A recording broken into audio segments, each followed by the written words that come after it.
Introduction. My story. On the final day of my sophomore year of high school, I was hit in the face with a baseball bat. As my classmate took a full swing, the bat slipped out of his hands and came flying toward me before striking me directly between the eyes. I have no memory of the moment of impact. The bat smashed into my face with such force that it crushed my nose into a distorted U shape.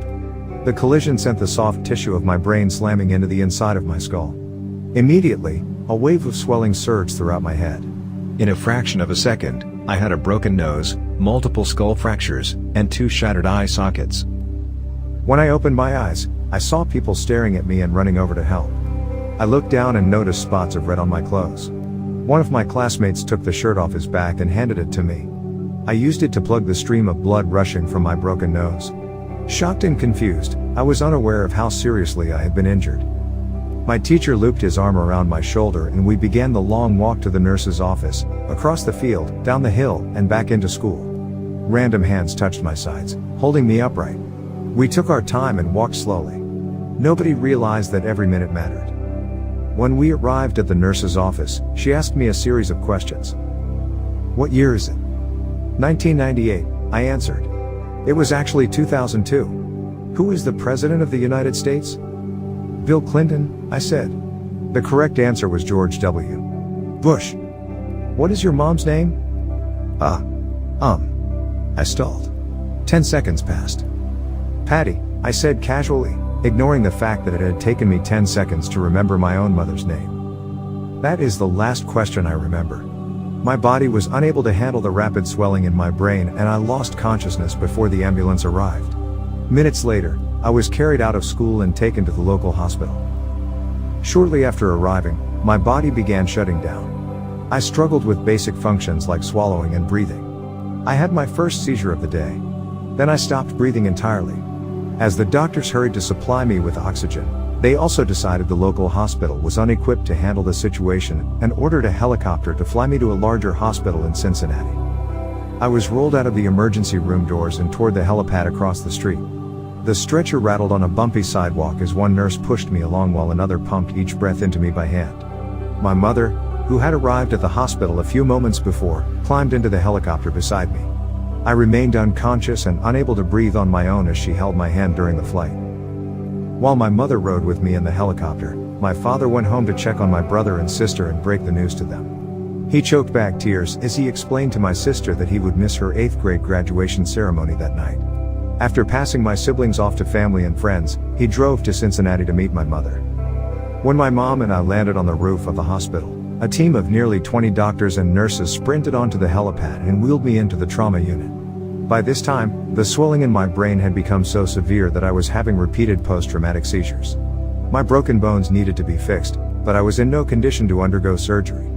After yet another seizure, my 3rd of the day, I was put into a medically induced coma and placed on a ventilator. My parents were no strangers to this hospital. 10 years earlier, they had entered the same building on the ground floor after my sister was diagnosed with leukemia at age 3. I was 5 at the time. My brother was just 6 months old. After 2.5 years of chemotherapy treatments, spinal taps, and bone marrow biopsies, my little sister finally walked out of the hospital happy, healthy, and cancer-free. And now, after 10 years of normal life, my parents found themselves back in the same place with a different child. While I slipped into a coma, the hospital sent a priest and a social worker to comfort my parents. It was the same priest who had met with them a decade earlier on the evening they found out my sister had cancer. As day faded into night, a series of machines kept me alive. My parents slept restlessly on a hospital mattress. One moment they would collapse from fatigue, the next they would be wide awake with worry. My mother would tell me later, "It was one of the worst nights I've ever had." My recovery.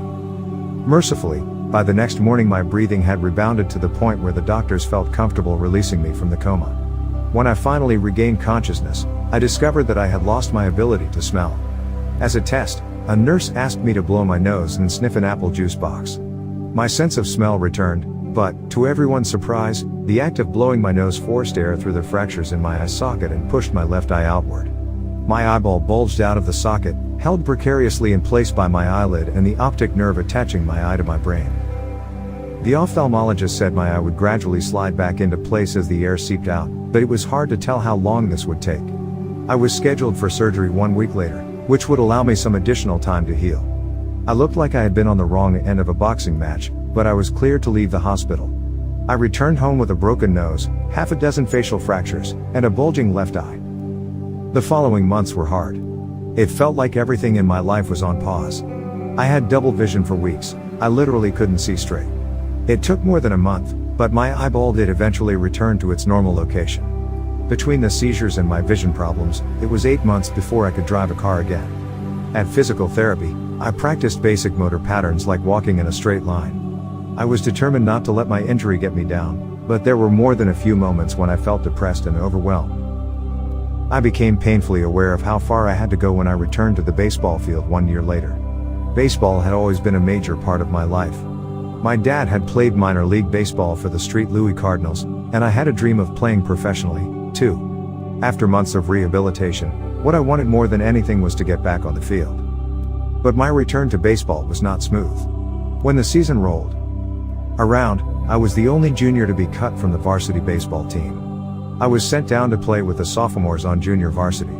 I had been playing since age 4, and for someone who had spent so much time and effort on the sport, getting cut was humiliating. I vividly remember the day it happened. I sat in my car and cried as I flipped through the radio, desperately searching for a song that would make me feel better.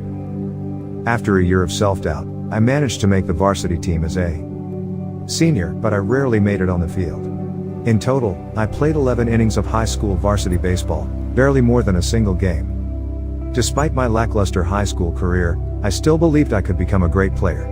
And I knew that if things were going to improve, I was the one responsible for making it happen. The turning point came 2 years after my injury, when I began college at Denison University. It was a new beginning, and it was the place where I would discover the surprising power of small habits for the first time. How I learned about habits. Attending Denison was one of the best decisions of my life. I earned a spot on the baseball team and, although I was at the bottom of the roster as a freshman, I was thrilled. Despite the chaos of my high school years, I had managed to become a college athlete. I wasn't going to be starting on the baseball team anytime soon, so I focused on getting my life in order. While my peers stayed up late and played video games, I built good sleep habits and went to bed early each night. In the messy world of a college dorm, I made a point to keep my room neat and tidy. These improvements were minor, but they gave me a sense of control over my life. I started to feel confident again. And this growing belief in myself rippled into the classroom as I improved my study habits and managed to earn straight A's during my first year. A habit is a routine or behavior that is performed regularly, and, in many cases, automatically. As each semester passed, I accumulated small but consistent habits that ultimately led to results that were unimaginable to me when I started. For example, for the first time in my life, I made it a habit to lift weights multiple times per week, and in the years that followed, my 6'4" frame bulked up from a featherweight 170 to a lean 200 pounds. When my sophomore season arrived, I earned a starting role on the pitching staff. By my junior year, I was voted team captain, and at the end of the season, I was selected for the all-conference team. But it was not until my senior season that my sleep habits, study habits, and strength training habits really began to pay off. 6 years after I had been hit in the face with a baseball bat, flown to the hospital, and placed into a coma, I was selected as the top male athlete at Denison University and named to the ESPN Academic All-America team, an honor given to just 33 players across the country. By the time I graduated, I was listed in the school record books in 8 different categories. That same year, I was awarded the university's highest academic honor, the President's Medal. I hope you'll forgive me if this sounds boastful. To be honest, there was nothing legendary or historic about my athletic career. I never ended up playing professionally. However, looking back on those years, I believe I accomplished something just as rare. I fulfilled my potential. And I believe the concepts in this book can help you fulfill your potential as well. We all face challenges in life.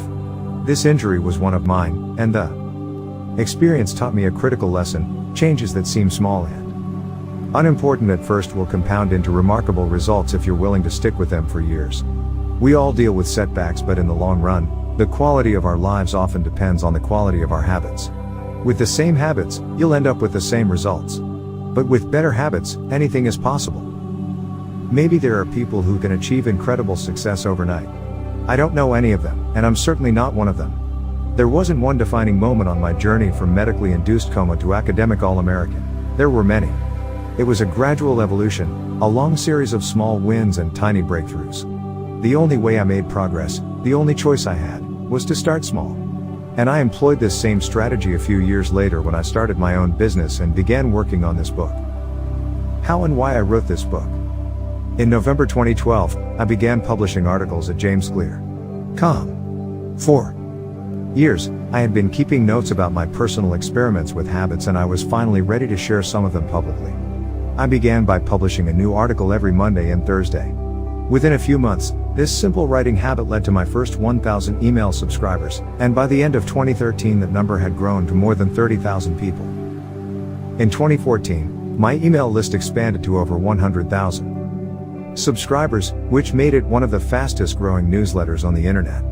I had felt like an imposter when I began writing 2 years earlier, but now I was becoming known as an expert on habits, a new label that excited me but also felt uncomfortable. I had never considered myself a master of the topic, but rather someone who was experimenting alongside my readers. In 2015, I reached 200,000 email subscribers and signed a book deal with Penguin Random House to begin writing the book you are reading now. As my audience grew, so did my business opportunities. I was increasingly asked to speak at top companies about the science of habit formation, behavior change, and continuous improvement. I found myself delivering keynote speeches at conferences in the United States and Europe. In 2016, my articles began to appear regularly in major publications like Time, Entrepreneur, and Forbes. Incredibly, my writing was read by over 8 million people that year. Coaches in the NFL, NBA, and MLB began reading my work and sharing it with their teams. At the start of 2017, I launched the Habits Academy, which became the premier training platform for organizations and individuals interested in building better habits in life and work. Fortune 500 companies and growing startups began to enroll their leaders and train their staff. In total, over 10,000 leaders, managers, coaches, and teachers have graduated from the Habits Academy, and my work with them has taught me an incredible amount about what it takes to make habits work in the real world. As I put the finishing touches on this book in 2018, JamesClear.com is receiving millions of visitors per month, and nearly 500,000 people subscribe to my weekly email newsletter, a number that is so far beyond my expectations when I began that I'm not even sure what to think of it. How this book will benefit you. The entrepreneur and investor Naval Ravikant has said, "To write a great book, you must first become the book." I originally learned about the ideas mentioned here because I had to live them. I had to rely on small habits to rebound from my injury, to get stronger in the gym, to perform at a high level on the field, to become a writer, to build a successful business, and simply to develop into a responsible adult.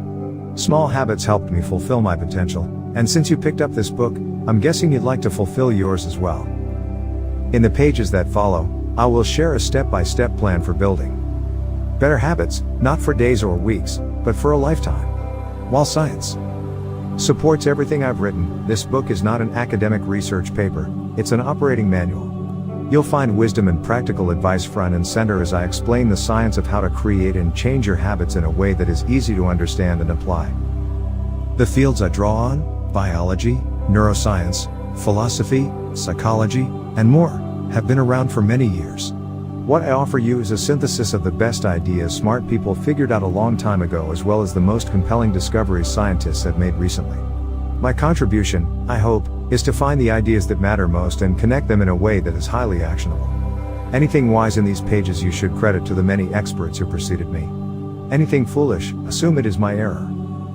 The backbone of this book is my 4-step model of habits: cue, craving, response, and reward, and the 4 laws of behavior change that evolve out of these steps. Readers with a psychology background may recognize some of these terms from operant conditioning, which was first proposed as stimulus, response, reward by B.F. Skinner in the 1930s and has been popularized more recently as cue, routine, reward, and the power of habit by Charles Duhigg. Behavioral scientists like Skinner realized that if you offered the right reward or punishment, you could get people to act in a certain way. But while Skinner's model did an excellent job of explaining how external stimuli influenced our habits, it lacked a good explanation for how our thoughts, feelings, and beliefs impact our behavior. Internal states, our moods and emotions, matter, too. In recent decades, scientists have begun to determine the connection between our thoughts, feelings, and behavior. This research will also be covered in these pages. In total, the framework I offer is an integrated model of the cognitive and behavioral sciences. I believe it is one of the first models of human behavior to accurately account for both the influence of external stimuli and internal emotions on our habits. While some of the language may be familiar, I am confident that the details, and the applications of the 4 laws of behavior change, will offer a new way to think about your habits.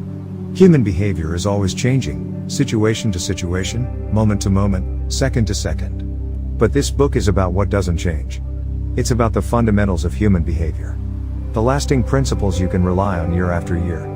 The ideas you can build a business around, build a family around, build a life around.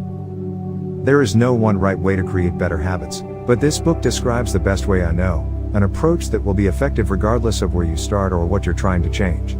The strategies I cover will be relevant to anyone looking for a step-by-step system for improvement, whether your goals center on health, money, productivity, relationships, or all of the above. As long as human behavior is involved, this book will be your guide. The Surprising Power of Atomic Habits. The fate of British cycling changed one day in 2003. The organization, which was the governing body for professional cycling in Great Britain, had recently hired Dave Brailsford as its new performance director. At the time, professional cyclists in Great Britain had endured nearly 100 years of mediocrity. Since 1908, British riders had won just a single gold medal at the Olympic Games, and they had fared even worse in cycling's biggest race, the Tour de France. In 110 years, no British cyclist had ever won the event. In fact, the performance of British riders had been so underwhelming that one of the top bike manufacturers in Europe refused to sell bikes to the team because they were afraid that it would hurt sales if other professionals saw the Brits using their gear. Brailsford had been hired to put British cycling on a new trajectory. What made him different from previous coaches was his relentless commitment to a strategy that he referred to as the aggregation of marginal gains, which was the philosophy of searching for a tiny margin of improvement in everything you do. Brailsford said, "The whole principle came from the idea that if you broke down everything you could think of that goes into riding a bike, and then improve it by 1%, you will get a significant increase when you put them all together." Brailsford and his coaches began by making small adjustments you might expect from a professional cycling team. They redesigned the bike seats to make them more comfortable and rubbed alcohol on the tires for a better grip. They asked riders to wear electrically heated over shorts to maintain ideal muscle temperature while riding, and used biofeedback sensors to monitor how each athlete responded to a particular workout. The team tested various fabrics in a wind tunnel and had their outdoor riders switch to indoor racing suits, which proved to be lighter and more aerodynamic. But they didn't stop there. Brailsford and his team continued to find 1% improvements in overlooked and unexpected areas. They tested different types of massage gels to see which one led to the fastest muscle recovery. They hired a surgeon to teach each rider the best way to wash their hands to reduce the chances of catching a cold. They determined the type of pillow and mattress that led to the best night's sleep for each rider. They even painted the inside of the team truck white, which helped them spot little bits of dust that would normally slip by unnoticed but could degrade the performance of the finely tuned bikes. As these and hundreds of other small improvements accumulated, the results came faster than anyone could have imagined. Just 5 years after Brailsford took over, the British cycling team dominated the road and track cycling events at the 2008 Olympic Games in Beijing, where they won an astounding 60% of the gold medals available. 4 years later, when the Olympic Games came to London, the Brits raised the bar as they set 9 Olympic records and 7 world records. That same year, Bradley Wiggins became the first British cyclist to win the Tour de France. The next year, his teammate Chris Froome won the race, and he would go on to win again in 2015, 2016, and 2017, giving the British team 5 Tour de France victories in 6 years. During the 10-year span from 2007 to 2017, British cyclists won 178 World Championships and 66 Olympic or Paralympic gold medals and captured 5 Tour de France victories in what is widely regarded as the most successful run in cycling history. How does this happen? How does a team of previously ordinary athletes transform into world champions with tiny changes that, at first glance, would seem to make a modest difference at best? Why do small improvements accumulate into such remarkable results, and how can you replicate this approach in your own life? Why small habits make a big difference? It is so easy to overestimate the importance of one defining moment and underestimate the value of making small improvements on a daily basis. Too often, we convince ourselves that massive success requires massive action. Whether it is losing weight, building a business, writing a book, winning a championship, or achieving any other goal, we put pressure on ourselves to make some earth-shattering improvement that everyone will talk about. Meanwhile, improving by 1% isn't particularly notable. Sometimes it isn't even noticeable, but it can be far more meaningful, especially in the long run. The difference a tiny improvement can make over time is astounding. Here's how the math works out. If you can get 1% better each day for 1 year, you'll end up 37 times better by the time you're done. Conversely, if you get 1% worse each day for 1 year, you'll decline nearly down to zero. What starts as a small win or a minor setback accumulates into something much more. 1% better every day. 1% worse every day for 1 year. 0.99365 equals 00.03. 1% better every day for 1 year. 1.01365 equals 37.78. Figure 1, the effects of small habits compound over time.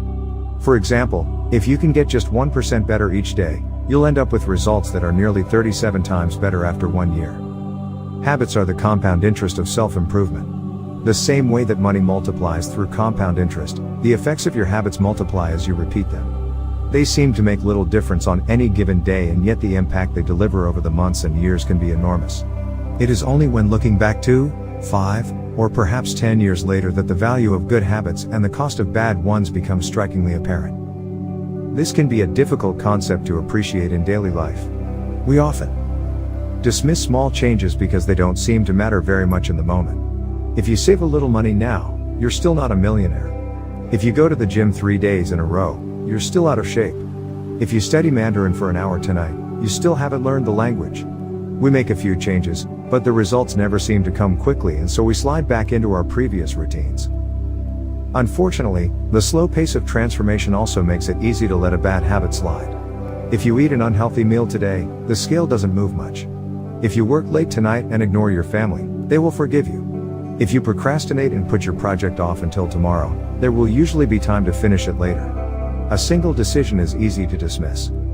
But when we repeat 1% errors, day after day, by replicating poor decisions, duplicating tiny mistakes, and rationalizing little excuses, our small choices compound into toxic results. It's the accumulation of many missteps, a 1% decline here and there, that eventually leads to a problem. The impact created by a change in your habits is similar to the effect of shifting the route of an airplane by just a few degrees. Imagine you are flying from Los Angeles to New York City. If a pilot leaving from LAX adjusts the heading just 3.5 degrees south, you will land in Washington, D.C., instead of New York. Such a small change is barely noticeable at takeoff. The nose of the airplane moves just a few feet, but when magnified across the entire United States, you end up hundreds of miles apart. Similarly, a slight change in your daily habits can guide your life to a very different destination. Making a choice that is 1% better or 1% worse seems insignificant in the moment, but over the span of moments that make up a lifetime, these choices determine the difference between who you are and who you could be. Success is the product of daily habits, not once-in-a-lifetime transformations. That said, it doesn't matter how successful or unsuccessful you are right now. What matters is whether your habits are putting you on the path toward success. You should be far more concerned with your current trajectory than with your current results.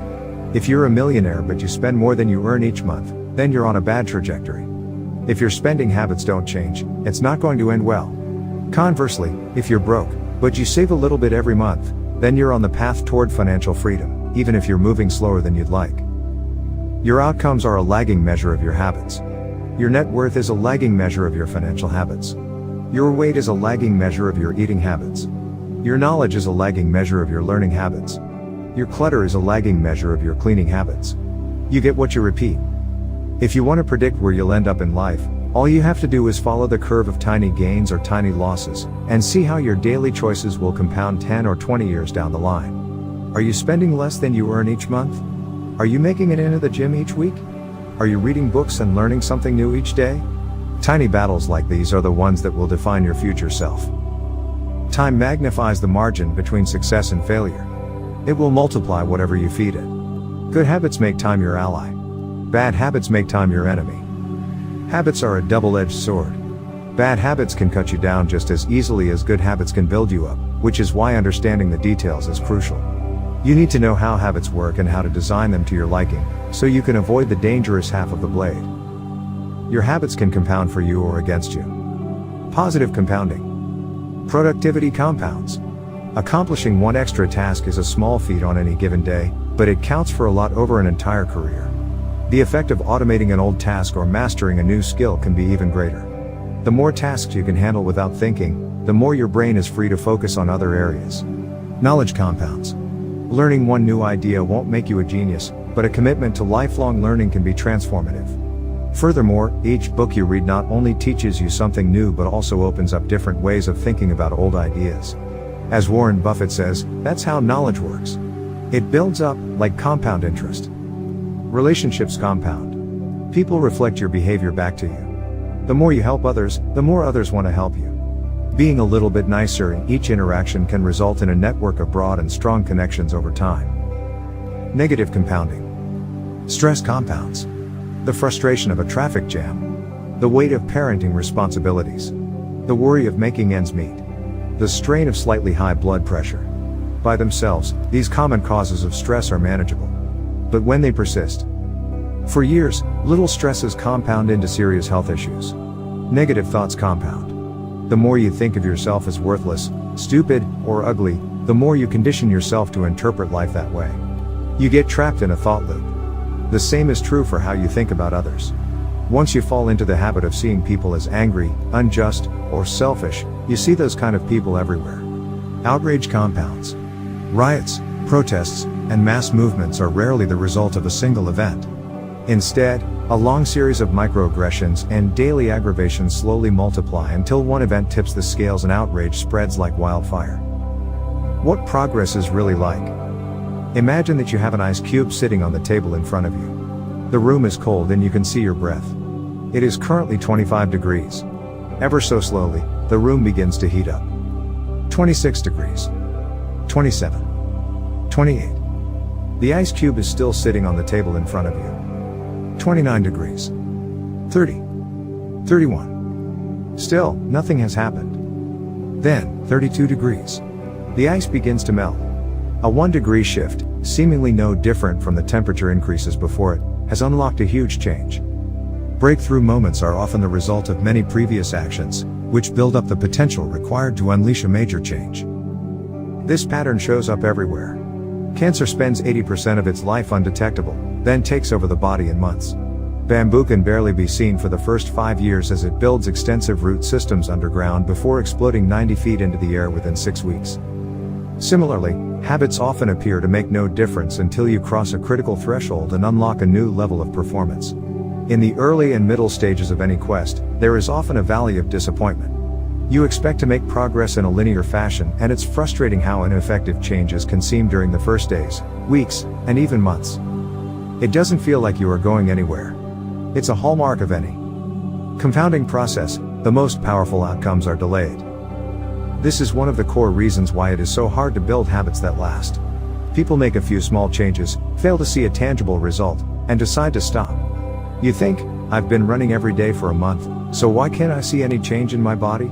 Once this kind of thinking takes over, it's easy to let good habits fall by the wayside. But in order to make a meaningful difference, habits need to persist long enough to break through this plateau, what I call the plateau of latent potential. If you find yourself struggling to build a good habit or break a bad one, it is not because you have lost your ability to improve. It is often because you have not yet crossed the plateau of latent potential. Complaining about not achieving success despite working hard is like complaining about an ice cube not melting when you heated it from 25 to 31 degrees. Your work was not wasted, it is just being stored. All the action happens at 32 degrees. When you finally break through the plateau of latent potential, people will call it an overnight success. The outside world only sees the most dramatic event rather than all that preceded it. But you know that it's the work you did long ago, when it seemed that you weren't making any progress, that makes the jump today possible. It is the human equivalent of geological pressure. Two tectonic plates can grind against one another for millions of years, the tension slowly building all the while. Then, one day, they rub each other once again, in the same fashion they have for ages, but this time the tension is too great. An earthquake erupts. Change can take years, before it happens all at once. Mastery requires patience. The San Antonio Spurs, one of the most successful teams in NBA history, have a quote from social reformer Jacob Riis hanging in their locker room: "When nothing seems to help, I go and look at a stonecutter hammering away at his rock, perhaps 100 times without as much as a crack showing in it." Yet at the 101st blow it will split in two, and I know it was not that last blow that did it, but all that had gone before. The plateau of latent potential. Figure 2, we often expect progress to be linear. At the very least, we hope it will come quickly. In reality, the results of our efforts are often delayed. It is not until months or years later that we realize the true value of the previous work we have done. This can result in a valley of disappointment where people feel discouraged after putting in weeks or months of hard work without experiencing any results. However, this work was not wasted. It was simply being stored. It is not until much later that the full value of previous efforts is revealed. All big things come from small beginnings. The seed of every habit is a single, tiny decision. But as that decision is repeated, a habit sprouts and grows stronger. Roots entrench themselves and branches grow. The task of breaking a bad habit is like uprooting a powerful oak within us. And the task of building a good habit is like cultivating a delicate flower one day at a time. But what determines whether we stick with a habit long enough to survive the plateau of latent potential and break through to the other side? What is it that causes some people to slide into unwanted habits and enables others to enjoy the compounding effects of good ones? Forget about goals, focus on systems instead. Prevailing wisdom claims that the best way to achieve what we want in life, getting into better shape, building a successful business, relaxing more and worrying less, spending more time with friends and family, is to set specific, actionable goals. For many years, this was how I approached my habits, too. Each one was a goal to be reached. I set goals for the grades I wanted to get in school, for the weights I wanted to lift in the gym, for the profits I wanted to earn in business. I succeeded at a few, but I failed at a lot of them. Eventually, I began to realize that my results had very little to do with the goals I set and nearly everything to do with the systems I followed. What's the difference between systems and goals? It's a distinction I first learned from Scott Adams, the cartoonist behind the Dilbert comic. Goals are about the results you want to achieve. Systems are about the processes that lead to those results. If you're a coach, your goal might be to win a championship. Your system is the way you recruit players, manage your assistant coaches, and conduct practice. If you're an entrepreneur, your goal might be to build $1 million business. Your system is how you test product ideas, hire employees, and run marketing campaigns. If you're a musician, your goal might be to play a new piece. Your system is how often you practice, how you break down and tackle difficult measures, and your method for receiving feedback from your instructor. Now for the interesting question, if you completely ignored your goals and focused only on your system, would you still succeed? For example, if you were a basketball coach and you ignored your goal to win a championship and focused only on what your team does at practice each day, would you still get results? I think you would. The goal in any sport is to finish with the best score, but it would be ridiculous to spend the whole game staring at the scoreboard. The only way to actually win is to get better each day. In the words of 3-time Super Bowl winner Bill Walsh, the score takes care of itself. The same is true for other areas of life. If you want better results, then forget about setting goals. Focus on your system instead. What do I mean by this? Are goals completely useless? Of course not. Goals are good for setting a direction, but systems are best for making progress. A handful of problems arise when you spend too much time thinking about your goals and not enough time designing your systems. Problem number 1, winners and losers have the same goals. Goal setting suffers from a serious case of survivorship bias. We concentrate on the people who end up winning, the survivors, and mistakenly assume that ambitious goals led to their success while overlooking all of the people who had the same objective but didn't succeed. Every Olympian wants to win a gold medal. Every candidate wants to get the job. And if successful and unsuccessful people share the same goals, then the goal cannot be what differentiates the winners from the losers. It wasn't the goal of winning the Tour de France that propelled the British cyclists to the top of the sport. Presumably, they had wanted to win the race every year before, just like every other professional team. The goal had always been there. It was only when they implemented a system of continuous small improvements that they achieved a different outcome. Problem number 2, achieving a goal is only a momentary change. Imagine you have a messy room and you set a goal to clean it. If you summon the energy to tidy up, then you will have a clean room for now. But if you maintain the same sloppy, pack-rat habits that led to a messy room in the first place, soon you'll be looking at a new pile of clutter and hoping for another burst of motivation. You're left chasing the same outcome because you never changed the system behind it. You treated a symptom without addressing the cause. Achieving a goal only changes your life for the moment. That's the counterintuitive thing about improvement. We think we need to change our results, but the results are not the problem. What we really need to change are the systems that cause those results. When you solve problems at the results level, you only solve them temporarily. In order to improve for good, you need to solve problems at the systems level. Fix the inputs and the outputs will fix themselves. Problem number 3, goals restrict your happiness. The implicit assumption behind any goal is this: once I reach my goal, then I'll be happy. The problem with a goals first mentality is that you're continually putting happiness off until the next milestone. I've slipped into this trap so many times I've lost count. For years, happiness was always something for my future self to enjoy. I promised myself that once I gained 20 pounds of muscle or after my business was featured in the New York Times, then I could finally relax. Furthermore, goals create an either-or conflict. Either you achieve your goal and are successful, or you fail and you are a disappointment. You mentally box yourself into a narrow version of happiness. This is misguided. It is unlikely that your actual path through life will match the exact journey you had in mind when you set out. It makes no sense to restrict your satisfaction to one scenario when there are many paths to success. A systems-first mentality provides the antidote. When you fall in love with the process rather than the product, you don't have to wait to give yourself permission to be happy. You can be satisfied anytime your system is running. And a system can be successful in many different forms, not just the one you first envisioned. Problem number 4, goals are at odds with long-term progress. Finally, a goal-oriented mindset can create a yo-yo effect. Many runners work hard for months, but as soon as they cross the finish line, they stop training. The race is no longer there to motivate them. When all of your hard work is focused on a particular goal, what is left to push you forward after you achieve it? This is why many people find themselves reverting to their old habits after accomplishing a goal. The purpose of setting goals is to win the game. The purpose of building systems is to continue playing the game. True long-term thinking is goal-less thinking. It's not about any single accomplishment. It is about the cycle of endless refinement and continuous improvement. Ultimately, it is your commitment to the process that will determine your progress. System of atomic habits. If you're having trouble changing your habits, the problem isn't you. The problem is your system. Bad habits repeat themselves again and again, not because you don't want to change, but because you have the wrong system for change. You do not rise to the level of your goals. You fall to the level of your systems. Focusing on the overall system, rather than a single goal, is one of the core themes of this book. It is also one of the deeper meanings behind the word atomic. By now, you've probably realized that an atomic habit refers to a tiny change, a marginal gain, a 1% improvement. But atomic habits are not just any old habits, however small. They are little habits that are part of a larger system. Just as atoms are the building blocks of molecules, atomic habits are the building blocks of remarkable results. Habits are like the atoms of our lives.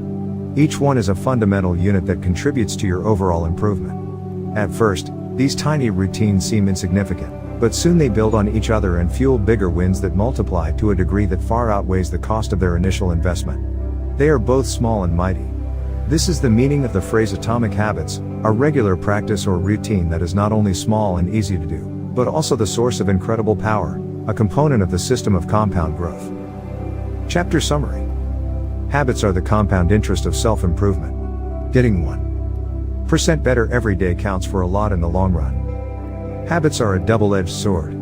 They can work for you or against you, which is why understanding the details is essential. Small changes often appear to make no difference until you cross a critical threshold. The most powerful outcomes of any compounding process are delayed. You need to be patient. An atomic habit is a little habit that is part of a larger system. Just as atoms are the building blocks of molecules, atomic habits are the building blocks of remarkable results. If you want better results, then forget about setting goals. Focus on your system instead. You do not rise to the level of your goals. You fall to the level of your systems. How your habits shape your identity. And vice versa. Why is it so easy to repeat bad habits and so hard to form good ones? Few things can have a more powerful impact on your life than improving your daily habits. And yet it is likely that this time next year you'll be doing the same thing rather than something better. It often feels difficult to keep good habits going for more than a few days, even with sincere effort and the occasional burst of motivation. Habits like exercise, meditation, journaling, and cooking are reasonable for a day or two and then become a hassle.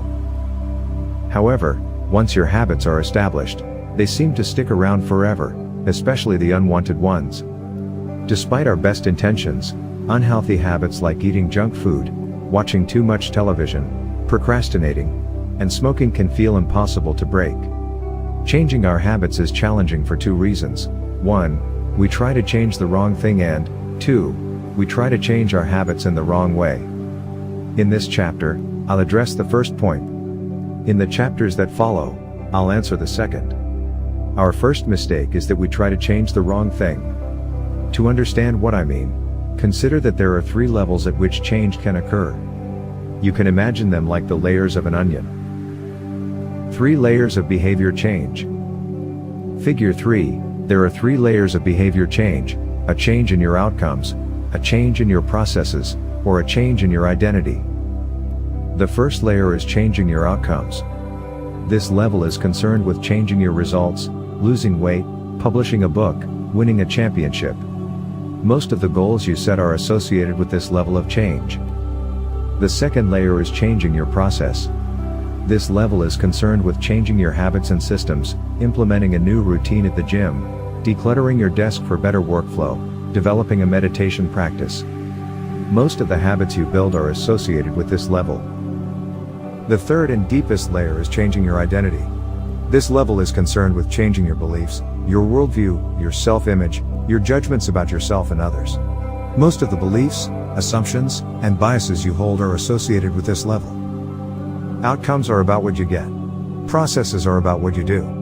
Identity is about what you believe. When it comes to building habits that last, when it comes to building a system of 1% improvements, the problem is not that one level is better or worse than another. All levels of change are useful in their own way. The problem is the direction of change. Many people begin the process of changing their habits by focusing on what they want to achieve. This leads us to outcome-based habits. The alternative is to build identity-based habits. With this approach, we start by focusing on who we wish to become. Figure 4, with outcome-based habits, the focus is on what you want to achieve. With identity-based habits, the focus is on who you wish to become. Imagine 2 people resisting a cigarette. When offered a smoke, the first person says, "No thanks. I'm trying to quit." It sounds like a reasonable response, but this person still believes they are a smoker who is trying to be something else. They are hoping their behavior will change while carrying around the same beliefs.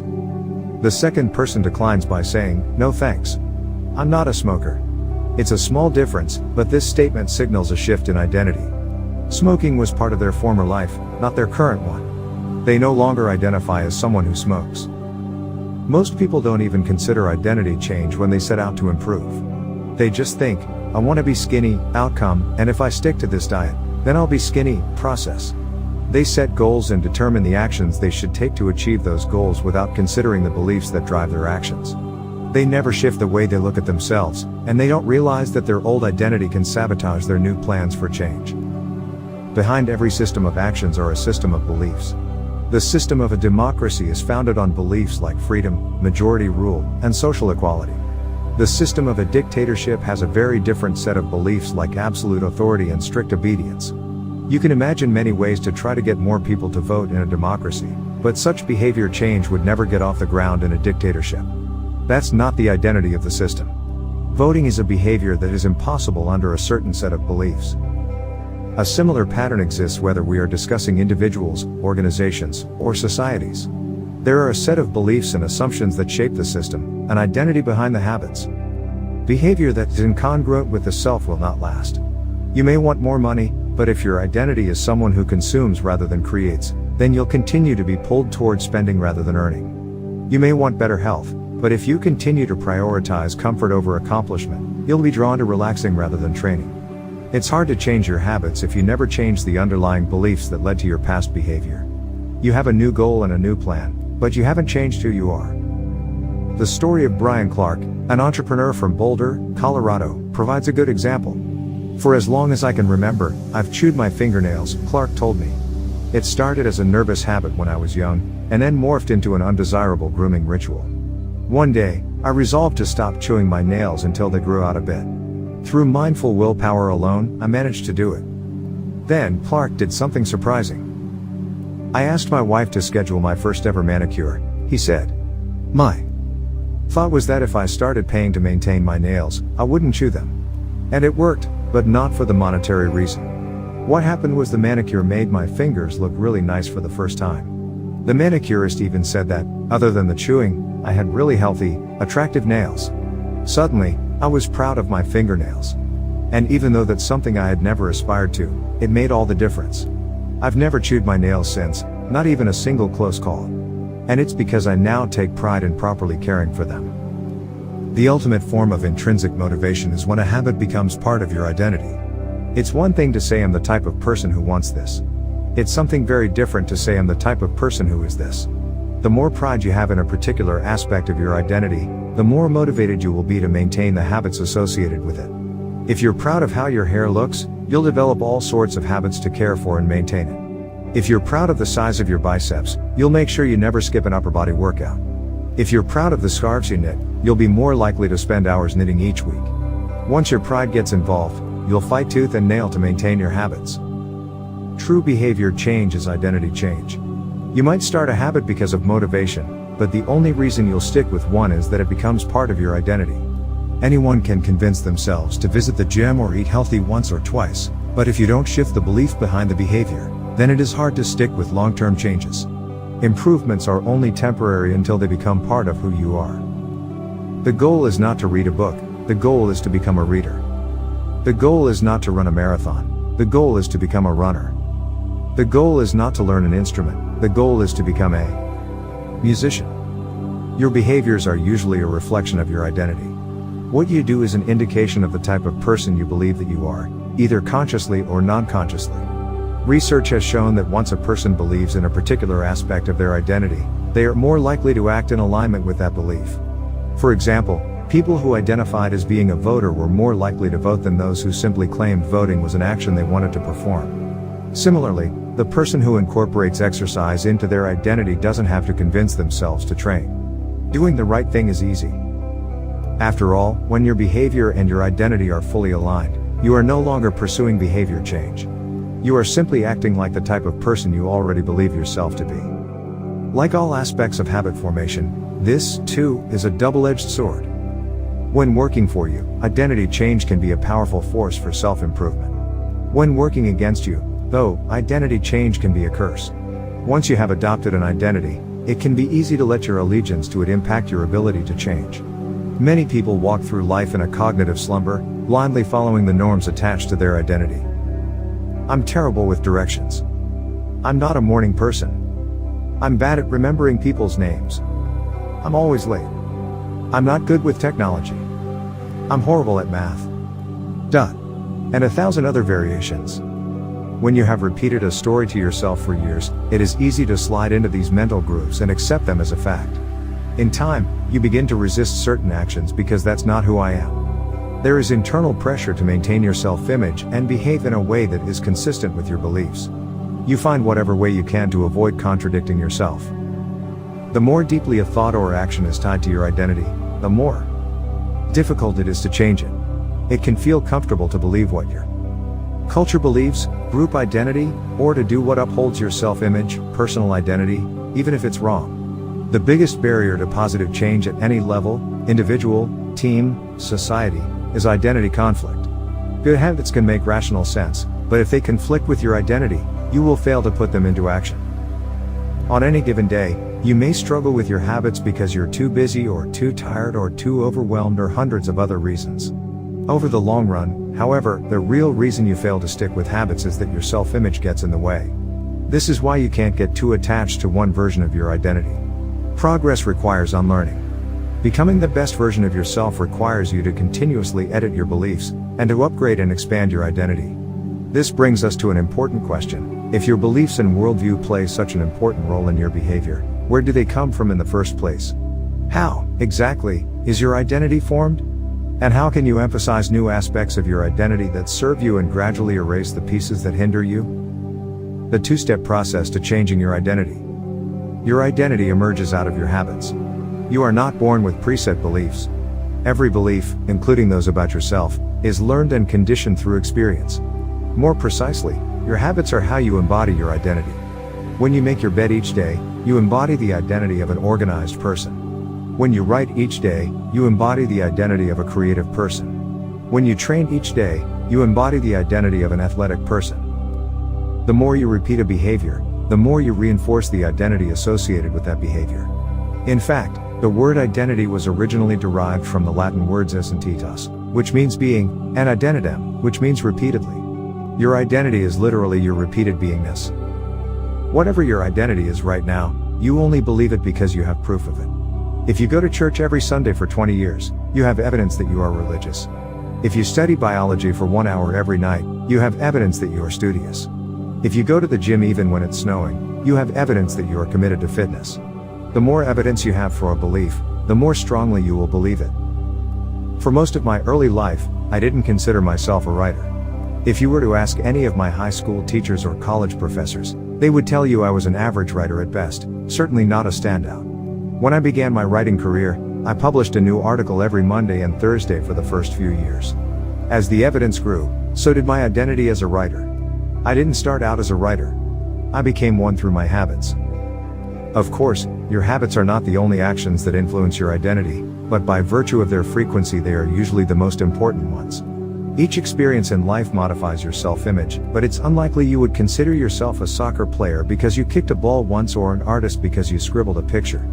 As you repeat these actions, however, the evidence accumulates and your self-image begins to change. The effect of one-off experiences tends to fade away while the effect of habits gets reinforced with time, which means your habits contribute most of the evidence that shapes your identity. In this way, the process of building habits is actually the process of becoming yourself. This is a gradual evolution. We do not change by snapping our fingers and deciding to be someone entirely new. We change bit by bit, day by day, habit by habit. We are continually undergoing microevolutions of the self. Each habit is like a suggestion, hey, maybe this is who I am. If you finish a book, then perhaps you are the type of person who likes reading. If you go to the gym, then perhaps you are the type of person who likes exercise. If you practice playing the guitar, perhaps you are the type of person who likes music. Every action you take is a vote for the type of person you wish to become. No single instance will transform your beliefs, but as the votes build up, so does the evidence of your new identity. This is one reason why meaningful change does not require radical change. Small habits can make a meaningful difference by providing evidence of a new identity. And if a change is meaningful, it actually is big. That's the paradox of making small improvements. Putting this all together, you can see that habits are the path to changing your identity. The most practical way to change who you are is to change what you do. Each time you write a page, you are a writer. Each time you practice the violin, you are a musician. Each time you start a workout, you are an athlete. Each time you encourage your employees, you are a leader. Each habit not only gets results but also teaches you something far more important, to trust yourself. You start to believe you can actually accomplish these things. When the votes mount up and the evidence begins to change, the story you tell yourself begins to change as well. Of course, it works the opposite way, too. Every time you choose to perform a bad habit, it's a vote for that identity. The good news is that you don't need to be perfect. In any election, there are going to be votes for both sides. You don't need a unanimous vote to win an election, you just need a majority. It doesn't matter if you cast a few votes for a bad behavior or an unproductive habit. Your goal is simply to win the majority of the time. New identities require new evidence. If you keep casting the same votes you've always cast, you're going to get the same results you've always had. If nothing changes, nothing is going to change. It is a simple two-step process. 1. Decide the type of person you want to be. 2. Prove it to yourself with small wins. First, decide who you want to be. This holds at any level, as an individual, as a team, as a community, as a nation. What do you want to stand for? What are your principles and values? Who do you wish to become? These are big questions, and many people aren't sure where to begin, but they do know what kind of results they want, to get six-pack abs or to feel less anxious or to double their salary. That's fine. Start there and work backward from the results you want to the type of person who could get those results. Ask yourself, who is the type of person that could get the outcome I want? Who is the type of person that could lose 40 pounds? Who is the type of person that could learn a new language? Who is the type of person that could run a successful startup? For example, who is the type of person who could write a book? It's probably someone who is consistent and reliable. Now your focus shifts from writing a book, outcome-based, to being the type of person who is consistent and reliable, identity-based. This process can lead to beliefs like, I'm the kind of teacher who stands up for her students. I'm the kind of doctor who gives each patient the time and empathy they need. I'm the kind of manager who advocates for her employees. Once you have a handle on the type of person you want to be, you can begin taking small steps to reinforce your desired identity. I have a friend who lost over 100 pounds by asking herself, what would a healthy person do? All day long, she would use this question as a guide. Would a healthy person walk or take a cab? Would a healthy person order a burrito or a salad? She figured if she acted like a healthy person long enough, eventually she would become that person. She was right.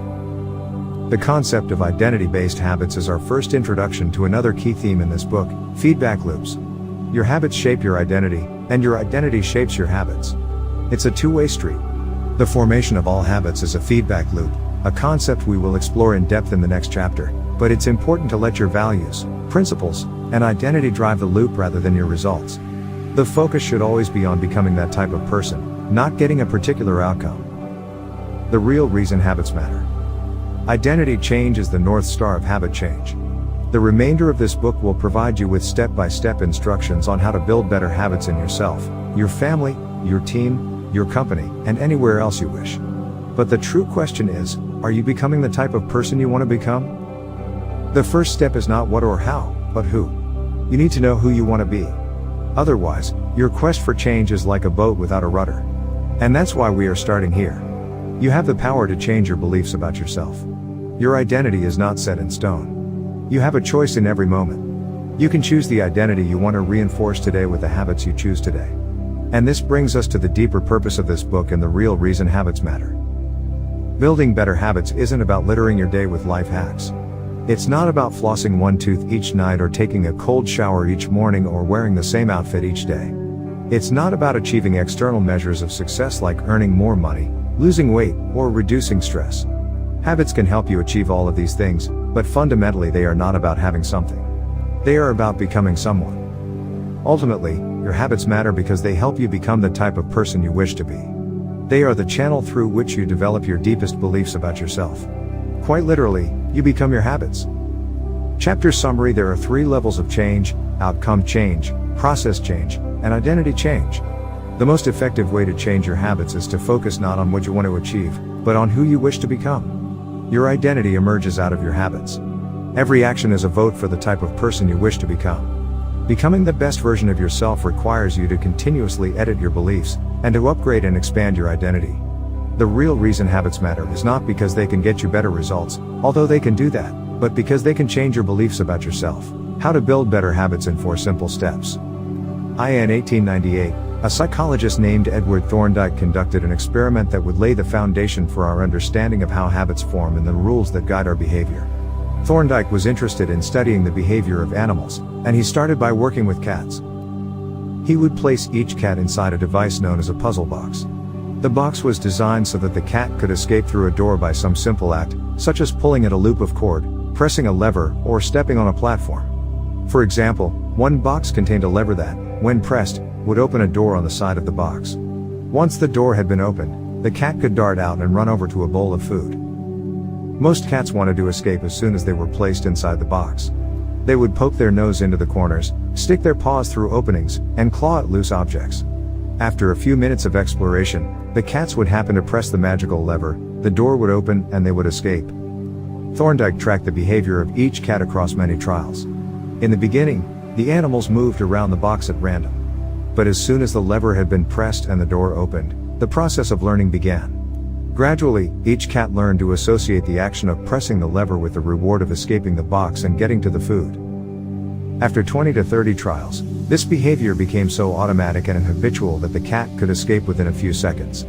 For example, Thorndike noted, Cat 12 took the following times to perform the act: 160 seconds, 30 seconds, 90 seconds, 60, 15, 28, 20, 30, 22, 11, 15, 20, 12, 10, 14, 10, 8, 8, 5, 10, 8, 6, 6, 7. During the first 3 trials, the cat escaped in an average of 1.5 minutes.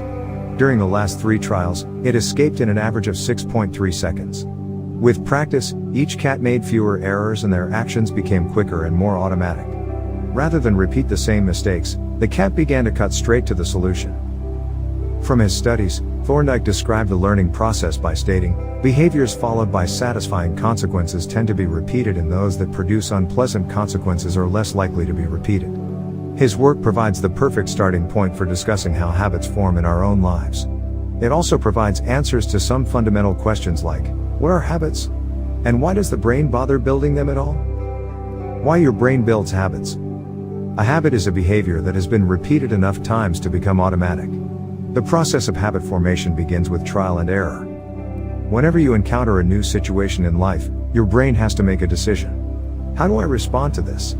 The first time you come across a problem, you're not sure how to solve it. Like Thorndike's cat, you're just trying things out to see what works. Neurological activity in the brain is high during this period. You are carefully analyzing the situation and making conscious decisions about how to act. You're taking in tons of new information and trying to make sense of it all. The brain is busy learning the most effective course of action. Occasionally, like a cat pressing on a lever, you stumble across a solution.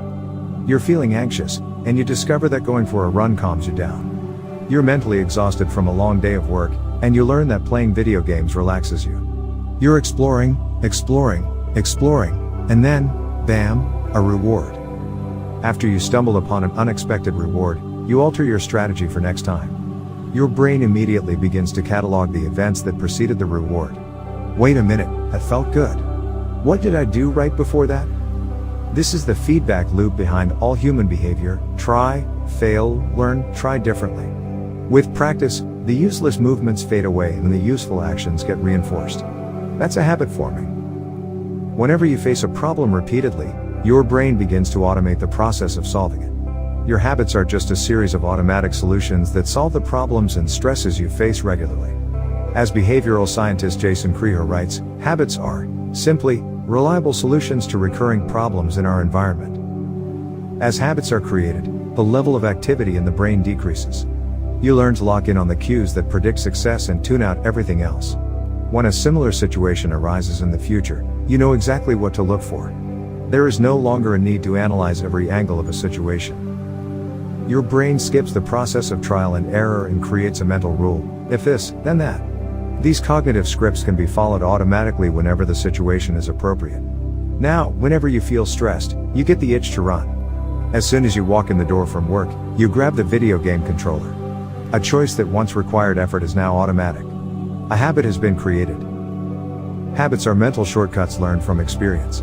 In a sense, a habit is just a memory of the steps you previously followed to solve a problem in the past. Whenever the conditions are right, you can draw on this memory and automatically apply the same solution. The primary reason the brain remembers the past is to better predict what will work in the future. Habit formation is incredibly useful because the conscious mind is the bottleneck of the brain. It can only pay attention to one problem at a time. As a result, your brain is always working to preserve your conscious attention for whatever task is most essential. Whenever possible, the conscious mind likes to pawn off tasks to the non-conscious mind to do automatically.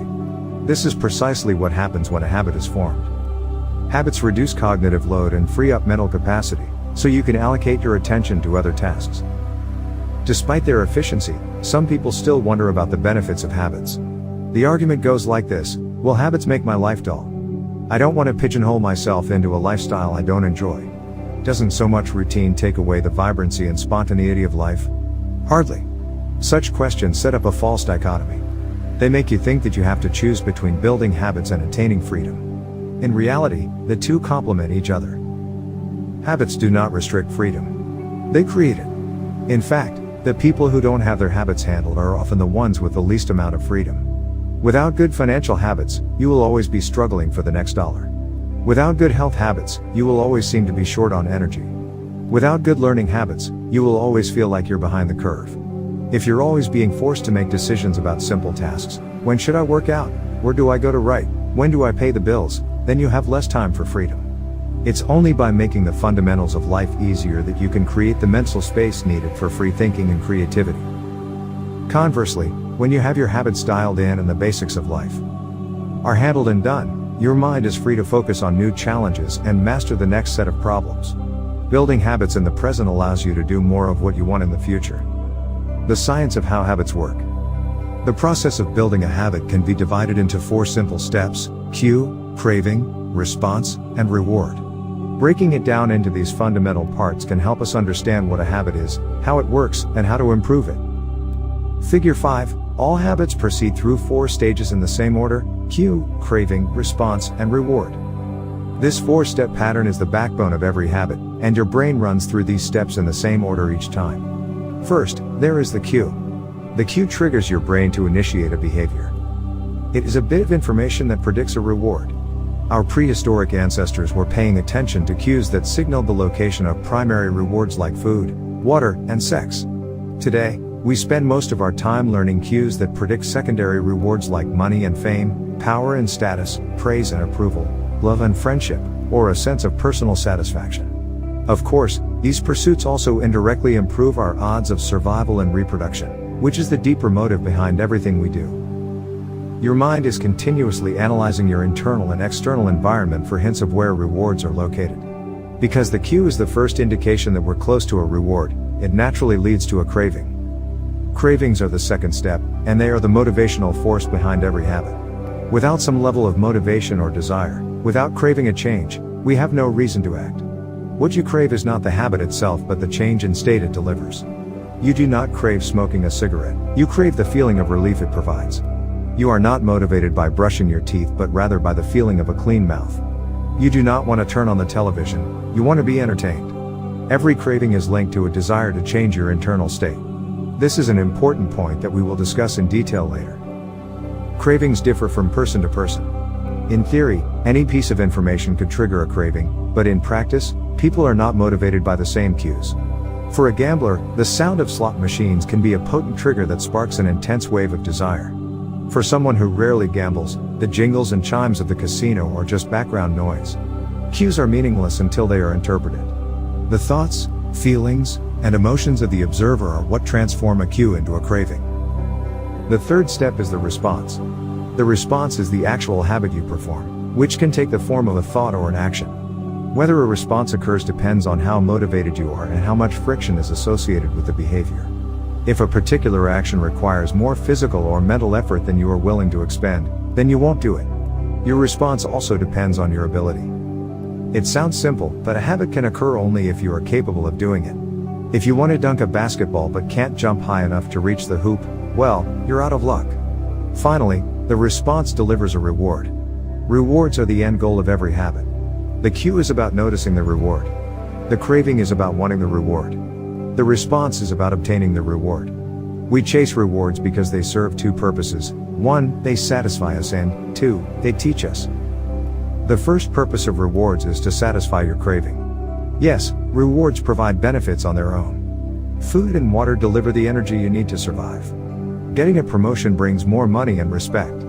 Getting in shape improves your health and your dating prospects. But the more immediate benefit is that rewards satisfy your craving to eat or to gain status or to win approval. At least for a moment, rewards deliver contentment and relief from craving. Second, rewards teach us which actions are worth remembering in the future. Your brain is a reward detector. As you go about your life, your sensory nervous system is continuously monitoring which actions satisfy your desires and deliver pleasure.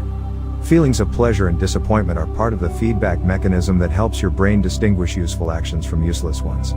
Rewards close the feedback loop and complete the habit cycle. If a behavior is insufficient in any of the 4 stages, it will not become a habit. Eliminate the cue and your habit will never start. Reduce the craving and you won't experience enough motivation to act. Make the behavior difficult and you won't be able to do it. And if the reward fails to satisfy your desire, then you'll have no reason to do it again in the future. Without the first 3 steps, a behavior will not occur. Without all 4, a behavior will not be repeated. The habit loop. Cue, craving, response, reward. Figure 6, the 4 stages of habit are best described as a feedback loop. They form an endless cycle that is running every moment you are alive. This habit loop is continually scanning the environment, predicting what will happen next, trying out different responses, and learning from the results. In summary, the cue triggers a craving, which motivates a response, which provides a reward, which satisfies the craving and, ultimately, becomes associated with the cue. Together, These 4 steps form a neurological feedback loop: cue, craving, response, reward, cue, craving, response, reward, that ultimately allows you to create automatic habits. This cycle is known as the habit loop. This 4-step process is not something that happens occasionally, but rather it is an endless feedback loop that is running and active during every moment you are alive, even now. The brain is continually scanning the environment, predicting what will happen next, trying out different responses, and learning from the results. The entire process is completed in a split second, and we use it again and again without realizing everything that has been packed into the previous moment. We can split these 4 steps into 2 phases, the problem phase and the solution phase. The problem phase includes the cue and the craving, and it is when you realize that something needs to change. The solution phase includes the response and the reward, and it is when you take action and achieve the change you desire. Problem phase. 1. Cue. 2. Craving. Solution phase. 3. Response. 4. Reward. All behavior is driven by the desire to solve a problem. Sometimes the problem is that you notice something good and you want to obtain it. Sometimes the problem is that you are experiencing pain and you want to relieve it.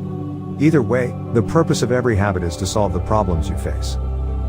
In the table on the following page, you can see a few examples of what this looks like in real life. Imagine walking into a dark room and flipping on the light switch. You have performed this simple habit so many times that it occurs without thinking. You proceed through all 4 stages in the fraction of a second. The urge to act strikes you without thinking. Problem phase 1. Cue. Your phone buzzes with a new text message.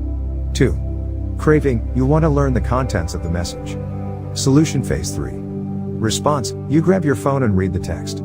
4. Reward. You satisfy your craving to read the message. Grabbing your phone becomes associated with your phone buzzing. Problem phase 1. Cue. You are answering emails. 2. Craving. You begin to feel stressed and overwhelmed by work. You want to feel in control. Solution phase 3. Response. You bite your nails. 4. Reward. You satisfy your craving to reduce stress. Biting your nails becomes associated with answering email. Problem phase. 1. Cue. You wake up. 2. Craving. You want to feel alert. Solution phase. 3. Response. You drink a cup of coffee. 4. Reward. You satisfy your craving to feel alert. Drinking coffee becomes associated with waking up. Problem phase. 1. Cue. You smell a donut shop as you walk down the street near your office. 2. Craving. You begin to crave a donut. Solution phase. 3. Response. You buy a donut and eat it. 4. Reward. You satisfy your craving to eat a donut. Buying a donut becomes associated with walking down the street near your office. Problem phase 1. Cue. You hit a stumbling block on a project at work. 2. Craving. You feel stuck and want to relieve your frustration. Solution phase 3. Response. You pull out your phone and check social media. 4. Reward. You satisfy your craving to feel relieved. Checking social media becomes associated with feeling stalled at work. Problem phase 1. Cue. You walk into a dark room. 2. Craving. You want to be able to see. Solution phase 3. Response. You flip the light switch. 4. Reward. You satisfy your craving to see. Turning on the light switch becomes associated with being in a dark room. By the time we become adults, we rarely notice the habits that are running our lives. Most of us never give a second thought to the fact that we tie the same shoe first each morning, or unplug the toaster after each use, or always change into comfortable clothes after getting home from work. After decades of mental programming, we automatically slip into these patterns of thinking and acting. The 4 laws of behavior change. In the following chapters, we will see time and again how the 4 stages of cue, craving, response, and reward influence nearly everything we do each day. But before we do that, we need to transform these 4 steps into a practical framework that we can use to design good habits and eliminate bad ones. I refer to this framework as the 4 laws of behavior change, and it provides a simple set of rules for creating good habits and breaking bad ones. You can think of each law as a lever that influences human behavior. When the levers are in the right positions, creating good habits is effortless. When they are in the wrong positions, it is nearly impossible. How to create a good habit? The first law, cue, make it obvious. The second law, craving, make it attractive. The third law, response, make it easy. The fourth law, reward, make it satisfying. We can invert these laws to learn how to break a bad habit. How to break a bad habit: inversion of the first law, Q, make it invisible. Inversion of the second law, craving, make it unattractive. Inversion of the third law, response, make it difficult. Inversion of the fourth law, reward, make it unsatisfying. It would be irresponsible for me to claim that these 4 laws are an exhaustive framework for changing any human behavior, but I think they're close. As you will soon see, the 4 laws of behavior change apply to nearly every field, from sports to politics, art to medicine, comedy to management. These laws can be used no matter what challenge you are facing. There is no need for completely different strategies for each habit. Whenever you want to change your behavior, you can simply ask yourself: 1. How can I make it obvious? 2. How can I make it attractive? 3. How can I make it easy? 4. How can I make it satisfying? If you have ever wondered, why don't I do what I say I'm going to do? Why don't I lose the weight or stop smoking or save for retirement or start that side business? Why do I say something is important but never seem to make time for it? The answers to those questions can be found somewhere in these 4 laws. The key to creating good habits and breaking bad ones is to understand these fundamental laws and how to alter them to your specifications. Every goal is doomed to fail if it goes against the grain of human nature. Your habits are shaped by the systems in your life. In the chapters that follow, we will discuss these laws one by one and show how you can use them to create a system in which good habits emerge naturally and bad habits wither away. Chapter Summary. A habit is a behavior that has been repeated enough times to become automatic. The ultimate purpose of habits is to solve the problems of life with as little energy and effort as possible. Any habit can be broken down into a feedback loop that involves 4 steps: cue, craving, response, and reward. The 4 laws of behavior change are a simple set of rules we can use to build better habits. They are: 1. Make it obvious. 2. Make it attractive. 3. Make it easy. And 4. Make it satisfying. THE1ST law. Make it obvious. The man who didn't look right.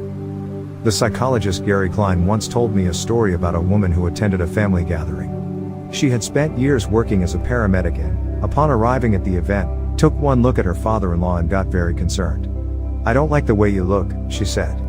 Her father-in-law, who was feeling perfectly fine, jokingly replied, "Well, I don't like your looks, either." "No," she insisted. "You need to go to the hospital now." A few hours later, the man was undergoing life-saving surgery after an examination had revealed that he had a blockage to a major artery and was at immediate risk of a heart attack. Without his daughter-in-law's intuition, he could have died. What did the paramedic see? How did she predict his impending heart attack? When major arteries are obstructed, the body focuses on sending blood to critical organs and away from peripheral locations near the surface of the skin. The result is a change in the pattern of distribution of blood in the face. After many years of working with people with heart failure, the woman had unknowingly developed the ability to recognize this pattern on sight. She couldn't explain what it was that she noticed in her father-in-law's face, but she knew something was wrong. Similar stories exist in other fields.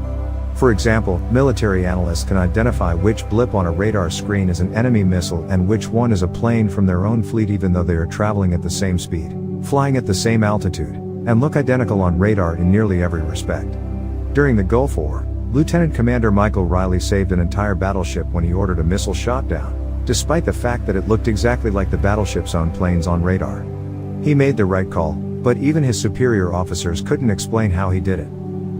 Museum curators have been known to discern the difference between an authentic piece of art and an expertly produced counterfeit, even though they can't tell you precisely which details tip them off.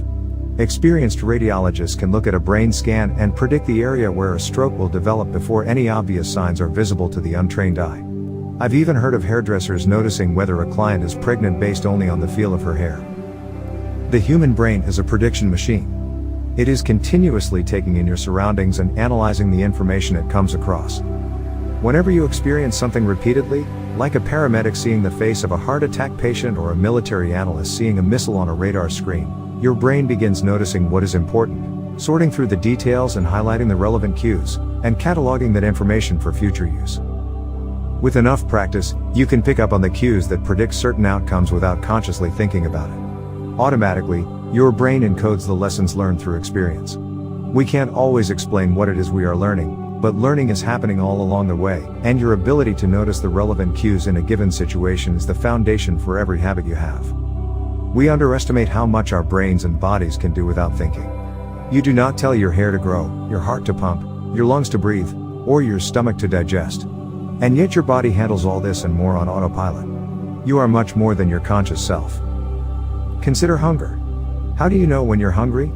You don't necessarily have to see a cookie on the counter to realize that it is time to eat. Appetite and hunger are governed non-consciously.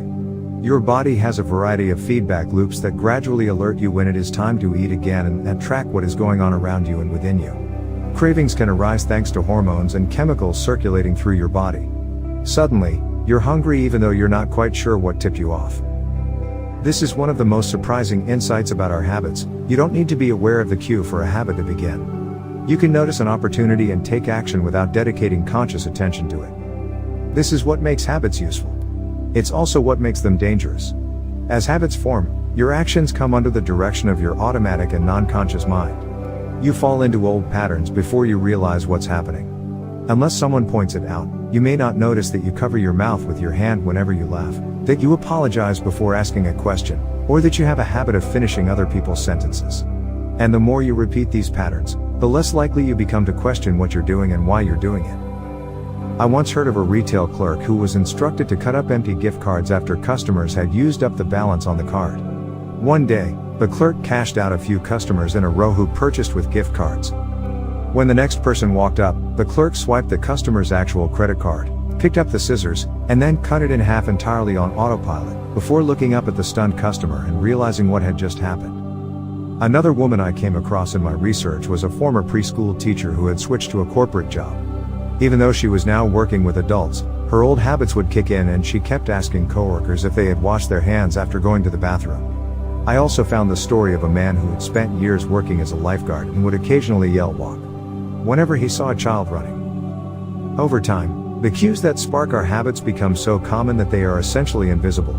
The treats on the kitchen counter, the remote control next to the couch, the phone in our pocket. Our responses to these cues are so deeply encoded that it may feel like the urge to act comes from nowhere. For this reason, we must begin the process of behavior change with awareness. Before we can effectively build new habits, we need to get a handle on our current ones. This can be more challenging than it sounds because once a habit is firmly rooted in your life, it is mostly non-conscious and automatic. If a habit remains mindless, you can't expect to improve it. As the psychologist Carl Jung said, until you make the unconscious conscious, it will direct your life and you will call it fate. A habit scorecard. The Japanese railway system is regarded as one of the best in the world. If you ever find yourself riding a train in Tokyo, you'll notice that the conductors have a peculiar habit. As each operator runs the train, they proceed through a ritual of pointing at different objects and calling out commands. When the train approaches a signal, the operator will point at it and say, "Signal is green." As the train pulls into and out of each station, the operator will point at the speedometer and call out the exact speed. When it's time to leave, the operator will point at the timetable and state the time. Out on the platform, other employees are performing similar actions. Before each train departs, staff members will point along the edge of the platform and declare, "All clear." Every detail is identified, pointed at, and named aloud. This process, known as pointing and calling, is a safety system designed to reduce mistakes. It seems silly, but it works incredibly well. Pointing and calling reduces errors by up to 85% and cuts accidents by 30%. The MTA subway system in New York City adopted a modified version that is point only, and within 2 years of implementation, incidents of incorrectly berthed subways fell 57%. Pointing and calling is so effective because it raises the level of awareness from a non-conscious habit to a more conscious level. Because the train operators must use their eyes, hands, mouth, and ears, they are more likely to notice problems before something goes wrong. My wife does something similar. Whenever we are preparing to walk out the door for a trip, she verbally calls out the most essential items in her packing list. "I've got my keys. I've got my wallet. I've got my glasses. I've got my husband." The more automatic a behavior becomes, the less likely we are to consciously think about it. And when we've done something 1,000 times before, we begin to overlook things. We assume that the next time will be just like the last. We're so used to doing what we've always done that we don't stop to question whether it's the right thing to do at all. Many of our failures in performance are largely attributable to a lack of self-awareness. One of our greatest challenges in changing habits is maintaining awareness of what we are actually doing. This helps explain why the consequences of bad habits can sneak up on us. We need a point and call system for our personal lives. That's the origin of the habit scorecard, which is a simple exercise you can use to become more aware of your behavior. To create your own, make a list of your daily habits. Here's a sample of where your list might start. Wake up. Turn off alarm. Check my phone. Go to the bathroom. Weigh myself. Take a shower. Brush my teeth. Floss my teeth. Put on deodorant. Hang up towel to dry. Get dressed. Make a cup of tea. And so on. Once you have a full list, look at each behavior and ask yourself, is this a good habit, a bad habit, or a neutral habit? If it is a good habit, write plus next to it. If it is a bad habit, write. If it is a neutral habit, write equals. For example, the list above might look like this. Wake up equals. Turn off alarm equals. Check my phone dash. Go to the bathroom equals. Weigh myself plus. Take a shower plus. Brush my teeth plus. Floss my teeth plus. Put on deodorant plus. Hang up towel to dry equals. Get dressed equals. Make a cup of tea plus. The marks you give to a particular habit will depend on your situation and your goals. For someone who is trying to lose weight, eating a bagel with peanut butter every morning might be a bad habit. For someone who is trying to bulk up and add muscle, the same behavior might be a good habit. It all depends on what you're working toward. Scoring your habits can be a bit more complex for another reason as well. The labels good habit and bad habit are slightly inaccurate. There are no good habits or bad habits. There are only effective habits. That is, effective at solving problems. All habits serve you in some way, even the bad ones, which is why you repeat them. For this exercise, categorize your habits by how they will benefit you in the long run. Generally speaking, good habits will have net positive outcomes. Bad habits have net negative outcomes. Smoking a cigarette may reduce stress right now, that's how it's serving you, but it's not a healthy long-term behavior. If you're still having trouble determining how to rate a particular habit, here is a question I like to use. Does this behavior help me become the type of person I wish to be? Does this habit cast a vote for or against my desired identity? Habits that reinforce your desired identity are usually good. Habits that conflict with your desired identity are usually bad. As you create your habit scorecard, there is no need to change anything at first. The goal is to simply notice what is actually going on. Observe your thoughts and actions without judgment or internal criticism. Don't blame yourself for your faults. Don't praise yourself for your successes. If you eat a chocolate bar every morning, acknowledge it, almost as if you were watching someone else. Oh, interesting that they would do such a thing. If you binge eat, simply notice that you are eating more calories than you should. If you waste time online, notice that you are spending your life in a way that you do not want to. The first step to changing bad habits is to be on the lookout for them. If you feel like you need extra help, then you can try pointing and calling in your own life. Say out loud the action that you are thinking of taking and what the outcome will be. If you want to cut back on your junk food habit but notice yourself grabbing another cookie, say out loud, I'm about to eat this cookie, but I don't need it. Eating it will cause me to gain weight and hurt my health. Hearing your bad habit spoken aloud makes the consequences seem more real. It adds weight to the action rather than letting yourself mindlessly slip into an old routine. This approach is useful even if you're simply trying to remember a task on your to-do list. Just saying out loud, tomorrow, I need to go to the post office after lunch, increases the odds that you'll actually do it. You're getting yourself to acknowledge the need for action, and that can make all the difference. The process of behavior change always starts with awareness. Strategies like pointing and calling and the habits scorecard are focused on getting you to recognize your habits and acknowledge the cues that trigger them, which makes it possible to respond in a way that benefits you. Chapter summary: with enough practice, your brain will pick up on the cues that predict certain outcomes without consciously thinking about it. Once our habits become automatic, we stop paying attention to what we are doing. The process of behavior change always starts with awareness. You need to be aware of your habits before you can change them. Pointing and calling raises your level of awareness from a non-conscious habit to a more conscious level by verbalizing your actions. The habit scorecard is a simple exercise you can use to become more aware of your behavior. The best way to start a new habit. In 2001, researchers in Great Britain began working with 248 people to build better exercise habits over the course of 2 weeks. The subjects were divided into 3 groups. The first group was the control group. They were simply asked to track how often they exercised. The second group was the motivation group. They were asked not only to track their workouts but also to read some material on the benefits of exercise. The researchers also explained to the group how exercise could reduce the risk of coronary heart disease and improve heart health. Finally, there was the third group. These subjects received the same presentation as the second group, which ensured that they had equal levels of motivation. However, they were also asked to formulate a plan for when and where they would exercise over the following week. Specifically, each member of the third group completed the following sentence: during the next week, I will partake in at least 20 minutes of vigorous exercise on, day, at, time, in, place. In the first and second groups, 35 to 38% of people exercised at least once per week. Interestingly, the motivational presentation given to the second group seemed to have no meaningful impact on behavior, but 91% of the third group exercised at least once per week, more than double the normal rate. The sentence they filled out is what researchers refer to as an implementation intention, which is a plan you make beforehand about when and where to act. That is, how you intend to implement a particular habit. The cues that can trigger a habit come in a wide range of forms: the feel of your phone buzzing in your pocket, the smell of chocolate chip cookies, the sound of ambulance sirens, but the two most common cues are time and location. Implementation intentions leverage both of these cues. Broadly speaking, the format for creating an implementation intention is: when situation X arises, I will perform response Y. Hundreds of studies have shown that implementation intentions are effective for sticking to our goals, whether it's writing down the exact time and date of when you will get a flu shot or recording the time of your colonoscopy appointment. They increase the odds that people will stick with habits like recycling, studying, going to sleep early, and stopping smoking. Researchers have even found that voter turnout increases when people are forced to create implementation intentions by answering questions like: what route are you taking to the polling station? At what time are you planning to go? What bus will get you there?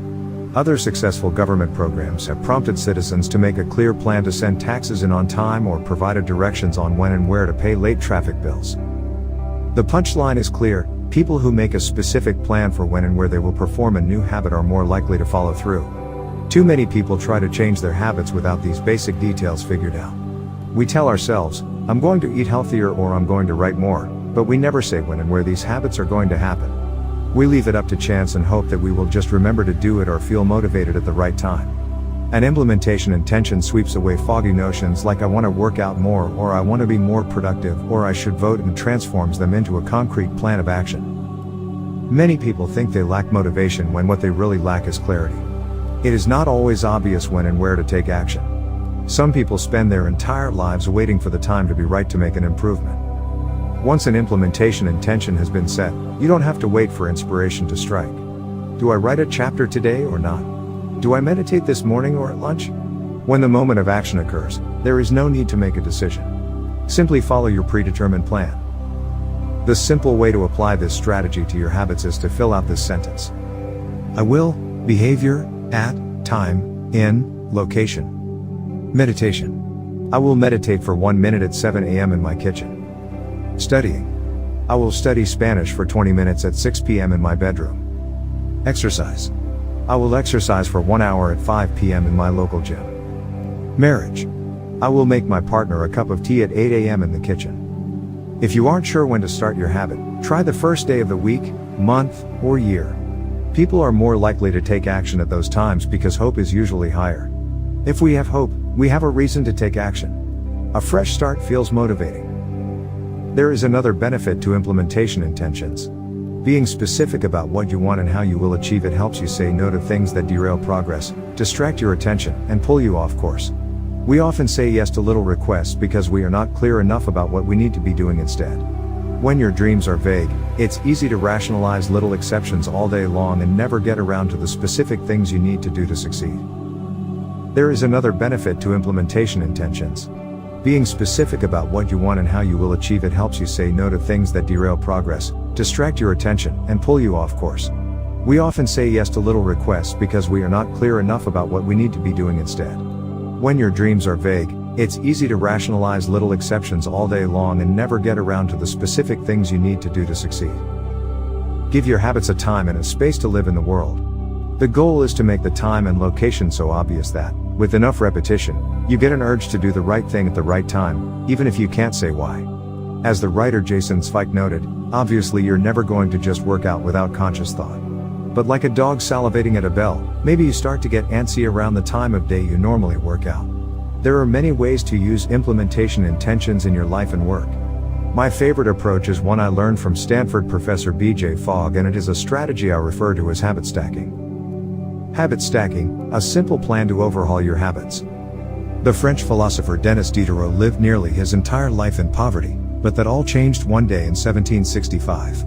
Diderot's daughter was about to be married and he could not afford to pay for the wedding. Despite his lack of wealth, Diderot was well known for his role as the co-founder and writer of Encyclopédie, one of the most comprehensive encyclopedias of the time. When Catherine the Great, the Empress of Russia, heard of Diderot's financial troubles, her heart went out to him. She was a book lover and greatly enjoyed his encyclopedia. She offered to buy Diderot's personal library for £1,000, more than $150,000 today. Suddenly, Diderot had money to spare. With his new wealth, he not only paid for the wedding but also acquired a scarlet robe for himself. Diderot's scarlet robe was beautiful. So beautiful, in fact, that he immediately noticed how out of place it seemed when surrounded by his more common possessions. He wrote that there was no more coordination, no more unity, no more beauty between his elegant robe and the rest of his stuff. Diderot soon felt the urge to upgrade his possessions. He replaced his rug with one from Damascus. He decorated his home with expensive sculptures. He bought a mirror to place above the mantel, and a better kitchen table. He tossed aside his old straw chair for a leather one. Like falling dominoes, one purchase led to the next. Diderot's behavior is not uncommon. In fact, the tendency for one purchase to lead to another one has a name: the Diderot effect. The Diderot effect states that obtaining a new possession often creates a spiral of consumption that leads to additional purchases. You can spot this pattern everywhere. You buy a dress and have to get new shoes and earrings to match. You buy a couch and suddenly question the layout of your entire living room. You buy a toy for your child and soon find yourself purchasing all of the accessories that go with it. It's a chain reaction of purchases. Many human behaviors follow this cycle. You often decide what to do next based on what you have just finished doing. Going to the bathroom leads to washing and drying your hands, which reminds you that you need to put the dirty towels in the laundry, so you add laundry detergent to the shopping list, and so on. No behavior happens in isolation. Each action becomes a cue that triggers the next behavior. Why is this important? When it comes to building new habits, you can use the connectedness of behavior to your advantage. One of the best ways to build a new habit is to identify a current habit you already do each day and then stack your new behavior on top. This is called habit stacking. Habit stacking is a special form of an implementation intention. Rather than pairing your new habit with a particular time and location, you pair it with a current habit. This method, which was created by B.J. Fogg as part of his Tiny Habits program, can be used to design an obvious cue for nearly any habit. The habit stacking formula is: after, current habit, I will, new habit. For example, meditation. After I pour my cup of coffee each morning, I will meditate for 1 minute. Exercise. After I take off my work shoes, I will immediately change into my workout clothes. Gratitude. After I sit down to dinner, I will say one thing I'm grateful for that happened today. Marriage. After I get into bed at night, I will give my partner a kiss. Safety. After I put on my running shoes, I will text a friend or family member where I am running and how long it will take. The key is to tie your desired behavior into something you already do each day. Once you have mastered this basic structure, you can begin to create larger stacks by chaining small habits together. This allows you to take advantage of the natural momentum that comes from one behavior leading into the next, a positive version of the Diderot effect. Habit stacking. Figure 7, habit stacking increases the likelihood that you'll stick with a habit by stacking your new behavior on top of an old one. This process can be repeated to chain numerous habits together, each one acting as the cue for the next. Your morning routine habit stack might look like this: 1. After I pour my morning cup of coffee, I will meditate for 60 seconds. 2. After I meditate for 60 seconds, I will write my to-do list for the day. 3. After I write my to-do list for the day, I will immediately begin my first task. Or, consider this habit stack in the evening: 1. After I finish eating dinner, I will put my plate directly into the dishwasher. 2. After I put my dishes away, I will immediately wipe down the counter. 3. After I wipe down the counter, I will set out my coffee mug for tomorrow morning. You can also insert new behaviors into the middle of your current routines. For example, you may already have a morning routine that looks like this: wake up greater than make my bed more than take a shower. Let's say you want to develop the habit of reading more each night. You can expand your habit stack and try something like, wake up greater than make my bed more than place a book on my pillow greater than take a shower. Now, when you climb into bed each night, a book will be sitting there waiting for you to enjoy. Overall, habit stacking allows you to create a set of simple rules that guide your future behavior. It's like you always have a game plan for which action should come next. Once you get comfortable with this approach, you can develop general habit stacks to guide you whenever the situation is appropriate. Exercise. When I see a set of stairs, I will take them instead of using the elevator. Social skills. When I walk into a party, I will introduce myself to someone I don't know yet. Finances. When I want to buy something over $100, I will wait 24 hours before purchasing. Healthy eating. When I serve myself a meal, I will always put veggies on my plate first. Minimalism. When I buy a new item, I will give something away. One in, one out, mood. When the phone rings, I will take one deep breath and smile before answering. Forgetfulness. When I leave a public place, I will check the table and chairs to make sure I don't leave anything behind. No matter how you use this strategy, the secret to creating a successful habit stack is selecting the right cue to kick things off. Unlike an implementation intention, which specifically states the time and location for a given behavior, habit stacking implicitly has the time and location built into it. When and where you choose to insert a habit into your daily routine can make a big difference.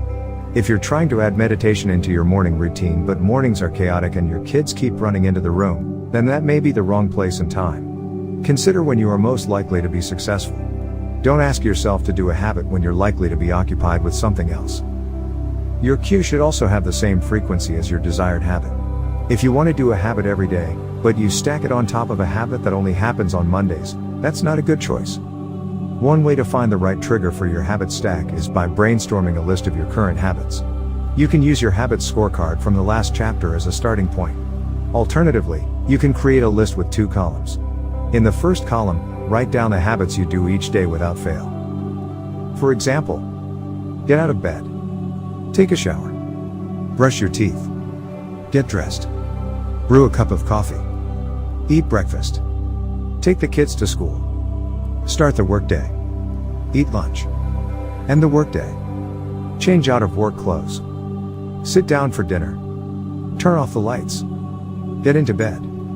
Your list can be much longer, but you get the idea. In the second column, write down all of the things that happen to you each day without fail. For example, the sun rises. You get a text message. The song you are listening to ends. The sun sets. Armed with these 2 lists, you can begin searching for the best place to layer your new habit into your lifestyle. Habit stacking works best when the cue is highly specific and immediately actionable. Many people select cues that are too vague. I made this mistake myself. When I wanted to start a push-up habit, my habit stack was when I take a break for lunch, I will do 10 push-ups. At first glance, this sounded reasonable. But soon, I realized the trigger was unclear. Would I do my push-ups before I ate lunch? After I ate lunch? Where would I do them? After a few inconsistent days, I changed my habit stack to, when I close my laptop for lunch, I will do 10 push-ups next to my desk. Ambiguity gone. Habits like read more or eat better are worthy causes, but these goals do not provide instruction on how and when to act. Be specific and clear. After I close the door. After I brush my teeth. After I sit down at the table. The specificity is important. The more tightly bound your new habit is to a specific cue, the better the odds are that you will notice when the time comes to act.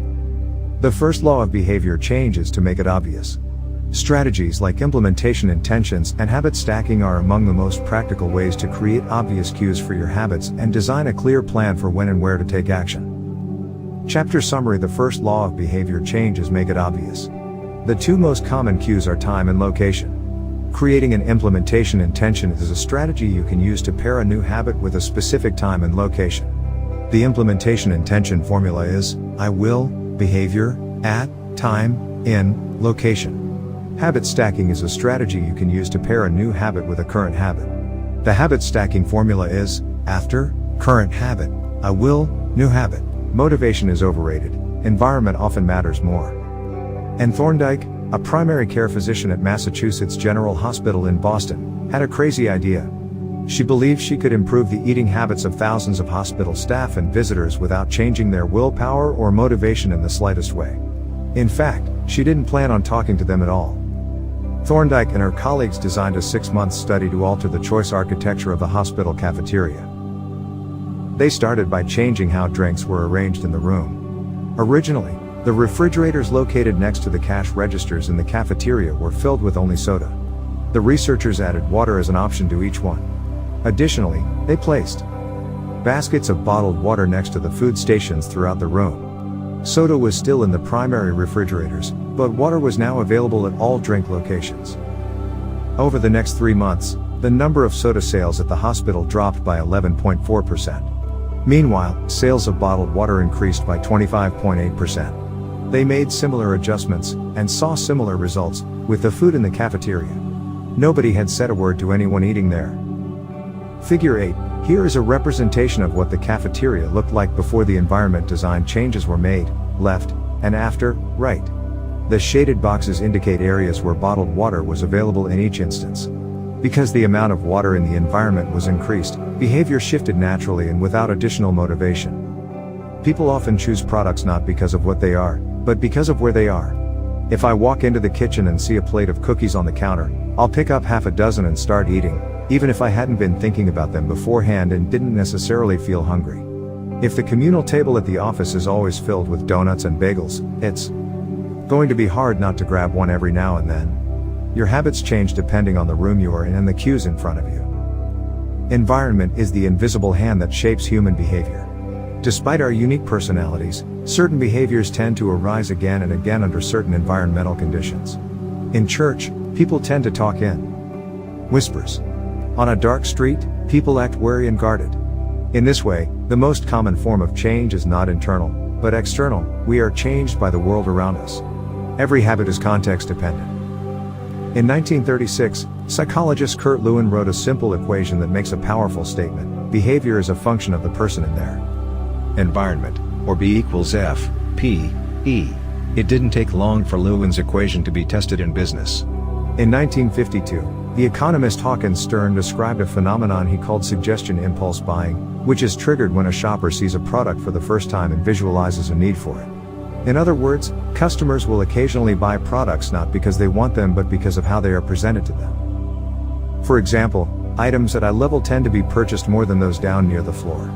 For this reason, you'll find expensive brand names featured in easy-to-reach locations on store shelves because they drive the most profit, while cheaper alternatives are tucked away in harder-to-reach spots.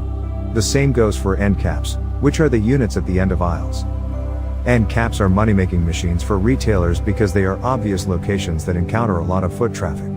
For example, 45% of Coca-Cola sales come specifically from end-of-the-aisle racks. The more obviously available a product or service is, the more likely you are to try it. People drink Bud Light because it is in every bar and visit Starbucks because it is on every corner. We like to think that we are in control. If we choose water over soda, we assume it is because we wanted to do so. The truth, however, is that many of the actions we take each day are shaped not by purposeful drive and choice but by the most obvious option. Every living being has its own methods for sensing and understanding the world. Eagles have remarkable long-distance vision. Snakes can smell by tasting the air with their highly sensitive tongues. Sharks can detect small amounts of electricity and vibrations in the water caused by nearby fish. Even bacteria have chemoreceptors, tiny sensory cells that allow them to detect toxic chemicals in their environment. In humans, perception is directed by the sensory nervous system. We perceive the world through sight, sound, smell, touch, and taste. But we also have other ways of sensing stimuli. Some are conscious, but many are non-conscious. For instance, you can notice when the temperature drops before a storm, or when the pain in your gut rises during a stomachache, or when you fall off balance while walking on rocky ground. Receptors in your body pick up on a wide range of internal stimuli, such as the amount of salt in your blood or the need to drink when thirsty. The most powerful of all human sensory abilities, however, is vision. The human body has about 11 million sensory receptors. Approximately 10 million of those are dedicated to sight. Some experts estimate that half of the brain's resources are used on vision. Given that we are more dependent on vision than on any other sense, it should come as no surprise that visual cues are the greatest catalyst of our behavior. For this reason, a small change in what you see can lead to a big shift in what you do. As a result, you can imagine how important it is to live and work in environments that are filled with productive cues and devoid of unproductive ones. Thankfully, there is good news in this respect. You don't have to be the victim of your environment. You can also be the architect of it. How to design your environment for success. During the energy crisis and oil embargo of the 1970s, Dutch researchers began to pay close attention to the country's energy usage.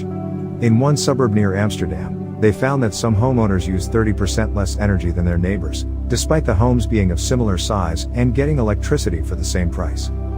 It turned out the houses in this neighborhood were nearly identical except for one feature: the location of the electrical meter.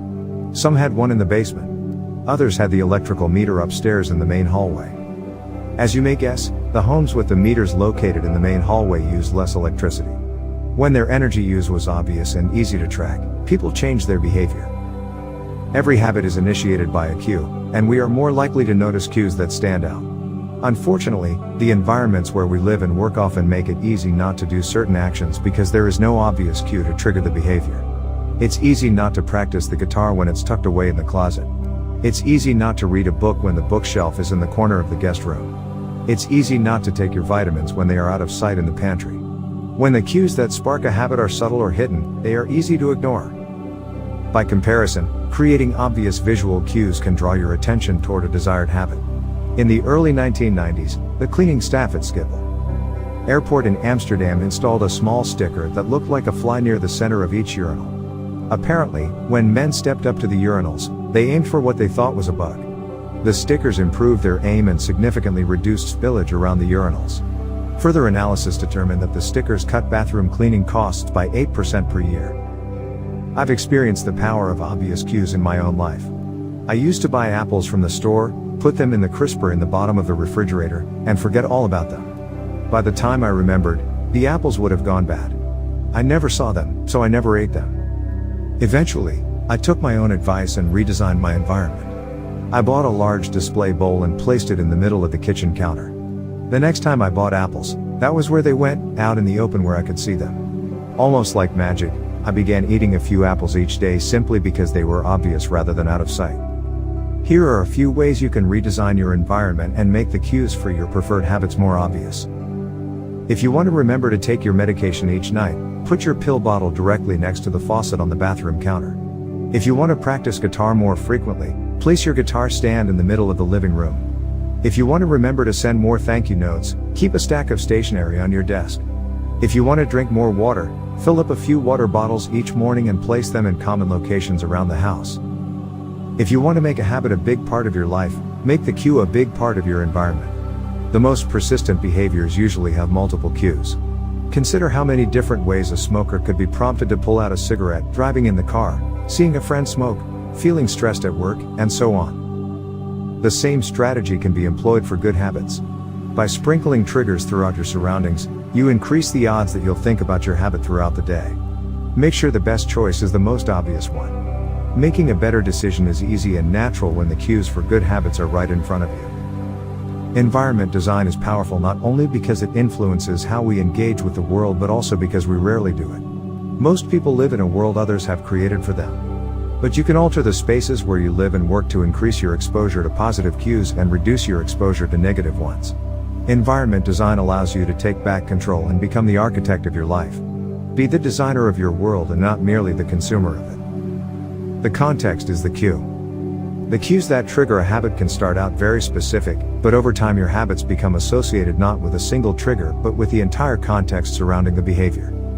For example, many people drink more in social situations than they would ever drink alone. The trigger is rarely a single cue, but rather the whole situation: watching your friends order drinks, hearing the music at the bar, seeing the beers on tap. We mentally assign our habits to the locations in which they occur: the home, the office, the gym. Each location develops a connection to certain habits and routines. You establish a particular relationship with the objects on your desk, the items on your kitchen counter, the things in your bedroom. Our behavior is not defined by the objects in the environment but by our relationship to them. In fact, This is a useful way to think about the influence of the environment on your behavior. Stop thinking about your environment as filled with objects.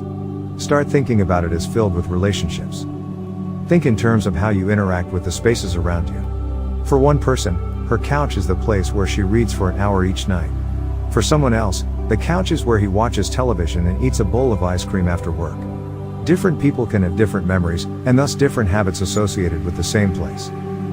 The good news? You can train yourself to link a particular habit with a particular context. In one study, scientists instructed insomniacs to get into bed only when they were tired.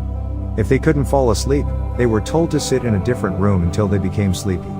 Over time, subjects began to associate the context of their bed with the action of sleeping, and it became easier to quickly fall asleep when they climbed in bed. Their brains learned that sleeping, not browsing on their phones, not watching television, not staring at the clock, was the only action that happened in that room. The power of context also reveals an important strategy. Habits can be easier to change in a new environment. It helps to escape the subtle triggers and cues that nudge you toward your current habits. Go to a new place, a different coffee shop, a bench in the park, a corner of your room you seldom use, and create a new routine there. It is easier to associate a new habit with a new context than to build a new habit in the face of competing cues. It can be difficult to go to bed early if you watch television in your bedroom each night. It can be hard to study in the living room without getting distracted if that's where you always play video games. But when you step outside your normal environment, you leave your behavioral biases behind. You aren't battling old environmental cues, which allows new habits to form without interruption. Want to think more creatively? Move to a bigger room, a rooftop patio, or a building with expansive architecture. Take a break from the space where you do your daily work, which is also linked to your current thought patterns. Trying to eat healthier? It is likely that you shop on autopilot at your regular supermarket. Try a new grocery store. You may find it easier to avoid unhealthy food when your brain doesn't automatically know where it is located in the store. When you can't manage to get to an entirely new environment, redefine or rearrange your current one. Create a separate space for work, study, exercise, entertainment, and cooking. The mantra I find useful is one space, one use. When I started my career as an entrepreneur, I would often work from my couch or at the kitchen table. In the evenings, I found it very difficult to stop working. There was no clear division between the end of work time and the beginning of personal time. Was the kitchen table my office or the space where I ate meals? Was the couch where I relaxed or where I sent emails? Everything happened in the same place. A few years later, I could finally afford to move to a home with a separate room for my office. Suddenly, work was something that happened. In here and personal life was something that happened out there. It was easier for me to turn off the professional side of my brain when there was a clear dividing line between work life and home life. Each room had one primary use. The kitchen was for cooking. The office was for working. Whenever possible, avoid mixing the context of one habit with another. When you start mixing contexts, you'll start mixing habits, and the easier ones will usually win out. This is one reason why the versatility of modern technology is both a strength and a weakness. You can use your phone for all sorts of tasks, which makes it a powerful device. But when you can use your phone to do nearly anything, it becomes hard to associate it with one task. You want to be productive, but you're also conditioned to browse social media, check email, and play video games whenever you open your phone. It's a mishmash of cues. You may be thinking, you don't understand. I live in New York City. My apartment is the size of a smartphone. I need each room to play multiple roles. Fair enough. If your space is limited, divide your room into activity zones, a chair for reading, a desk for writing, a table for eating. You can do the same with your digital spaces. I know a writer who uses his computer only for writing, his tablet only for reading, and his phone only for social media and texting. Every habit should have a home.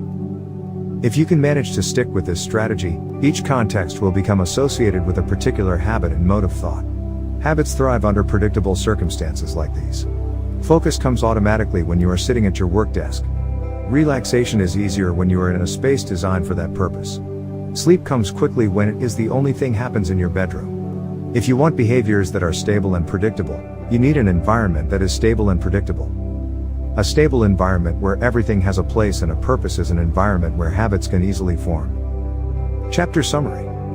Small changes in context can lead to large changes in behavior over time. Every habit is initiated by a cue. We are more likely to notice cues that stand out. Make the cues of good habits obvious in your environment. Gradually, your habits become associated not with a single trigger but with the entire context surrounding the behavior. The context becomes the cue. It is easier to build new habits in a new environment because you are not fighting against old cues.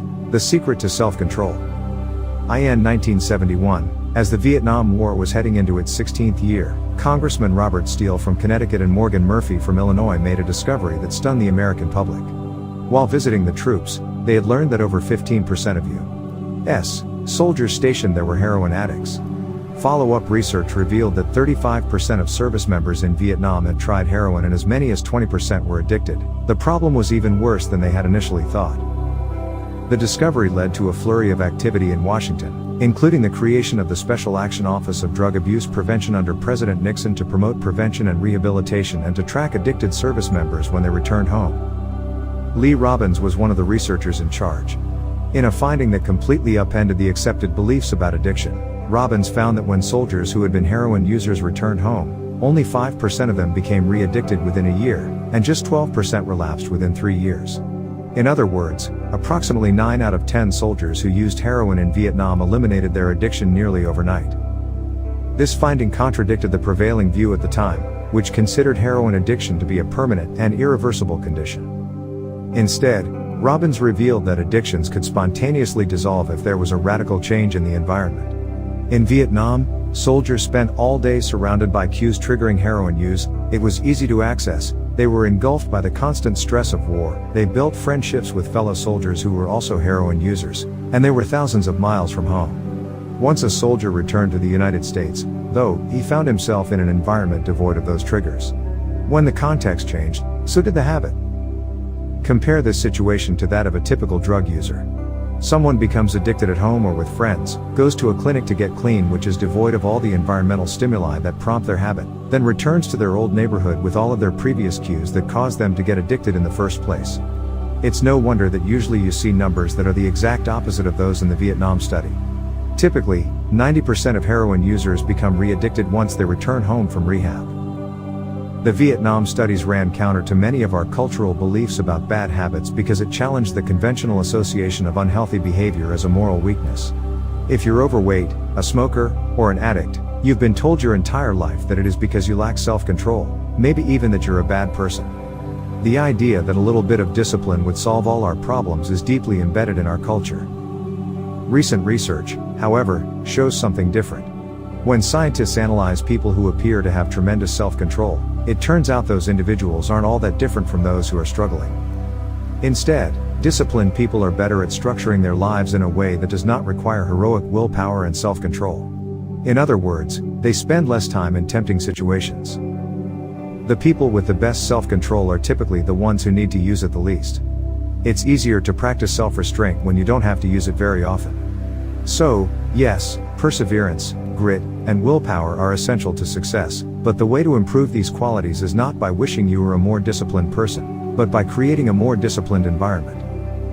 This counterintuitive idea makes even more sense once you understand what happens when a habit is formed in the brain. A habit that has been encoded in the mind is ready to be used whenever the relevant situation arises. When Patty Alwell, a therapist from Austin, Texas, started smoking, she would often light up while riding horses with a friend. Eventually, she quit smoking and avoided it for years. She had also stopped riding. Decades later, she hopped on a horse again and found herself craving a cigarette for the first time in forever. The cues were still internalized, she just hadn't been exposed to them in a long time. Once a habit has been encoded, the urge to act follows whenever the environmental cues reappear. This is one reason behavior change techniques can backfire. Shaming obese people with weight loss presentations can make them feel stressed, and as a result many people return to their favorite coping strategy, overeating. Showing pictures of blackened lungs to smokers leads to higher levels of anxiety, which drives many people to reach for a cigarette. If you're not careful about cues, you can cause the very behavior you want to stop. Bad habits are autocatalytic. The process feeds itself. They foster the feelings they try to numb. You feel bad, so you eat junk food. Because you eat junk food, you feel bad. Watching television makes you feel sluggish, so you watch more television because you don't have the energy to do anything else. Worrying about your health makes you feel anxious, which causes you to smoke to ease your anxiety, which makes your health even worse, and soon you're feeling more anxious. It's a downward spiral, a runaway train of bad habits. Researchers refer to this phenomenon as cue-induced wanting. An external trigger causes a compulsive craving to repeat a bad habit. Once you notice something, you begin to want it. This process is happening all the time, often without us realizing it. Scientists have found that showing addicts a picture of cocaine for just 33 milliseconds stimulates the reward pathway in the brain and sparks desire. This speed is too fast for the brain to consciously register. The addicts couldn't even tell you what they had seen, but they craved the drug all the same. Here's the punchline: you can break a habit, but you're unlikely to forget it. Once the mental grooves of habit have been carved into your brain, they are nearly impossible to remove entirely, even if they go unused for quite a while. And that means that simply resisting temptation is an ineffective strategy. It is hard to maintain a Zen attitude in a life filled with interruptions. It takes too much energy. In the short run, you can choose to overpower temptation. In the long run, we become a product of the environment that we live in.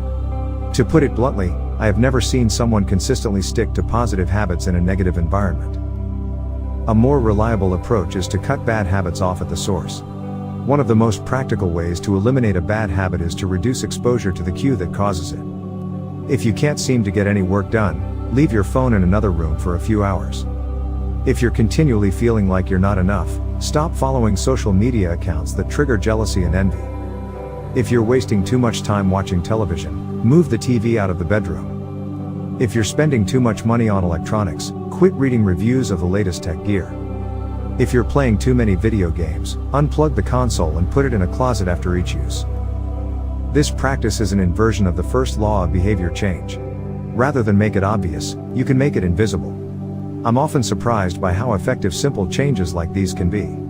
Remove a single cue and the entire habit often fades away. Self-control is a short-term strategy, not a long-term one. You may be able to resist temptation once or twice, but it's unlikely you can muster the willpower to override your desires every time. Instead of summoning a new dose of willpower whenever you want to do the right thing, your energy would be better spent optimizing your environment. This is the secret to self-control. Make the cues of your good habits obvious and the cues of your bad habits invisible.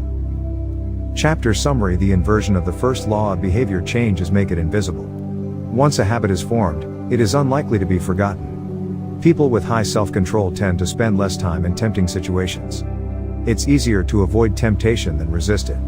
One of the most practical ways to eliminate a bad habit is to reduce exposure to the cue that causes it. Self-control is a short-term strategy, not a long-term one. The second law: make it attractive. How to make a habit irresistible. In the 1940s, a Dutch scientist named Nico Tinbergen performed a series of experiments that transformed our understanding of what motivates us. Tinbergen, who eventually won a Nobel Prize for his work, was investigating herring gulls, the gray and white birds often seen flying along the seashores of North America. Adult herring gulls have a small red dot on their beak, and Tinbergen noticed that newly hatched chicks would peck this spot whenever they wanted food. To begin one experiment, he created a collection of fake cardboard beaks, just a head without a body. When the parents had flown away, he went over to the nest and offered these dummy beaks to the chicks. The beaks were obvious fakes, and he assumed the baby birds would reject them altogether. However, when the tiny gulls saw the red spot on the cardboard beak, they pecked away just as if it were attached to their own mother. They had a clear preference for those red spots, as if they had been genetically programmed at birth. Soon Tinbergen discovered that the bigger the red spot, the faster the chicks pecked. Eventually, he created a beak with 3 large red dots on it. When he placed it over the nest, the baby birds went crazy with delight.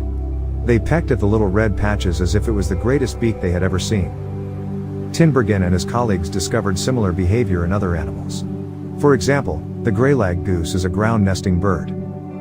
Occasionally, as the mother moves around on the nest, one of the eggs will roll out and settle on the grass nearby. Whenever this happens, the goose will waddle over to the egg and use its beak and neck to pull it back into the nest. Tinbergen discovered that the goose will pull any nearby round object, such as a billiard ball or a light bulb, back into the nest. The bigger the object, the greater their response. One goose even made a tremendous effort to roll a volleyball back and sit on top. Like the baby gulls automatically pecking at red dots, the greylag goose was following an instinctive rule. When I see a round object nearby, I must roll it back into the nest. The bigger the round object, the harder I should try to get it. It's like the brain of each animal is preloaded with certain rules for behavior, and when it comes across an exaggerated version of that rule, it lights up like a Christmas tree. Scientists refer to these exaggerated cues as supernormal stimuli. A supernormal stimulus is a heightened version of reality, like a beak with 3 red dots or an egg the size of a volleyball, and it elicits a stronger response than usual. Humans are also prone to fall for exaggerated versions of reality. Junk food, for example, drives our reward systems into a frenzy. After spending hundreds of thousands of years hunting and foraging for food in the wild, the human brain has evolved to place a high value on salt, sugar, and fat. Such foods are often calorie-dense, and they were quite rare when our ancient ancestors were roaming the savannah. When you don't know where your next meal is coming from, eating as much as possible is an excellent strategy for survival. But your brain continues to crave it like it is scarce. Placing a high value on salt, sugar, and fat is no longer advantageous to our health, but the craving persists because the brain's reward centers have not changed for approximately 50,000 years. The modern food industry relies on stretching our Paleolithic instincts beyond their evolutionary purpose. A primary goal of food science is to create products that are more attractive to consumers. Nearly every food in a bag, box, or jar has been enhanced in some way, if only with additional flavoring. Companies spend millions of dollars to discover the most satisfying level of crunch in a potato chip or the perfect amount of fizz in a soda. Entire departments are dedicated to optimizing how a product feels in your mouth, a quality known as a raw sensation. French fries, for example, are a potent combination: golden brown and crunchy on the outside, light and smooth on the inside. Other processed foods enhance dynamic contrast, which refers to items with a combination of sensations, like crunchy and creamy. Imagine the gooiness of melted cheese on top of a crispy pizza crust, or the crunch of an Oreo cookie combined with its smooth center. With natural, unprocessed foods, you tend to experience the same sensations over and over. How's that 17th bite of kale taste? After a few minutes, your brain loses interest and you begin to feel full. But foods that are high in dynamic contrast keep the experience novel and interesting, encouraging you to eat more. Ultimately, such strategies enable food scientists to find the bliss point for each product, the precise combination of salt, sugar, and fat that excites your brain and keeps you coming back for more. The result, of course, is that you overeat because hyperpalatable foods are more attractive to the human brain. As Stephan Guyenet, a neuroscientist who specializes in eating behavior and obesity, says, "We've gotten too good at pushing our own buttons." The modern food industry, and the overeating habits it has spawned, is just one example of the second law of behavior change: make it attractive. The more attractive an opportunity is, the more likely it is to become habit-forming. Look around. Society is filled with highly engineered versions of reality that are more attractive than the world our ancestors evolved in. Stores feature mannequins with exaggerated hips and breasts to sell clothes. Social media delivers more likes and praise in a few minutes than we could ever get in the office or at home. Online porn splices together stimulating scenes at a rate that would be impossible to replicate in real life. Advertisements are created with a combination of ideal lighting, professional makeup, and photoshopped edits. Even the model doesn't look like the person in the final image. These are the supernormal stimuli of our modern world. They exaggerate features that are naturally attractive to us, and our instincts go wild as a result, driving us into excessive shopping habits, social media habits, porn habits, eating habits, and many others. If history serves as a guide, the opportunities of the future will be more attractive than those of today. The trend is for rewards to become more concentrated and stimuli to become more enticing. Junk food is a more concentrated form of calories than natural foods. Hard liquor is a more concentrated form of alcohol than beer. Video games are a more concentrated form of play than board games. Compared to nature, these pleasure-packed experiences are hard to resist. We have the brains of our ancestors but temptations they never had to face. If you want to increase the odds that a behavior will occur, then you need to make it attractive. Throughout our discussion of the second law, our goal is to learn how to make our habits irresistible. While it is not possible to transform every habit into a supernormal stimulus, we can make any habit more enticing.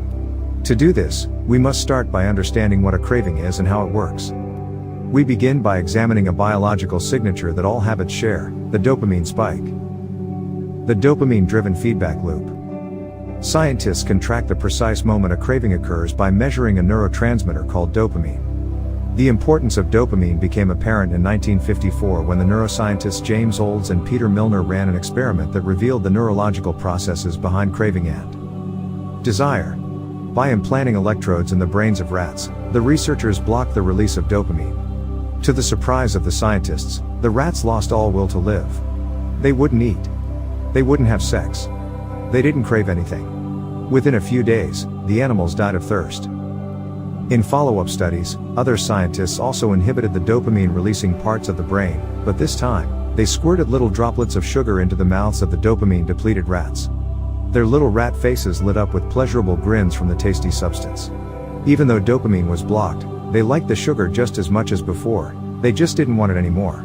The ability to experience pleasure remained, but without dopamine, desire died. And without desire, action stopped. When other researchers reversed this process and flooded the reward system of the brain with dopamine, animals performed habits at breakneck speed. In one study, mice received a powerful hit of dopamine each time they poked their nose in a box. Within minutes, the mice developed a craving so strong they began poking their nose into the box 800 times per hour. Humans are not so different. The average slot machine player will spin the wheel 600 times per hour. Habits are a dopamine-driven feedback loop. Every behavior that is highly habit-forming, taking drugs, eating junk food, playing video games, browsing social media, is associated with higher levels of dopamine. The same can be said for our most basic habitual behaviors like eating food, drinking water, having sex, and interacting socially. For years, scientists assumed dopamine was all about pleasure, but now we know it plays a central role in many neurological processes, including motivation, learning and memory, punishment and aversion, and voluntary movement. When it comes to habits, the key takeaway is this: dopamine is released not only when you experience pleasure, but also when you anticipate it. Gambling addicts have a dopamine spike right before they place a bet, not after they win. Cocaine addicts get a surge of dopamine when they see the powder, not after they take it. Whenever you predict that an opportunity will be rewarding, your levels of dopamine spike in anticipation. And whenever dopamine rises, so does your motivation to act. It is the anticipation of a reward, not the fulfillment of it, that gets us to take action. Interestingly, the reward system that is activated in the brain when you receive a reward is the same system that is activated when you anticipate a reward. This is one reason the anticipation of an experience can often feel better than the attainment of it. As a child, thinking about Christmas morning can be better than opening the gifts. As an adult, daydreaming about an upcoming vacation can be more enjoyable than actually being on vacation. Scientists refer to this as the difference between wanting and liking. Figure 9. Before a habit is learned, A. Dopamine is released when the reward is experienced for the first time. The next time around. B. Dopamine rises before taking action, immediately after a cue is recognized. This spike leads to a feeling of desire and a craving to take action whenever the cue is spotted. Once a habit is learned, dopamine will not rise when a reward is experienced because you already expect the reward. However, if you see a cue and expect a reward, but do not get one, then dopamine will drop in disappointment. C. The sensitivity of the dopamine response can clearly be seen when a reward is provided late. D. First, the cue is identified and dopamine rises as a craving builds. Next, a response is taken but the reward does not come as quickly as expected and dopamine begins to drop. Finally, when the reward comes a little later than you had hoped, dopamine spikes again. It is as if the brain is saying, "See, I knew I was right. Don't forget to repeat this action next time." Your brain has far more neural circuitry allocated for wanting rewards than for liking them. The wanting centers in the brain are large: the brain stem, the nucleus accumbens, the ventral tegmental area, the dorsal striatum, the amygdala, and portions of the prefrontal cortex. By comparison, the liking centers of the brain are much smaller. They are often referred to as hedonic hot spots and are distributed like tiny islands throughout the brain. For instance, researchers have found that 100% of the nucleus accumbens is activated during wanting. Meanwhile, only 10% of the structure is activated during liking. The fact that the brain allocates so much precious space to the regions responsible for craving and desire provides further evidence of the crucial role these processes play. Desire is the engine that drives behavior. Every action is taken because of the anticipation that precedes it. It is the craving that leads to the response. These insights reveal the importance of the second law of behavior change. We need to make our habits attractive because it is the expectation of a rewarding experience that motivates us to act in the first place. This is where a strategy known as temptation bundling comes into play.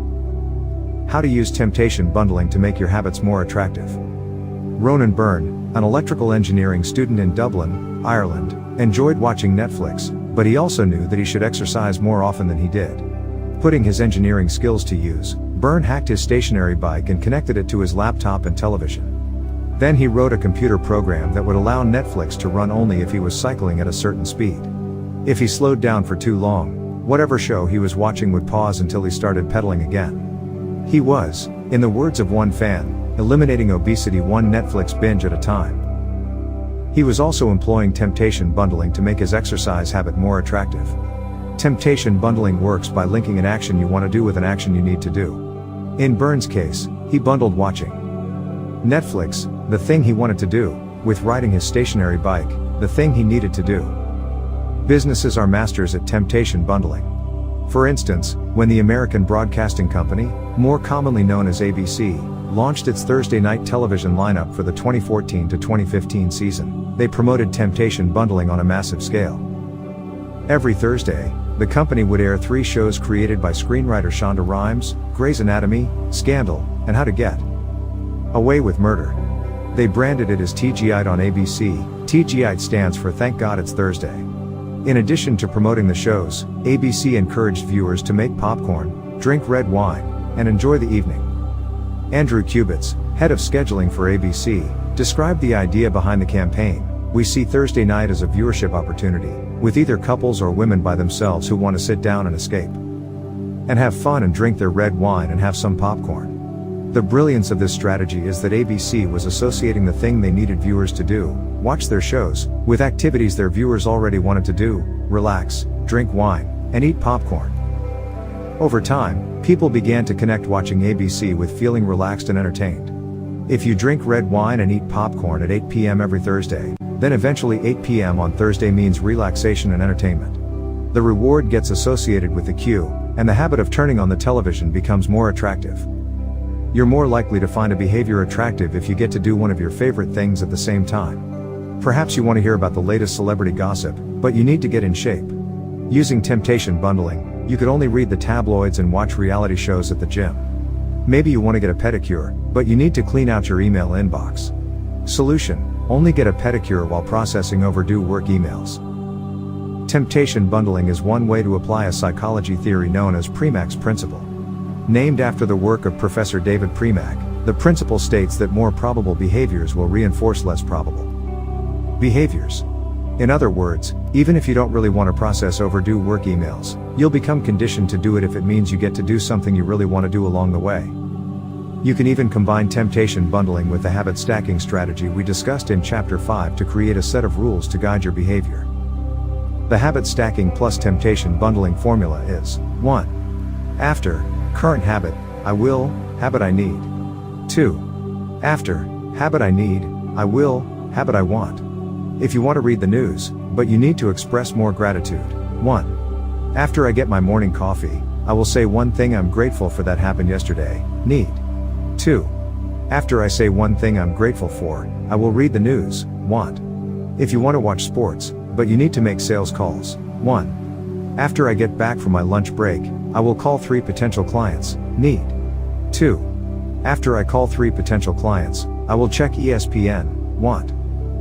If you want to check Facebook, but you need to exercise more: 1. After I pull out my phone, I will do 10 burpees. Need. 2. After I do 10 burpees, I will check Facebook. Want. The hope is that eventually you'll look forward to calling 3 clients or doing 10 burpees because it means you get to read the latest sports news or check Facebook.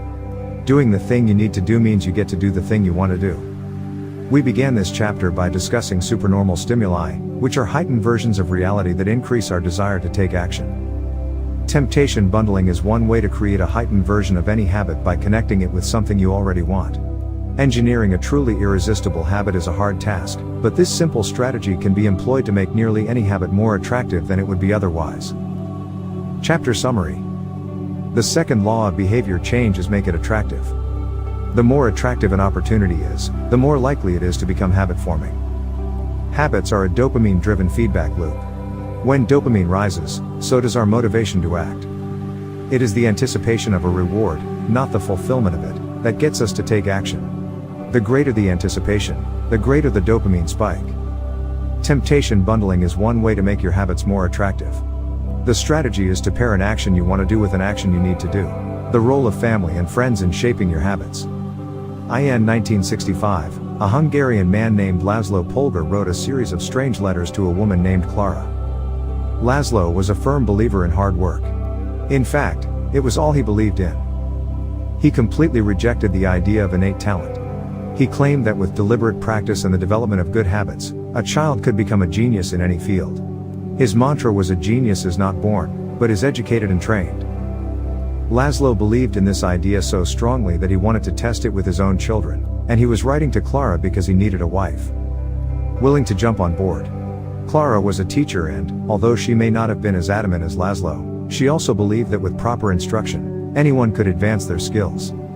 Laszlo decided chess would be a suitable field for the experiment, and he laid out a plan to raise his children to become chess prodigies.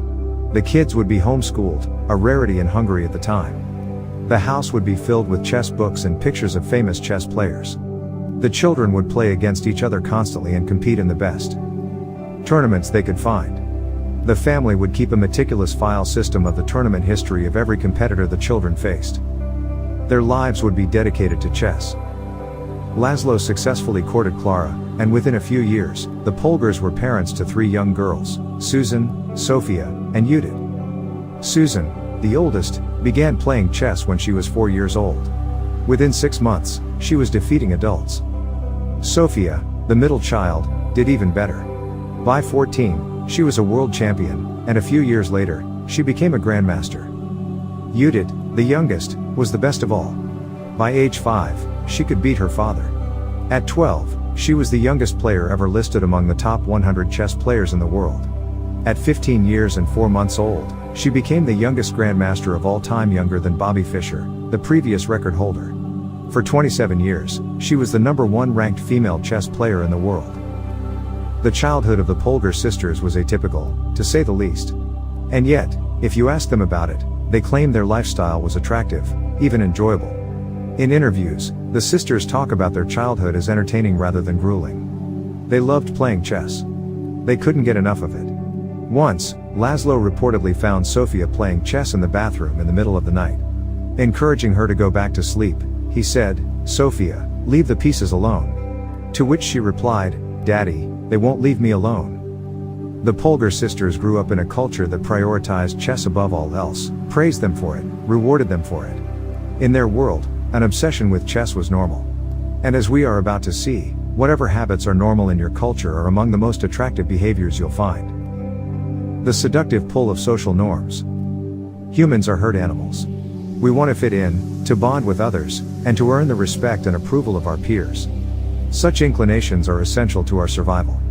For most of our evolutionary history, our ancestors lived in tribes. Becoming separated from the tribe, or worse, being cast out, was a death sentence. The lone wolf dies, but the pack survives. Meanwhile, those who collaborated and bonded with others enjoyed increased safety, mating opportunities, and access to resources. As Charles Darwin noted, in the long history of humankind, those who learned to collaborate and improvise most effectively have prevailed.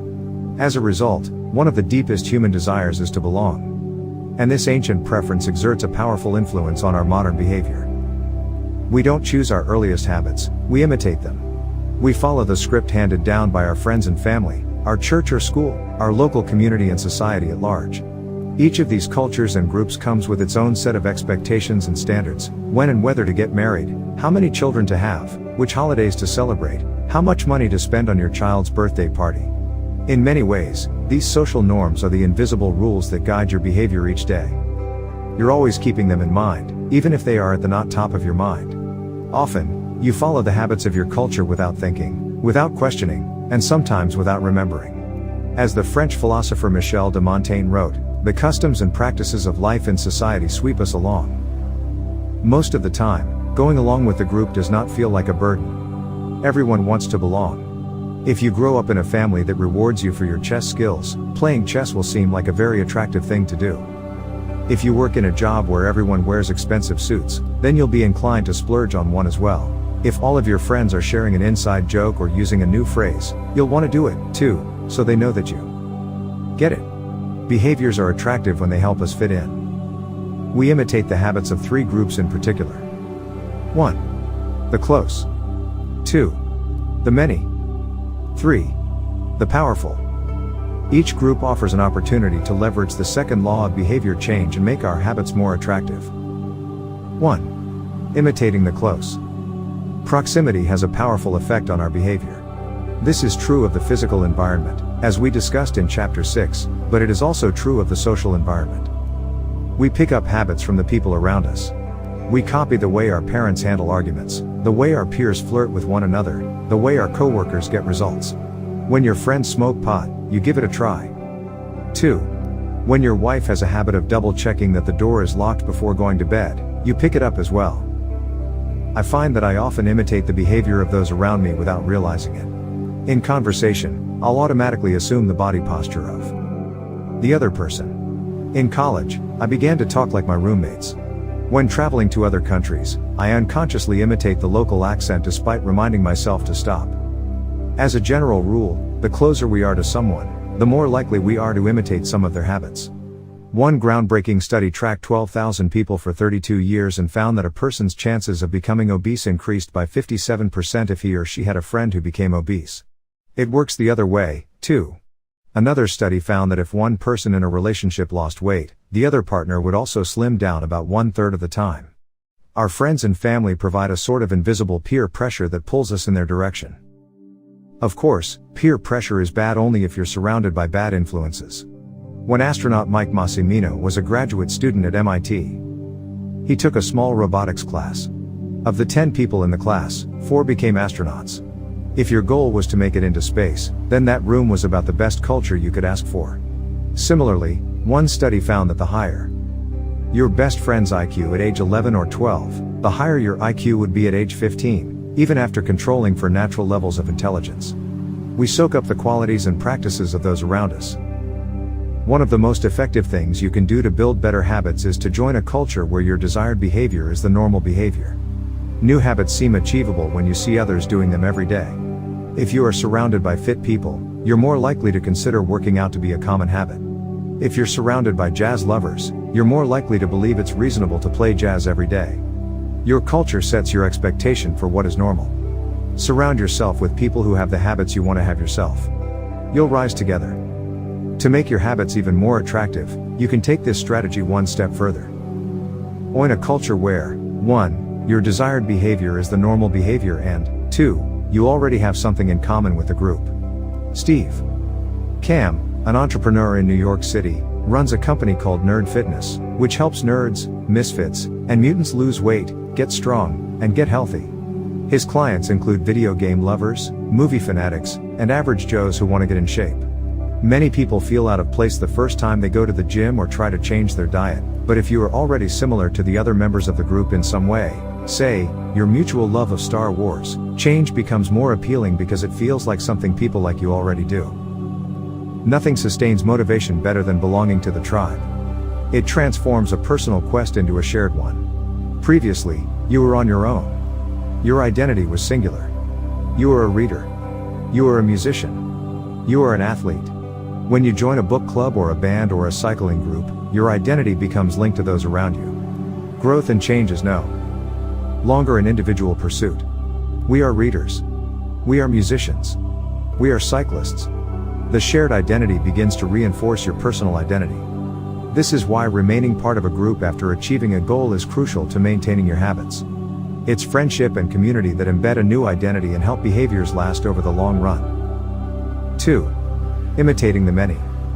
In the 1950s, psychologist Solomon Asch conducted a series of experiments that are now taught to legions of undergrads each year. To begin each experiment, the subject entered the room with a group of strangers. Unbeknownst to them, the other participants were actors planted by the researcher and instructed to deliver scripted answers to certain questions. The group would be shown one card with a line on it and then a second card with a series of lines. Each person was asked to select the line on the second card that was similar in length to the line on the first card. It was a very simple task. Here is an example of 2 cards used in the experiment. Figure 10. This is a representation of 2 cards used by Solomon Asch in his famous social conformity experiments. The length of the line on the first card, left, is obviously the same as line C, but when a group of actors claimed it was a different length, the research subjects would often change their minds and go with the crowd rather than believe their own eyes. The experiment always began the same. First, there would be some easy trials where everyone agreed on the correct line. After a few rounds, the participants were shown a test that was just as obvious as the previous ones, except the actors in the room would select an intentionally incorrect answer. For example, they would respond A to the comparison shown in Figure 10. Everyone would agree that the lines were the same even though they were clearly different.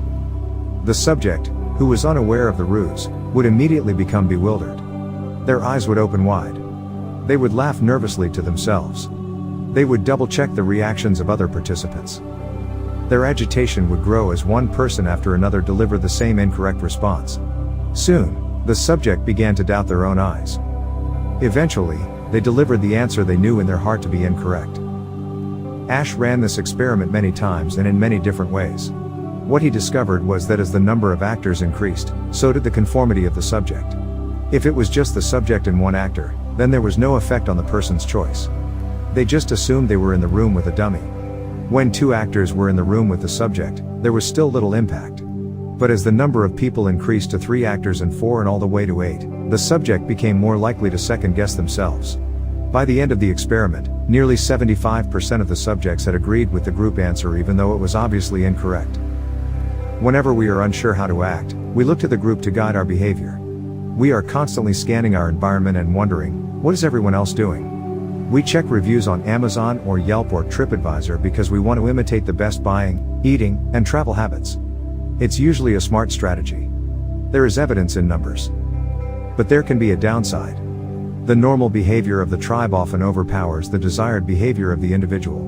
For example, one study found that when a chimpanzee learns an effective way to crack nuts open as a member of one group and then switches to a new group that uses a less effective strategy, it will avoid using the superior nut cracking method just to blend in with the rest of the chimps. Humans are similar. There is tremendous internal pressure to comply with the norms of the group. The reward of being accepted is often greater than the reward of winning an argument, looking smart, or finding truth.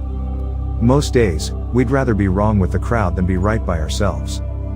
The human mind knows how to get along with others. It wants to get along with others. This is our natural mode. You can override it, you can choose to ignore the group or to stop caring what other people think, but it takes work. Running against the grain of your culture requires extra effort. When changing your habits means challenging the tribe, change is unattractive. When changing your habits means fitting in with the tribe, change is very attractive. 3.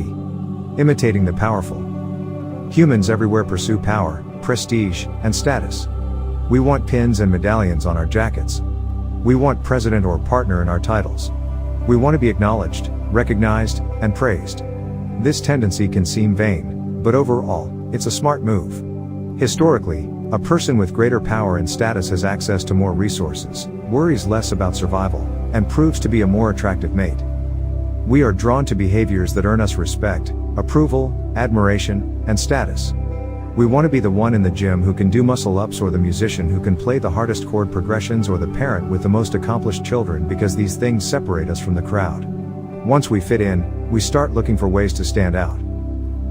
This is one reason we care so much about the habits of highly effective people. We try to copy the behavior of successful people because we desire success ourselves. Many of our daily habits are imitations of people we admire. You replicate the marketing strategies of the most successful firms in your industry. You make a recipe from your favorite baker. You borrow the storytelling strategies of your favorite writer. You mimic the communication style of your boss. We imitate people we envy. High-status people enjoy the approval, respect, and praise of others. And that means if a behavior can get us approval, respect, and praise, we find it attractive. We are also motivated to avoid behaviors that would lower our status. We trim our hedges and mow our lawn because we don't want to be the slob of the neighborhood. When our mother comes to visit, we clean up the house because we don't want to be judged. We are continually wondering what will others think of me? And altering our behavior based on the answer. The Polgar sisters, the chess prodigies mentioned at the beginning of this chapter, are evidence of the powerful and lasting impact social influences can have on our behavior.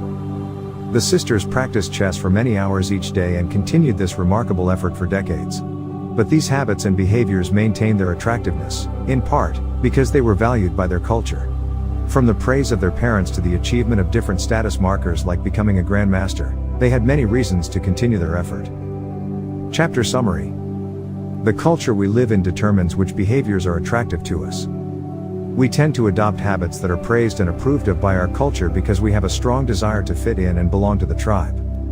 We tend to imitate the habits of three social groups: the close, family and friends; the many, the tribe; and the powerful, those with status and prestige. One of the most effective things you can do to build better habits is to join a culture where, 1. Your desired behavior is the normal behavior and, 2. You already have something in common with the group. The normal behavior of the tribe often overpowers the desired behavior of the individual. Most days, we'd rather be wrong with the crowd than be right by ourselves. If a behavior can get us approval, respect, and praise, we find it attractive. How to find and fix the causes of your bad habits. In late 2012, I was sitting in an old apartment just a few blocks from Istanbul's most famous street, Istiklal Caddesi. I was in the middle of a 4-day trip to Turkey and my guide, Mike, was relaxing in a worn-out armchair a few feet away. Mike wasn't really a guide. He was just a guy from Maine who had been living in Turkey for 5 years, but he offered to show me around while I was visiting the country and I took him up on it. On this particular night, I had been invited to dinner with him and a handful of his Turkish friends. There were 7 of us, and I was the only one who hadn't, at some point, smoked at least 1 pack of cigarettes per day. I asked one of the Turks how he got started. "Friends," he said. "It always starts with your friends. One friend smokes, then you try it." What was truly fascinating was that half of the people in the room had managed to quit smoking. Mike had been smoke-free for a few years at that point, and he swore up and down that he broke the habit because of a book called Alan Carr's Easy Way to Stop Smoking. "It frees you from the mental burden of smoking," he said. "It tells you, stop lying to yourself. You know you don't actually want to smoke. You know you don't really enjoy this. It helps you feel like you're not the victim anymore. You start to realize that you don't need to smoke." I had never tried a cigarette, but I took a look at the book afterward out of curiosity. The author employs an interesting strategy to help smokers eliminate their cravings. He systematically reframes each cue associated with smoking and gives it a new meaning. He says things like, "You think you're quitting something, but you're not quitting anything because cigarettes do nothing for you. You think smoking is something you need to do to be social, but it's not. You can be social without smoking at all. You think smoking is about relieving stress, but it's not. Smoking does not relieve your nerves, it destroys them." Over and over, he repeats these phrases and others like them. "Get it clearly into your mind," he says. "You are losing nothing and you are making marvelous positive gains not only in health, energy and money but also in confidence, self-respect, freedom and, most important of all, in the length and quality of your future life." By the time you get to the end of the book, smoking seems like the most ridiculous thing in the world to do. And if you no longer expect smoking to bring you any benefits, you have no reason to smoke. It is an inversion of the second law of behavior change: make it unattractive. Now, I know this idea might sound overly simplistic. Just change your mind and you can quit smoking. But stick with me for a minute. Where cravings come from. Every behavior has a surface level craving and a deeper, underlying motive. I often have a craving that goes something like this: I want to eat tacos. If you were to ask me why I want to eat tacos, I wouldn't say, because I need food to survive. But the truth is, somewhere deep down, I am motivated to eat tacos because I have to eat to survive. The underlying motive is to obtain food and water even if my specific craving is for a taco. Some of our underlying motives include: conserve energy, obtain food and water, find love and reproduce, connect and bond with others, win social acceptance and approval, reduce uncertainty, achieve status and prestige.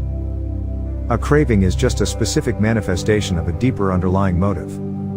Your brain did not evolve with a desire to smoke cigarettes or to check Instagram or to play video games. At a deep level, you simply want to reduce uncertainty and relieve anxiety, to win social acceptance and approval, or to achieve status. Look at nearly any product that is habit forming and you'll see that it does not create a new motivation, but rather latches onto the underlying motives of human nature. Find love and reproduce equals using Tinder. Connect and bond with others equals browsing.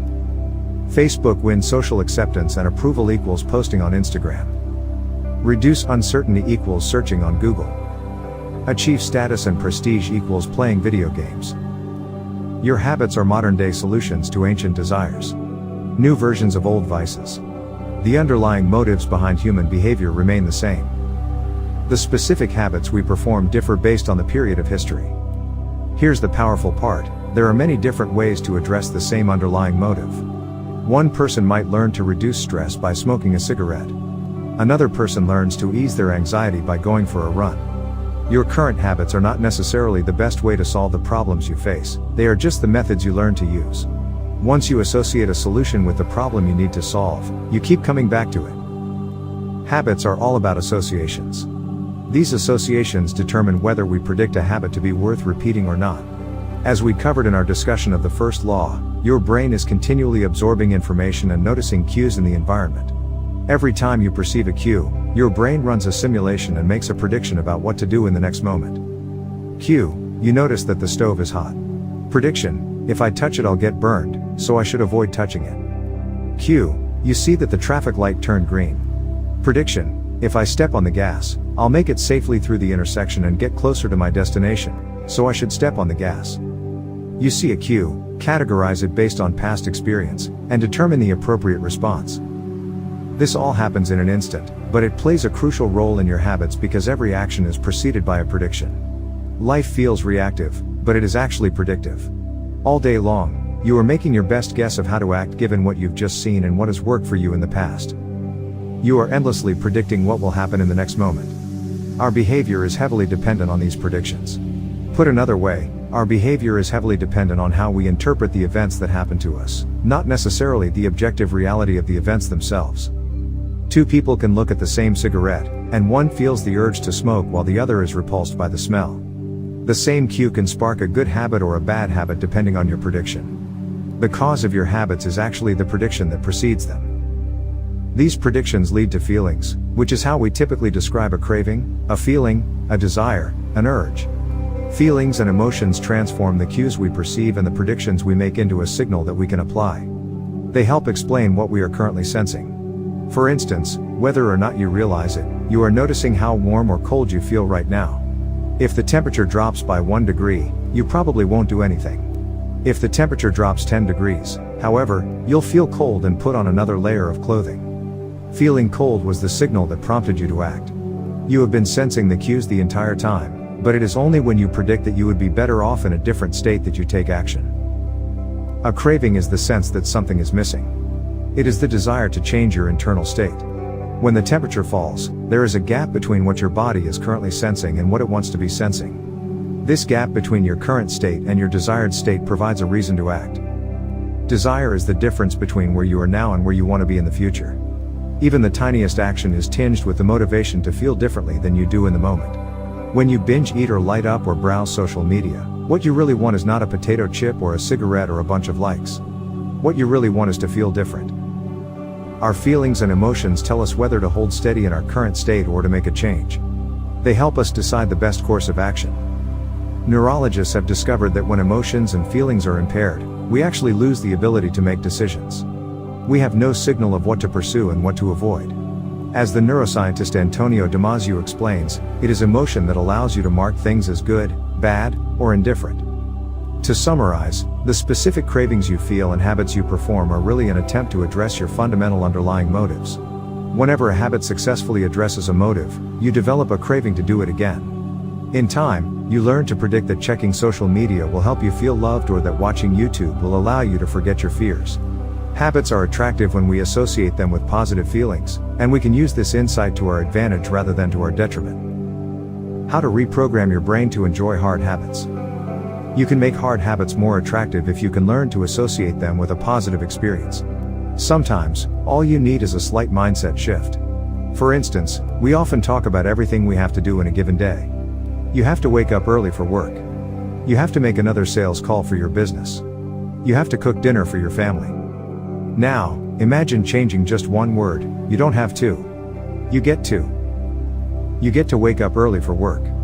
You get to make another sales call for your business. You get to cook dinner for your family.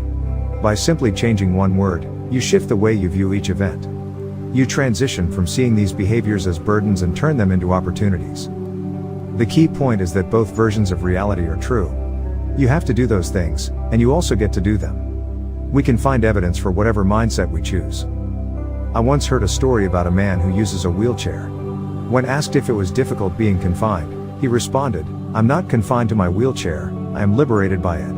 If it wasn't for my wheelchair, I would be bedbound and never able to leave my house." This shift in perspective completely transformed how he lived each day.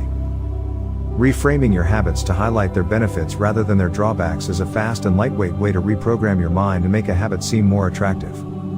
Exercise. Many people associate exercise with being a challenging task that drains energy and wears you down.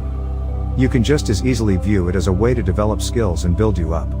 Instead of telling yourself "I need to go run in the morning," say it's time to build endurance and get fast. Finance. Saving money is often associated with sacrifice. However, you can associate it with freedom rather than limitation if you realize one simple truth: living below your current means increases your future means. The money you save this month increases your purchasing power next month. Meditation. Anyone who has tried meditation for more than 3 seconds knows how frustrating it can be when the next distraction inevitably pops into your mind. You can transform frustration into delight when you realize that each interruption gives you a chance to practice returning to your breath.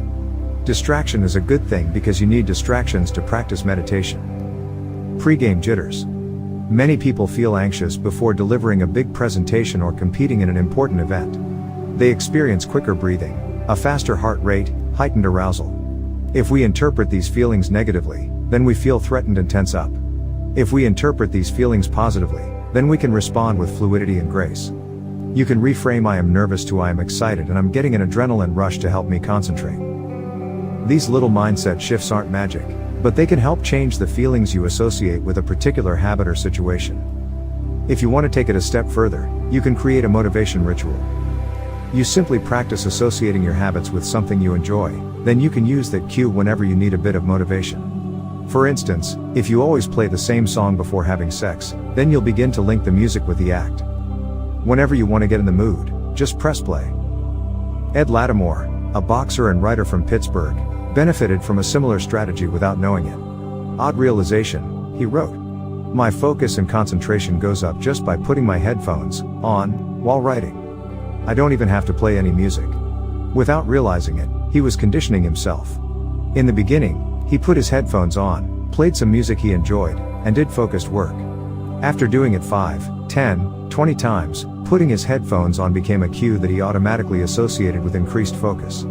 The craving followed naturally. Athletes use similar strategies to get themselves in the mindset to perform.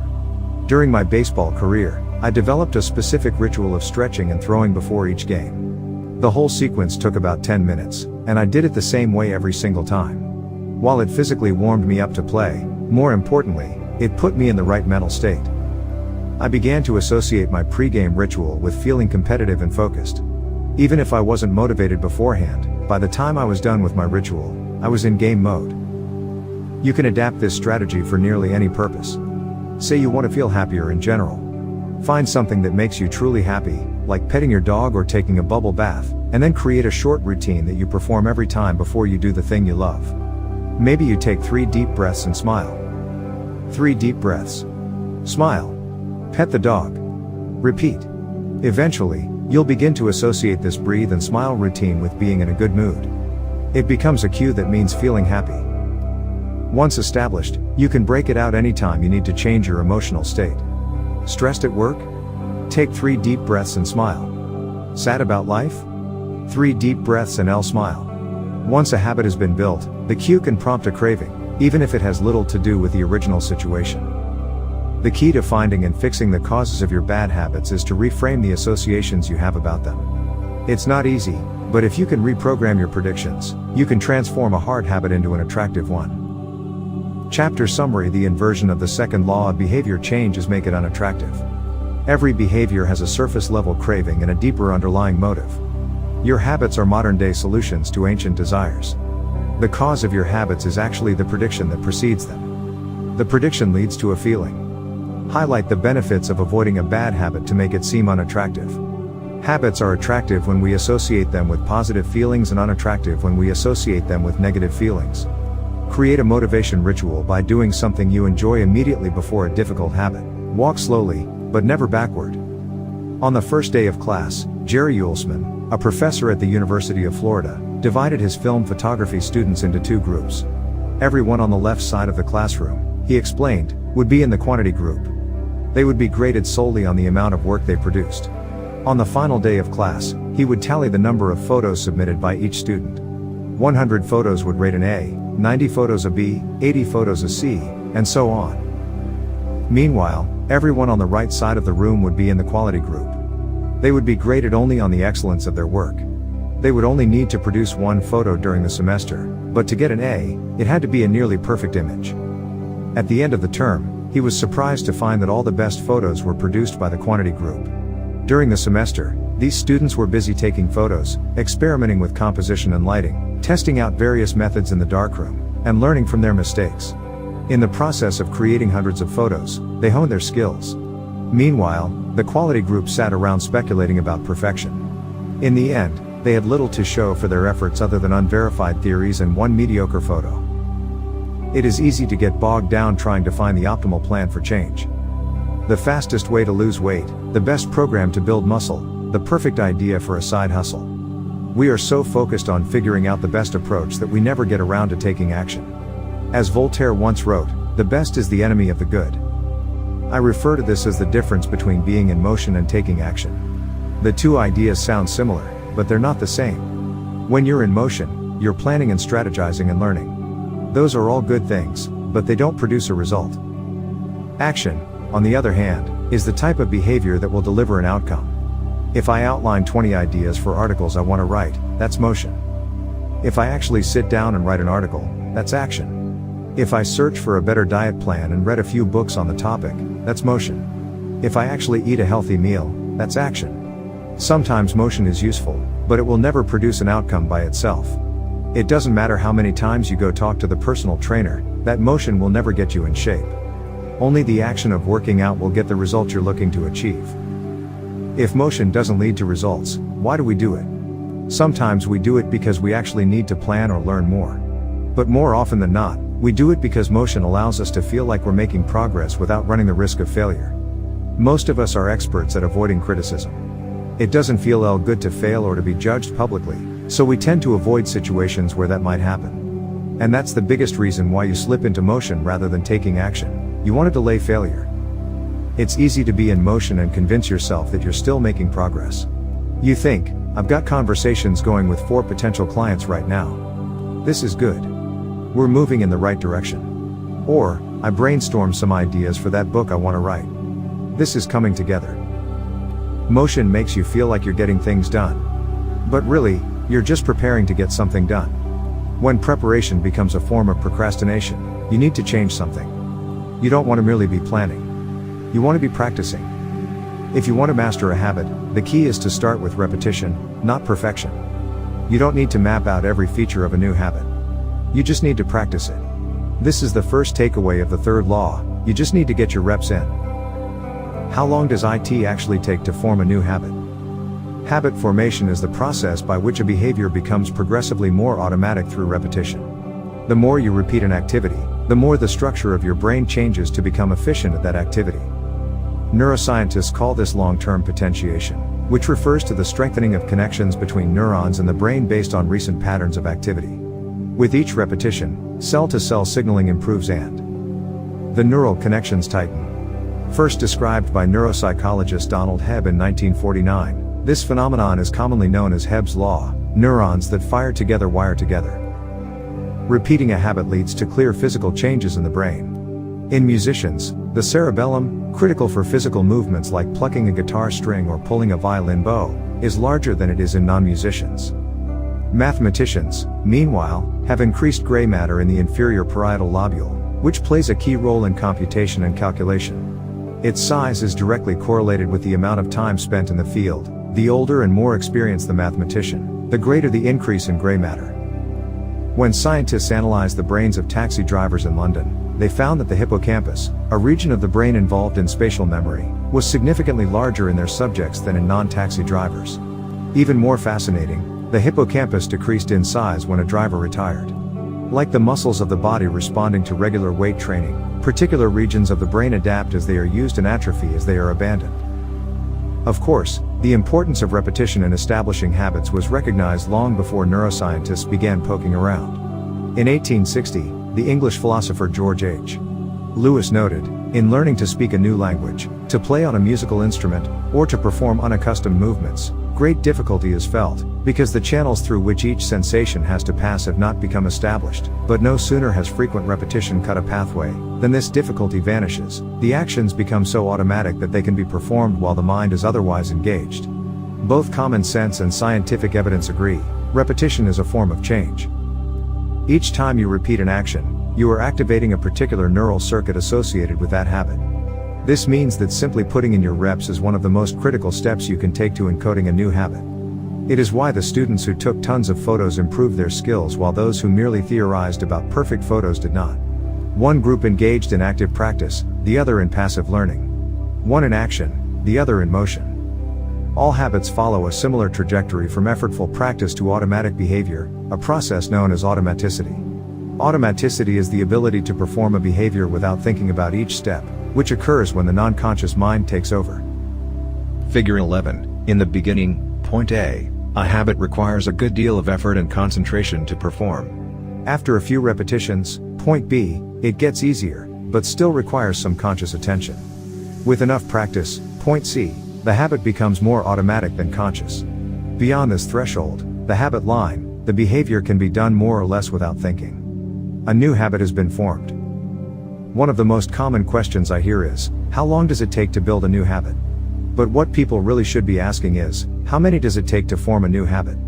That is, how many repetitions are required to make a habit automatic? There is nothing magical about time passing with regard to habit formation. It doesn't matter if it's been 21 days or 30 days or 300 days. What matters is the rate at which you perform the behavior. You could do something twice in 30 days, or 200 times. It's the frequency that makes the difference. Your current habits have been internalized over the course of hundreds, if not thousands, of repetitions. New habits require the same level of frequency. You need to string together enough successful attempts until the behavior is firmly embedded in your mind and you cross the habit line. In practice, it doesn't really matter how long it takes for a habit to become automatic. What matters is that you take the actions you need to take to make progress. Whether an action is fully automatic is of less importance. To build a habit, you need to practice it. And the most effective way to make practice happen is to adhere to the third law of behavior change: make it easy. The chapters that follow will show you how to do exactly that. Chapter summary. The third law of behavior change is make it easy.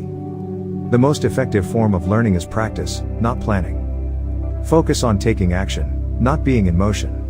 Habit formation is the process by which a behavior becomes progressively more automatic through repetition. The amount of time you have been performing a habit is not as important as the number of times you have performed it.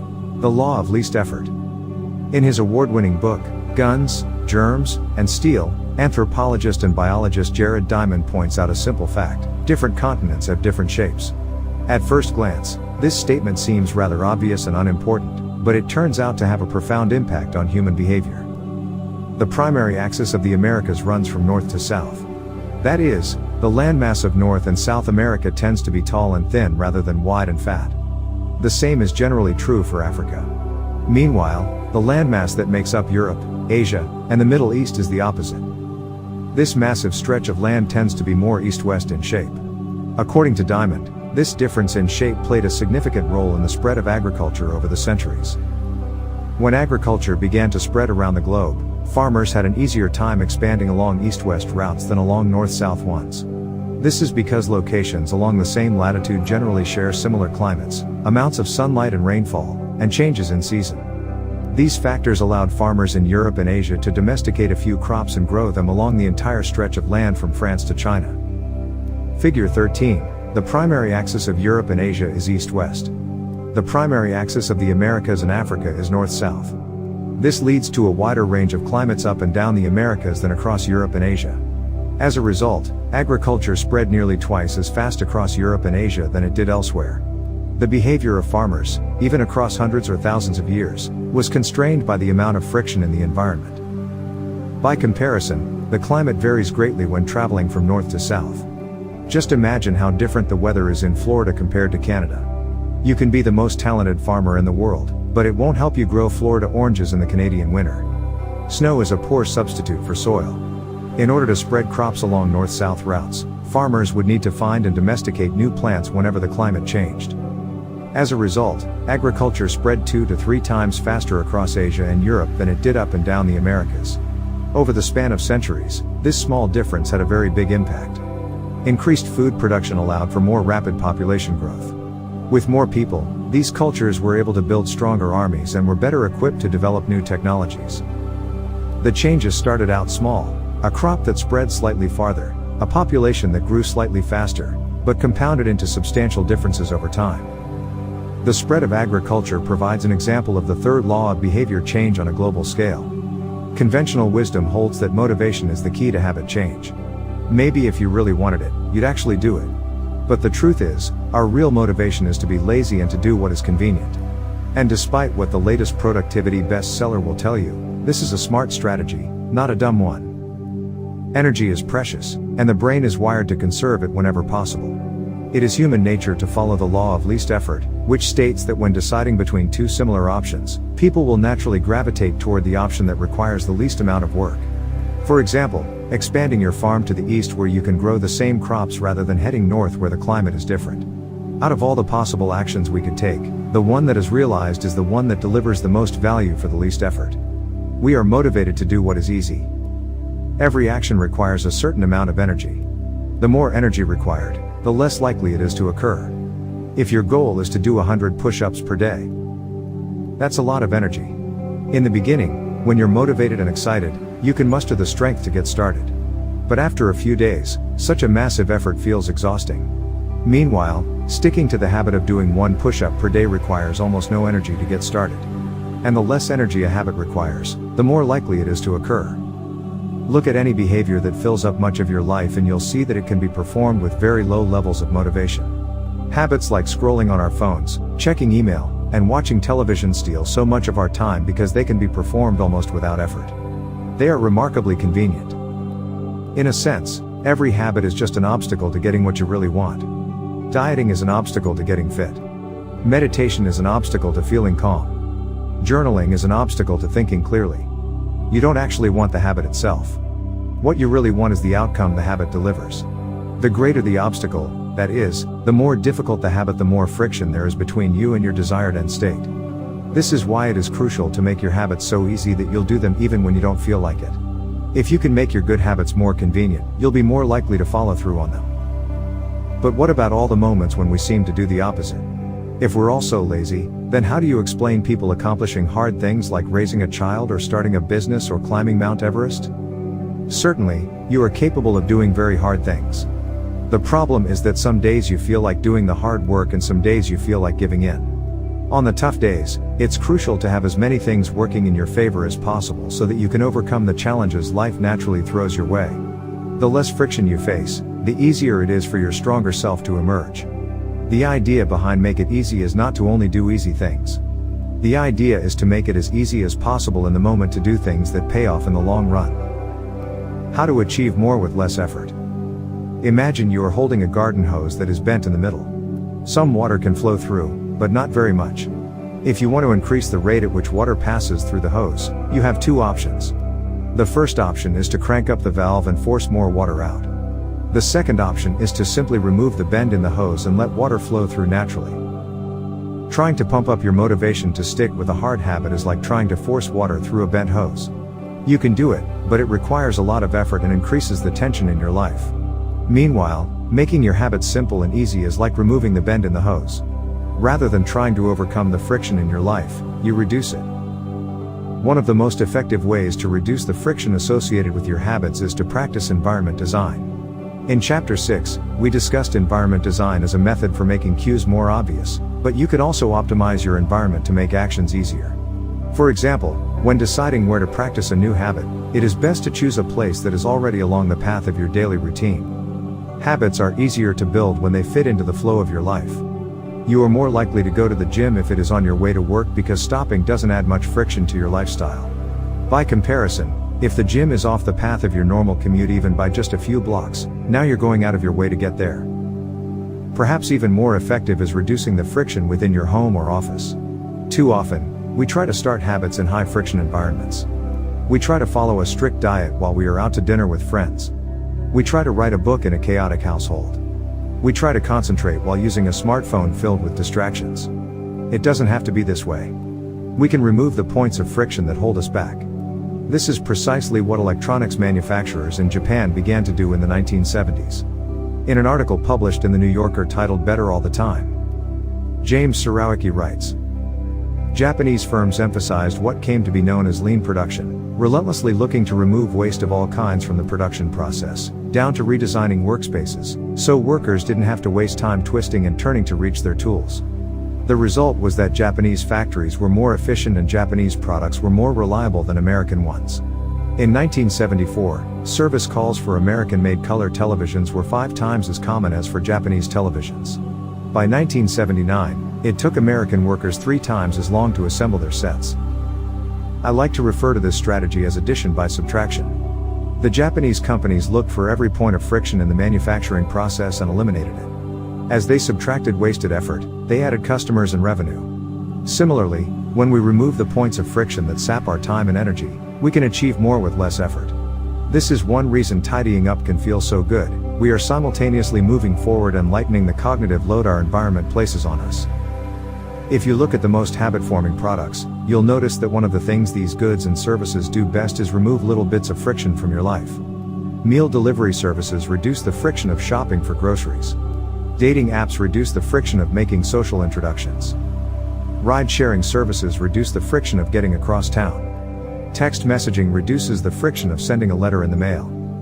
Like a Japanese television manufacturer redesigning their workspace to reduce wasted motion, successful companies design their products to automate, eliminate, or simplify as many steps as possible. They reduce the number of fields on each form. They pare down the number of clicks required to create an account. They deliver their products with easy-to-understand directions or ask their customers to make fewer choices. When the first voice-activated speakers were released, products like Google Home, Amazon Echo, and Apple HomePod, I asked a friend what he liked about the product he had purchased. He said it was just easier to say play some country music than to pull out his phone, open the music app, and pick a playlist. Of course, just a few years earlier, having unlimited access to music in your pocket was a remarkably frictionless behavior compared to driving to the store and buying a CD. Business is a never-ending quest to deliver the same result in an easier fashion. Similar strategies have been used effectively by governments. When the British government wanted to increase tax collection rates, they switched from sending citizens to a web page where the tax form could be downloaded to linking directly to the form. Reducing that one step in the process increased the response rate from 19.2% to 23.4%. For a country like the United Kingdom, those percentage points represent millions in tax revenue. The central idea is to create an environment where doing the right thing is as easy as possible. Much of the battle of building better habits comes down to finding ways to reduce the friction associated with our good habits and increase the friction associated with our bad ones. Prime the environment for future use. Oswald Knuckles is an IT developer from Natchez, Mississippi. He is also someone who understands the power of priming his environment. Knuckles dialed in his cleaning habits by following a strategy he refers to as resetting the room. For instance, when he finishes watching television, he places the remote back on the TV stand, arranges the pillows on the couch, and folds the blanket. When he leaves his car, he throws any trash away. Whenever he takes a shower, he wipes down the toilet while the shower is warming up. As he notes, the perfect time to clean the toilet is right before you wash yourself in the shower anyway. The purpose of resetting each room is not simply to clean up after the last action, but to prepare for the next action. When I walk into a room, everything is in its right place, Knuckles wrote. Because I do this every day in every room, stuff always stays in good shape. People think I work hard, but I'm actually really lazy. I'm just proactively lazy. It gives you so much time back. Whenever you organize a space for its intended purpose, you are priming it to make the next action easy. For instance, my wife keeps a box of greeting cards that are pre-sorted by occasion, birthday, sympathy, wedding, graduation, and more. Whenever necessary, she grabs an appropriate card and sends it off. She is incredibly good at remembering to send cards because she has reduced the friction of doing so. For years, I was the opposite. Someone would have a baby and I would think, I should send a card. But then weeks would pass and by the time I remembered to pick one up at the store, it was too late. The habit wasn't easy. There are many ways to prime your environment so it's ready for immediate use. If you want to cook a healthy breakfast, place the skillet on the stove, set the cooking spray on the counter, and lay out any plates and utensils you'll need the night before. When you wake up, making breakfast will be easy. Want to draw more? Put your pencils, pens, notebooks, and drawing tools on top of your desk, within easy reach. Want to exercise? Set out your workout clothes, shoes, gym bag, and water bottle ahead of time. Want to improve your diet? Chop up a ton of fruits and vegetables on weekends and pack them in containers, so you have easy access to healthy, ready-to-eat options during the week. These are simple ways to make the good habit the path of least resistance. You can also invert this principle and prime the environment to make bad behaviors difficult. If you find yourself watching too much television, for example, then unplug it after each use. Only plug it back in if you can say out loud the name of the show you want to watch. This setup creates just enough friction to prevent mindless viewing. If that doesn't do it, you can take it a step further. Unplug the television and take the batteries out of the remote after each use, so it takes an extra 10 seconds to turn it back on. And if you're really hardcore, move the television out of the living room and into a closet after each use. You can be sure you'll only take it out when you really want to watch something. The greater the friction, the less likely the habit. Whenever possible, I leave my phone in a different room until lunch. When it's right next to me, I'll check it all morning for no reason at all. But when it is in another room, I rarely think about it. And the friction is high enough that I won't go get it without a reason. As a result, I get 3 to 4 hours each morning when I can work without interruption. If sticking your phone in another room doesn't seem like enough, tell a friend or family member to hide it from you for a few hours. Ask a coworker to keep it at their desk in the morning and give it back to you at lunch. It is remarkable how little friction is required to prevent unwanted behavior. When I hide beer in the back of the fridge where I can't see it, I drink less. When I delete social media apps from my phone, it can be weeks before I download them again and log in. These tricks are unlikely to curb a true addiction, but for many of us, a little bit of friction can be the difference between sticking with a good habit or sliding into a bad one. Imagine the cumulative impact of making dozens of these changes and living in an environment designed to make the good behaviors easier and the bad behaviors harder. Whether we are approaching behavior change as an individual, a parent, a coach, or a leader, we should ask ourselves the same question: how can we design a world where it's easy to do what's right? Redesign your life so the actions that matter most are also the actions that are easiest to do. Chapter summary: Human behavior follows the law of least effort. We will naturally gravitate toward the option that requires the least amount of work. Create an environment where doing the right thing is as easy as possible. Reduce the friction associated with good behaviors. When friction is low, habits are easy. Increase the friction associated with bad behaviors. When friction is high, habits are difficult. Prime your environment to make future actions easier. How to stop procrastinating by using the 2-minute rule. Twyla Tharp is widely regarded as one of the greatest dancers and choreographers of the modern era. In 1992, she was awarded a MacArthur Fellowship, often referred to as the Genius Grant, and she has spent the bulk of her career touring the globe to perform her original works. She also credits much of her success to simple daily habits. I begin each day of my life with a ritual, she writes. I wake up at 5:30 a.m., put on my workout clothes, my leg warmers, my sweatshirt, and my hat. I walk outside my Manhattan home, hail a taxi, and tell the driver to take me to the Pumping Iron Gym at 91st Street and 1st Avenue, where I work out for 2 hours. The ritual is not the stretching and weight training I put my body through each morning at the gym. The ritual is the cab. The moment I tell the driver where to go, I have completed the ritual. It's a simple act, but doing it the same way each morning habitualizes it, makes it repeatable, easy to do. It reduces the chance that I would skip it or do it differently. It is one more item in my arsenal of routines, and one less thing to think about. Hailing a cab each morning may be a tiny action, but it is a splendid example of the third law of behavior change. Researchers estimate that 40 to 50% of our actions on any given day are done out of habit. This is already a substantial percentage, but the true influence of your habits is even greater than these numbers suggest. Habits are automatic choices that influence the conscious decisions that follow. Yes, a habit can be completed in just a few seconds, but it can also shape the actions that you take for minutes or hours afterward. Habits are like the entrance ramp to a highway. They lead you down a path and, before you know it, you're speeding toward the next behavior. It seems to be easier to continue what you are already doing than to start doing something different. You sit through a bad movie for 2 hours. You keep snacking even when you're already full. You check your phone for just a second and soon you have spent 20 minutes staring at the screen. In this way, the habits you follow without thinking often determine the choices you make when you are thinking. Each evening, there is a tiny moment, usually around 5:15 p.m., that shapes the rest of my night. My wife walks in the door from work and either we change into our workout clothes and head to the gym, or we crash onto the couch, order Indian food, and watch The Office. Similar to Twyla Tharp hailing the cab, the ritual is changing into my workout clothes. If I change clothes, I know the workout will happen. Everything that follows, driving to the gym, deciding which exercises to do, stepping under the bar is easy once I've taken the first step. Every day, there are a handful of moments that deliver an outsized impact. I refer to these little choices as decisive moments. The moment you decide between ordering takeout or cooking dinner. The moment you choose between driving your car or riding your bike. The moment you decide between starting your homework or grabbing the video game controller. These choices are a fork in the road. Figure 14, the difference between a good day and a bad day is often a few productive and healthy choices made at decisive moments. Each one is like a fork in the road, and these choices stack up throughout the day and can ultimately lead to very different outcomes. Decisive moments set the options available to your future self. For instance, walking into a restaurant is a decisive moment because it determines what you'll be eating for lunch. Technically, you are in control of what you order, but in a larger sense, you can only order an item if it is on the menu. If you walk into a steakhouse, you can get a sirloin or a rib-eye, but not sushi. Your options are constrained by what's available. They are shaped by the first choice. We are limited by where our habits lead us.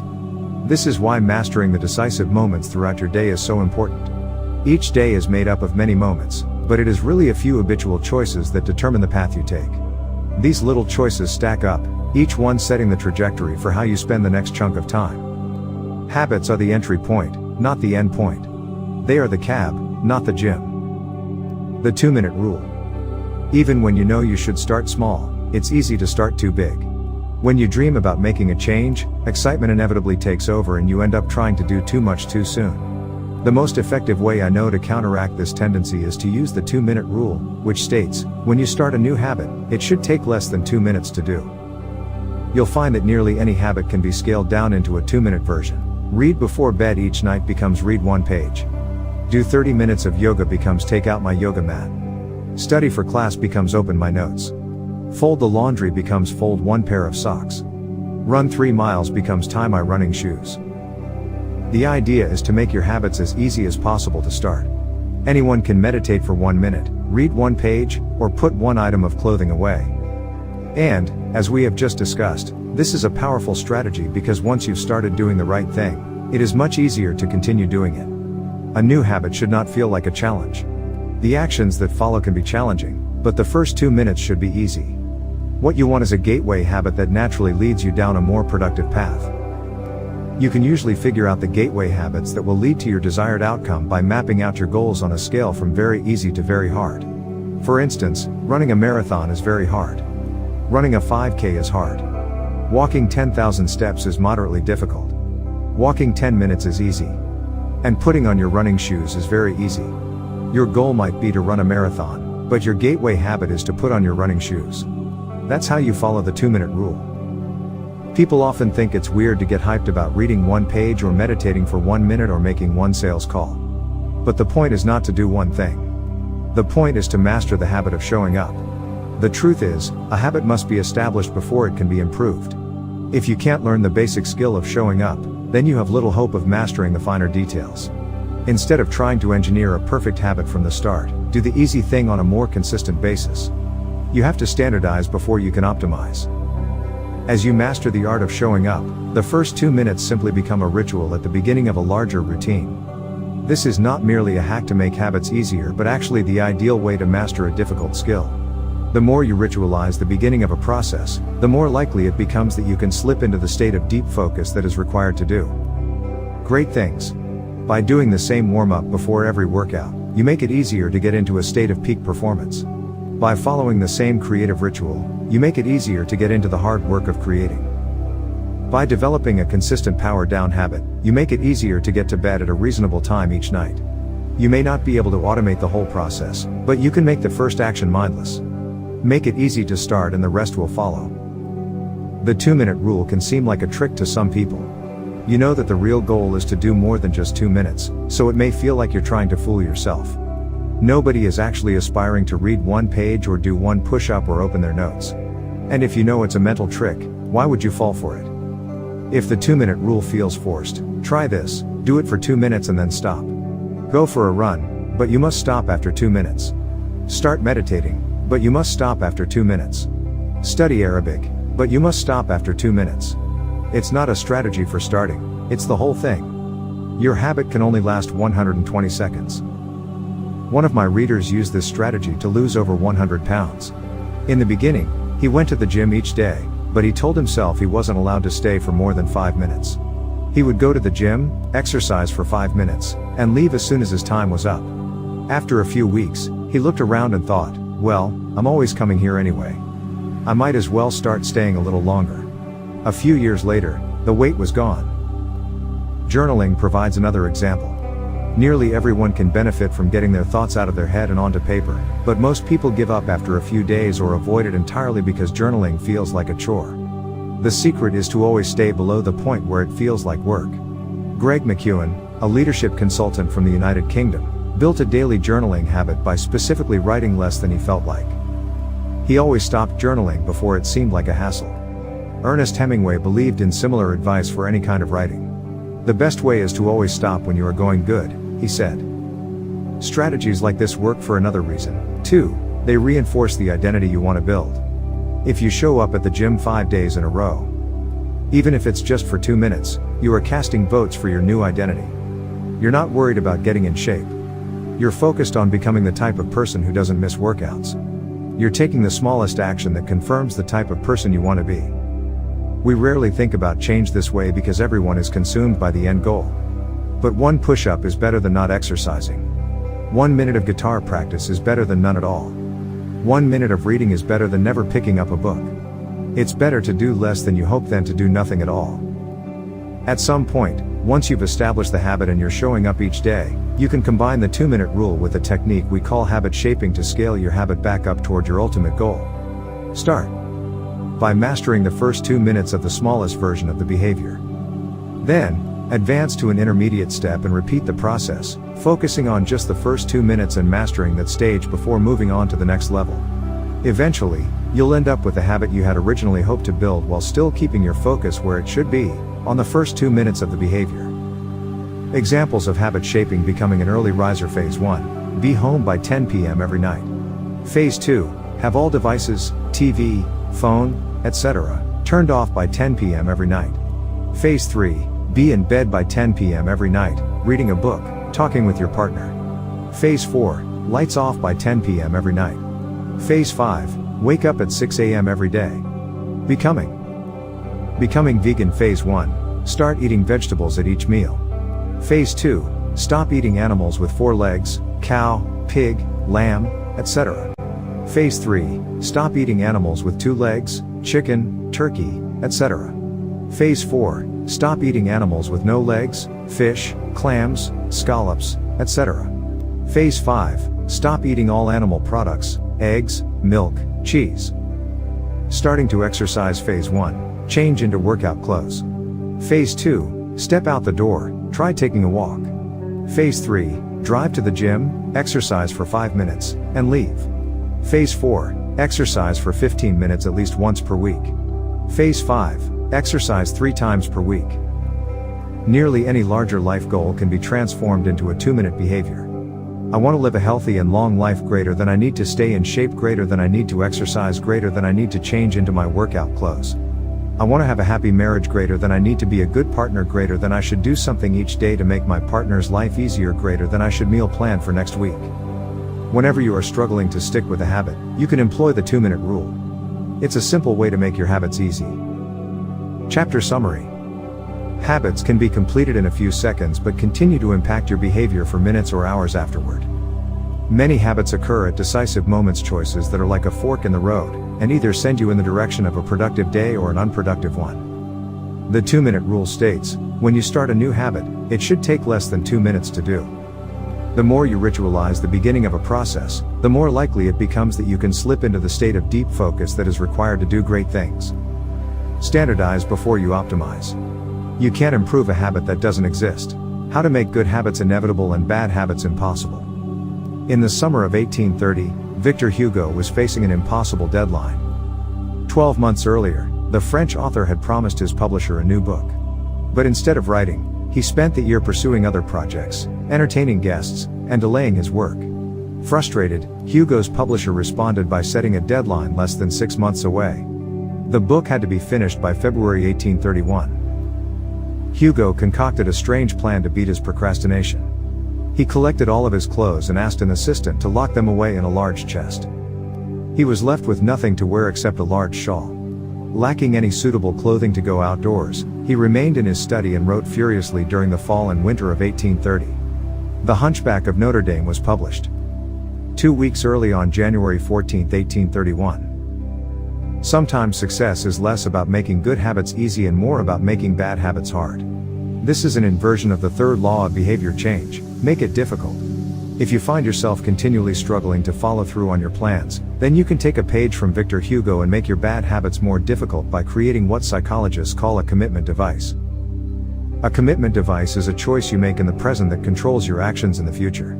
It is a way to lock in future behavior, bind you to good habits, and restrict you from bad ones. When Victor Hugo shut his clothes away so he could focus on writing, he was creating a commitment device.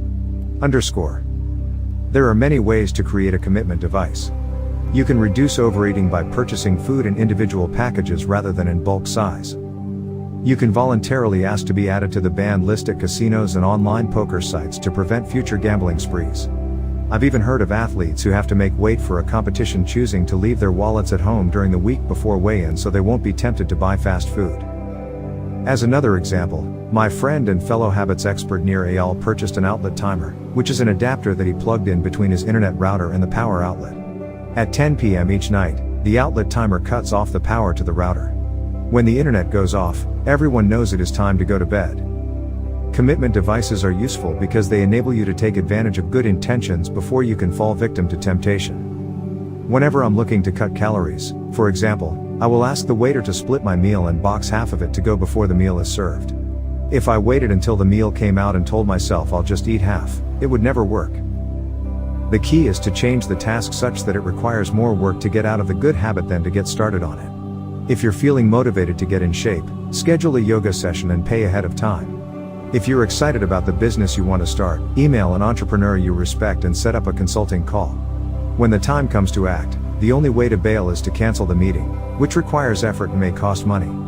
Commitment devices increase the odds that you'll do the right thing in the future by making bad habits difficult in the present. However, we can do even better. We can make good habits inevitable and bad habits impossible. How to automate a habit and never think about it again. John Henry Patterson was born in Dayton, Ohio, in 1844. He spent his childhood doing chores on the family farm and working shifts at his father's sawmill. After attending college at Dartmouth, Patterson returned to Ohio and opened a small supply store for coal miners. It seemed like a good opportunity. The store faced little competition and enjoyed a steady stream of customers, but still struggled to make money. That was when Patterson discovered his employees were stealing from him. In the mid-1800s, employee theft was a common problem. Receipts were kept in an open drawer and could easily be altered or discarded. There were no video cameras to review behavior and no software to track transactions. Unless you were willing to hover over your employees every minute of the day, or to manage all transactions yourself, it was difficult to prevent theft. As Patterson mulled over his predicament, he came across an advertisement for a new invention called Ritty's Incorruptible Cashier. Designed by fellow Dayton resident James Ritty, it was the first cash register. The machine automatically locked the cash and receipts inside after each transaction. Patterson bought 2 for $50 each. Employee theft at his store vanished overnight. In the next 6 months, Patterson's business went from losing money to making $5,000 in profit, the equivalent of more than $100,000 today. Patterson was so impressed with the machine that he changed businesses. He bought the rights to Ritty's invention and opened the National Cash Register Company. 10 years later, National Cash Register had over 1,000 employees and was on its way to becoming one of the most successful businesses of its time. The best way to break a bad habit is to make it impractical to do. Increase the friction until you don't even have the option to act. The brilliance of the cash register was that it automated ethical behavior by making stealing practically impossible. Rather than trying to change the employees, it made the preferred behavior automatic. Some actions, like installing a cash register, pay off again and again. These one-time choices require a little bit of effort up front but create increasing value over time. I'm fascinated by the idea that a single choice can deliver returns again and again, and I surveyed my readers on their favorite one-time actions that lead to better long-term habits. The table on the following page shares some of the most popular answers. I'd wager that if the average person were to simply do half of the one-time actions on this list, even if they didn't give another thought to their habits, most would find themselves living a better life a year from now. These one-time actions are a straightforward way to employ the third law of behavior change.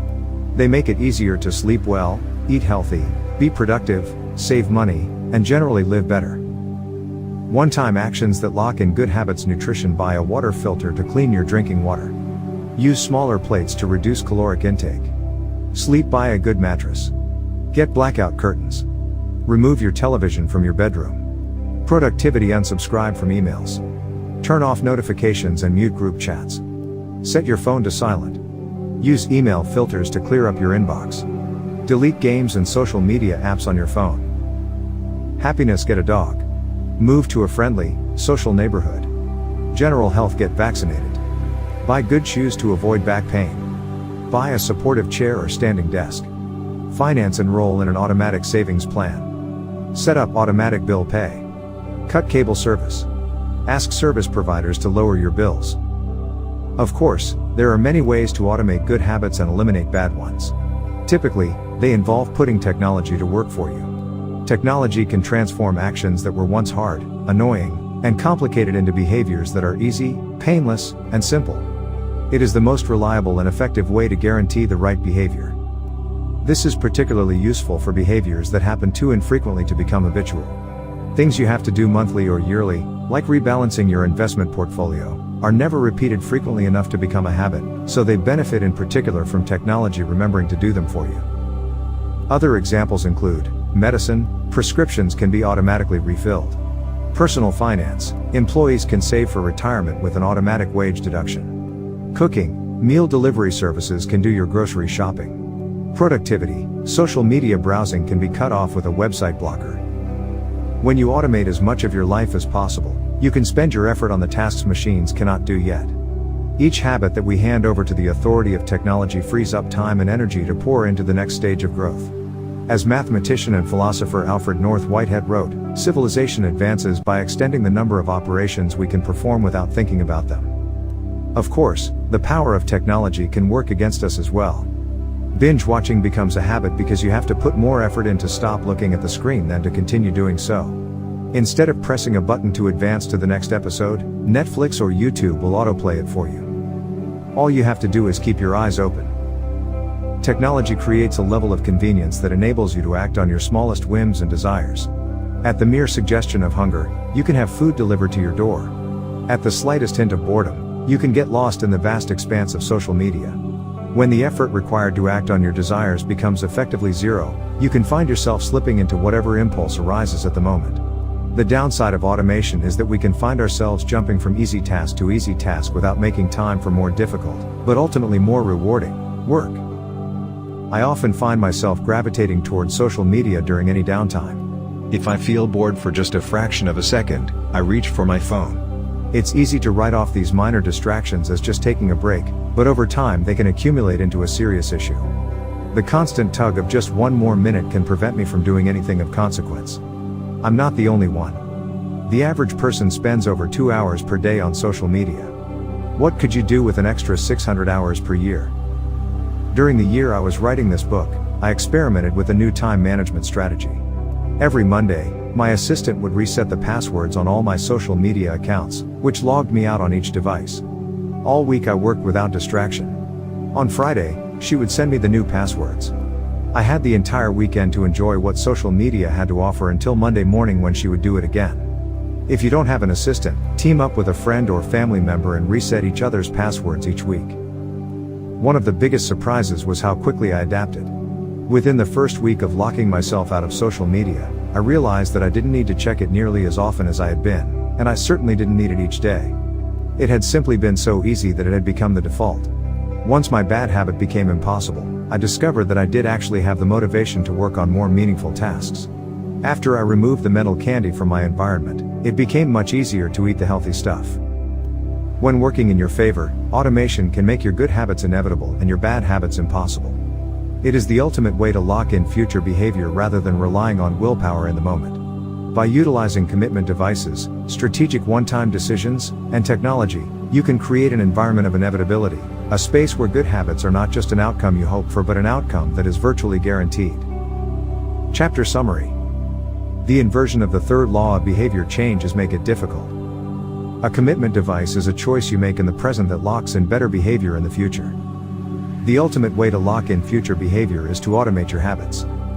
One-time choices, like buying a better mattress or enrolling in an automatic savings plan, are single actions that automate your future habits and deliver increasing returns over time. Using technology to automate your habits is the most reliable and effective way to guarantee the right behavior. The cardinal rule of behavior change. In the late 1990s, a public health worker named Stephen Luby left his hometown of Omaha, Nebraska, and bought a one-way ticket to Karachi, Pakistan.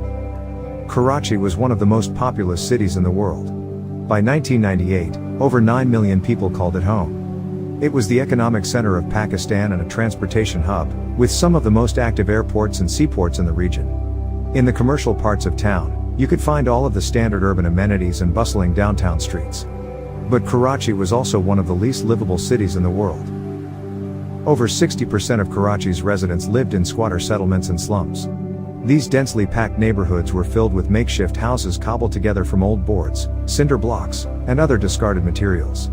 There was no waste removal system, no electricity grid, no clean water supply. When dry, the streets were a combination of dust and trash. When wet, they became a muddy pit of sewage. Mosquito colonies thrived in pools of stagnant water, and children played among the garbage. The unsanitary conditions lead to widespread illness and disease. Contaminated water sources caused epidemics of diarrhea, vomiting, and abdominal pain. Nearly 1/3 of the children living there were malnourished. With so many people crammed into such a small space, viruses and bacterial infections spread rapidly. It was this public health crisis that had brought Stephen Luby to Pakistan. Luby and his team realized that in an environment with poor sanitation, the simple habit of washing your hands could make a real difference in the health of the residents. But they soon discovered that many people were already aware that hand washing was important. And yet, despite this knowledge, many residents were washing their hands in a haphazard fashion. Some people would just run their hands under the water quickly. Others would only wash one hand. Many would simply forget to wash their hands before preparing food. Everyone said hand washing was important, but few people made a habit out of it. The problem wasn't knowledge. The problem was consistency.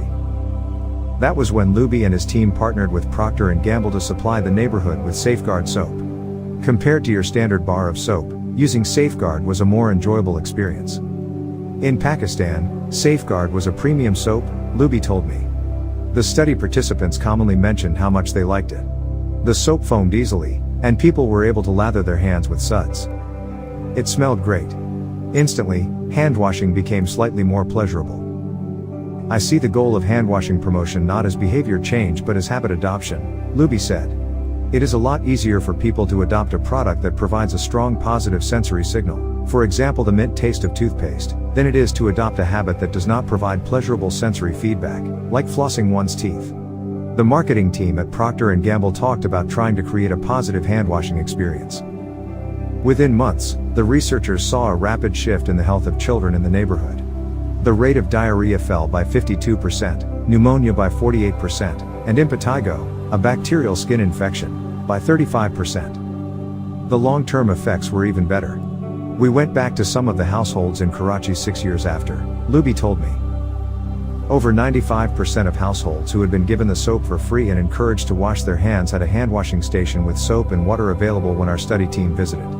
We had not given any soap to the intervention group for over 5 years, but during the trial they had become so habituated to wash their hands, that they had maintained the practice.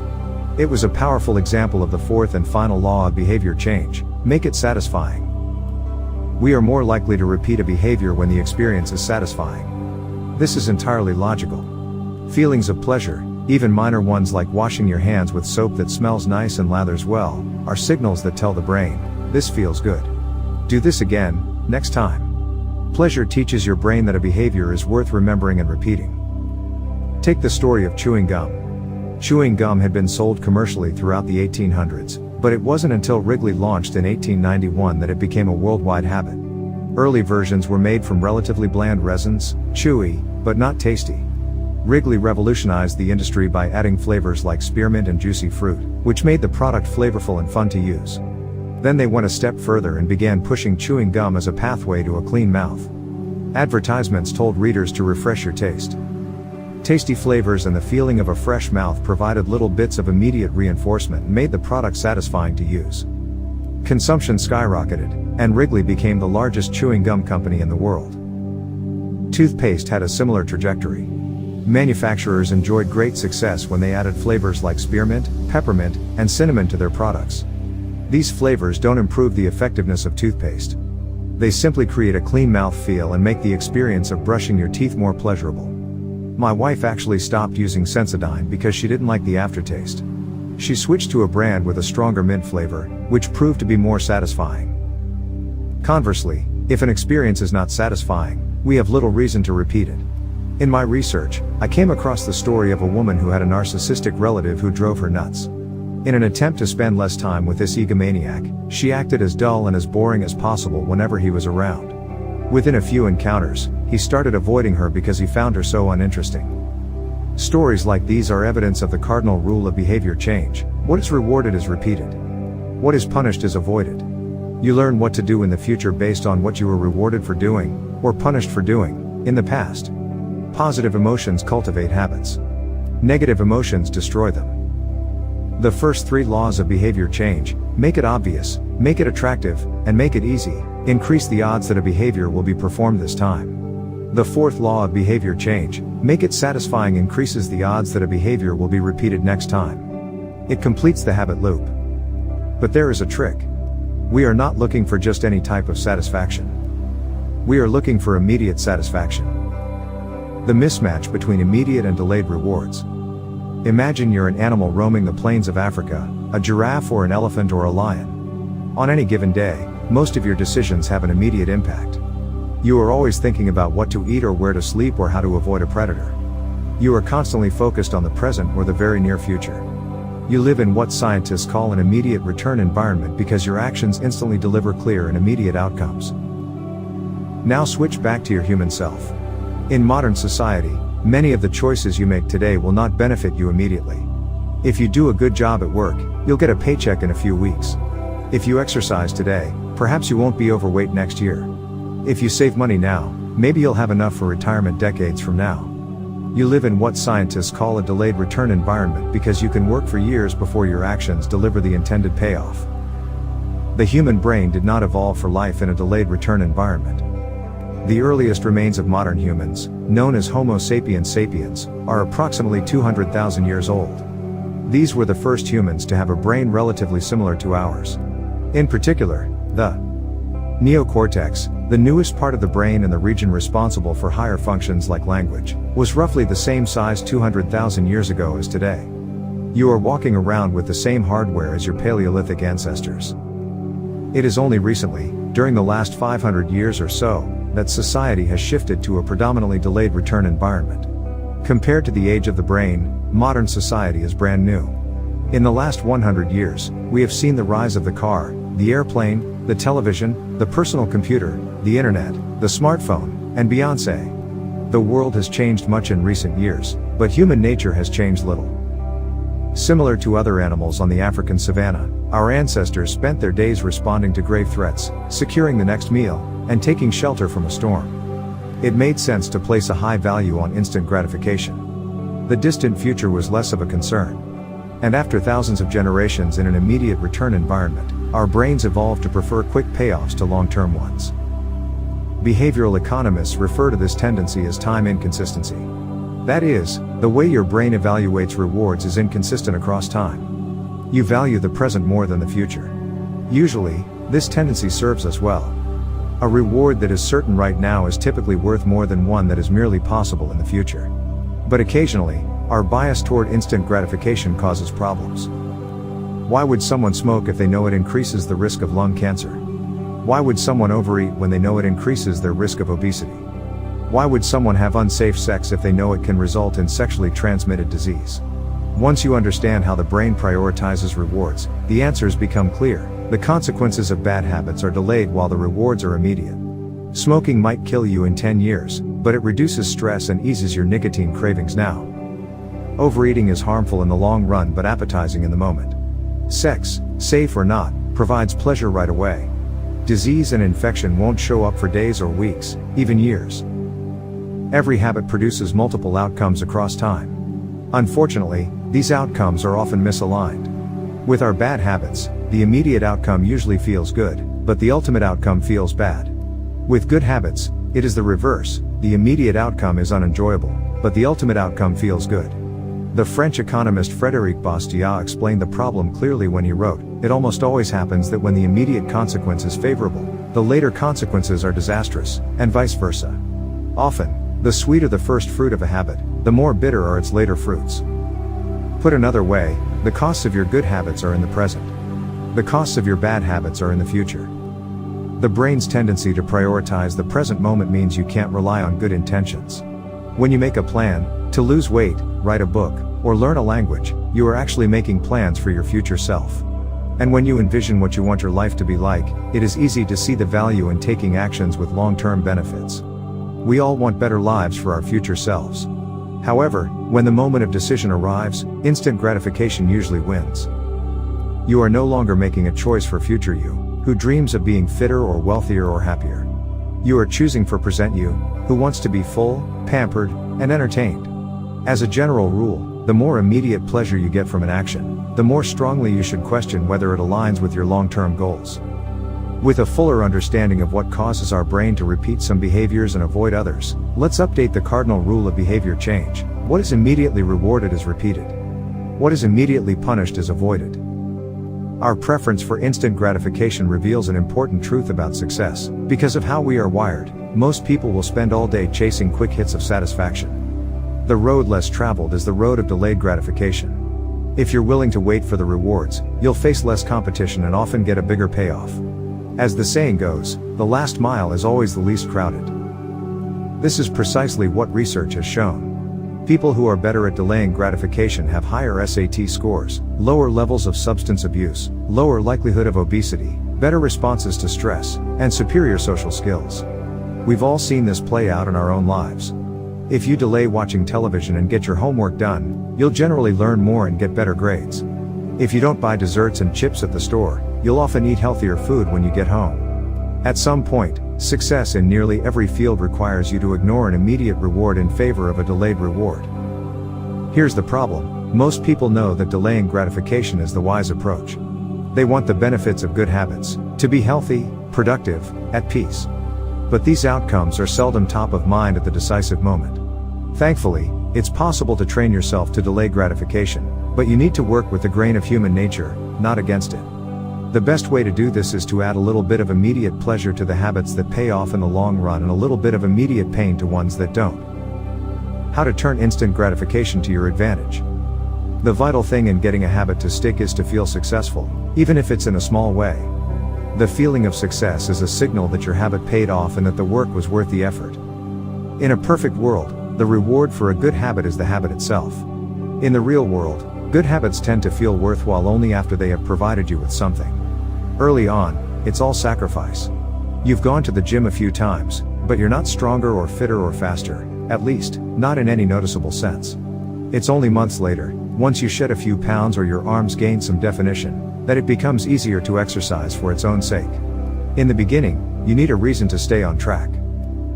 This is why immediate rewards are essential. They keep you excited while the delayed rewards accumulate in the background. What we're really talking about here, when we're discussing immediate rewards, is the ending of a behavior. The ending of any experience is vital because we tend to remember it more than other phases. You want the ending of your habit to be satisfying. The best approach is to use reinforcement, which refers to the process of using an immediate reward to increase the rate of a behavior. Habit stacking, which we covered in Chapter 5, ties your habit to an immediate cue, which makes it obvious when to start. Reinforcement ties your habit to an immediate reward, which makes it satisfying when you finish. Immediate reinforcement can be especially helpful when dealing with habits of avoidance, which are behaviors you want to stop doing. It can be challenging to stick with habits like no frivolous purchases or no alcohol this month because nothing happens when you skip happy hour drinks or don't buy that pair of shoes. It can be hard to feel satisfied when there is no action in the first place. All you're doing is resisting temptation, and there isn't much satisfying about that. One solution is to turn the situation on its head. You want to make avoidance visible. Open a savings account and label it for something you want, maybe leather jacket. Whenever you pass on a purchase, put the same amount of money in the account. Skip your morning latte? Transfer $5. Pass on another month of Netflix? Move $10 over. It's like creating a loyalty program for yourself. The immediate reward of seeing yourself save money toward the leather jacket feels a lot better than being deprived. You are making it satisfying to do nothing. It is worth noting that it is important to select short-term rewards that reinforce your identity rather than ones that conflict with it. Buying a new jacket is fine if you're trying to lose weight or read more books, but it doesn't work if you're trying to budget and save money. Instead, taking a bubble bath or going on a leisurely walk are good examples of rewarding yourself with free time, which aligns with your ultimate goal of more freedom and financial independence. Similarly, if your reward for exercising is eating a bowl of ice cream, then you're casting votes for conflicting identities, and it ends up being a wash. Instead, maybe your reward is a massage, which is both a luxury and a vote toward taking care of your body. Now the short-term reward is aligned with your long-term vision of being a healthy person. Eventually, as intrinsic rewards like a better mood, more energy, and reduced stress kick in, you'll become less concerned with chasing the secondary reward. The identity itself becomes the reinforcer. You do it because it's who you are and it feels good to be you. The more a habit becomes part of your life, the less you need outside encouragement to follow through. Incentives can start a habit. Identity sustains a habit. That said, it takes time for the evidence to accumulate and a new identity to emerge. Immediate reinforcement helps maintain motivation in the short term while you're waiting for the long-term rewards to arrive. In summary, a habit needs to be enjoyable for it to last. Simple bits of reinforcement, like soap that smells great or toothpaste that has a refreshing mint flavor or seeing $50 hit your savings account, can offer the immediate pleasure you need to enjoy a habit. And change is easy when it is enjoyable. Chapter Summary. The fourth law of behavior change is make it satisfying. We are more likely to repeat a behavior when the experience is satisfying. The human brain evolved to prioritize immediate rewards over delayed rewards. The cardinal rule of behavior change: what is immediately rewarded is repeated. What is immediately punished is avoided. To get a habit to stick, you need to feel immediately successful, even if it's in a small way. The first three laws of behavior change: make it obvious, make it attractive, and make it easy, increase the odds that a behavior will be performed this time. The fourth law of behavior change: make it satisfying, increases the odds that a behavior will be repeated next time. How to stick with good habits every day. In 1993, a bank in Abbotsford, Canada, hired a 23-year-old stockbroker named Trent Dyersmith. Abbotsford was a relatively small suburb, tucked away in the shadow of nearby Vancouver, where most of the big business deals were being made. Given the location, and the fact that Dyersmith was a rookie, nobody expected too much of him. But he made brisk progress, thanks to a simple daily habit. Dyersmith began each morning with 2 jars on his desk. One was filled with 120 paper clips. The other was empty. As soon as he settled in each day, he would make a sales call. Immediately after, he would move 1 paper clip from the full jar to the empty jar and the process would begin again. Every morning I would start with 120 paper clips in 1 jar and I would keep dialing the phone until I had moved them all to the second jar, he told me. Within 18 months, Dyersmith was bringing in $5 million to the firm. By age 24, he was making $75,000 per year, the equivalent of $125,000 today. Not long after, he landed a 6-figure job with another company. I like to refer to this technique as the paperclip strategy, and, over the years, I've heard from readers who have employed it in a variety of ways. One woman shifted a hairpin from one container to another whenever she wrote a page of her book. Another man moved a marble from one bin to the next after each set of push-ups. Making progress is satisfying, and visual measures, like moving paper clips or hairpins or marbles, provide clear evidence of your progress. As a result, they reinforce your behavior and add a little bit of immediate satisfaction to any activity. Visual measurement comes in many forms: food journals, workout logs, loyalty punch cards, the progress bar on a software download, even the page numbers in a book. But perhaps the best way to measure your progress is with a habit tracker. How to keep your habits on track. A habit tracker is a simple way to measure whether you did a habit. The most basic format is to get a calendar and cross off each day you stick with your routine. For example, if you meditate on Monday, Wednesday, and Friday, each of those dates gets an X. As time rolls by, the calendar becomes a record of your habit streak. Countless people have tracked their habits, but perhaps the most famous was Benjamin Franklin. Beginning at age 20, Franklin carried a small booklet everywhere he went and used it to track 13 personal virtues. This list included goals like lose no time, be always employed in something useful, and avoid trifling conversation. At the end of each day, Franklin would open his booklet and record his progress. Jerry Seinfeld reportedly uses a habit tracker to stick with his streak of writing jokes. In the documentary Comedian, he explains that his goal is simply to never break the chain of writing jokes every day. In other words, he is not focused on how good or bad a particular joke is or how inspired he feels. He is simply focused on showing up and adding to his streak. Don't break the chain is a powerful mantra. Don't break the chain of sales calls and you'll build a successful book of business. Don't break the chain of workouts and you'll get fit faster than you'd expect. Don't break the chain of creating every day and you will end up with an impressive portfolio. Habit tracking is powerful because it leverages multiple laws of behavior change. It simultaneously makes a behavior obvious, attractive, and satisfying. Let's break down each one. Benefit number 1, habit tracking is obvious. Recording your last action creates a trigger that can initiate your next one. Habit tracking naturally builds a series of visual cues like the streak of X's on your calendar or the list of meals in your food log. When you look at the calendar and see your streak, you'll be reminded to act again. Research has shown that people who track their progress on goals like losing weight, quitting smoking, and lowering blood pressure are all more likely to improve than those who don't. One study of more than 1,600 people found that those who kept a daily food log lost twice as much weight as those who did not. The mere act of tracking a behavior can spark the urge to change it. Habit tracking also keeps you honest. Most of us have a distorted view of our own behavior. We think we act better than we do. Measurement offers one way to overcome our blindness to our own behavior and notice what's really going on each day. One glance at the paper clips in the container and you immediately know how much work you have, or haven't, been putting in. When the evidence is right in front of you, you're less likely to lie to yourself. Benefit number 2, habit tracking is attractive. The most effective form of motivation is progress. When we get a signal that we are moving forward, we become more motivated to continue down that path. In this way, habit tracking can have an addictive effect on motivation. Each small win feeds your desire. This can be particularly powerful on a bad day. When you're feeling down, it's easy to forget about all the progress you have already made. Habit tracking provides visual proof of your hard work, a subtle reminder of how far you've come. Plus, the empty square you see each morning can motivate you to get started because you don't want to lose your progress by breaking the streak. Benefit number 3, habit tracking is satisfying. This is the most crucial benefit of all. Tracking can become its own form of reward. It is satisfying to cross an item off your to-do list, to complete an entry in your workout log, or to mark an X on the calendar. It feels good to watch your results grow, the size of your investment portfolio, the length of your book manuscript, and if it feels good, then you're more likely to endure. Habit tracking also helps keep your eye on the ball. You're focused on the process rather than the result. You're not fixated on getting six-pack abs, you're just trying to keep the streak alive and become the type of person who doesn't miss workouts. Benefit number 3, habit tracking is satisfying. This is the most crucial benefit of all. Tracking can become its own form of reward. It is satisfying to cross an item off your to-do list, to complete an entry in your workout log, or to mark an X on the calendar.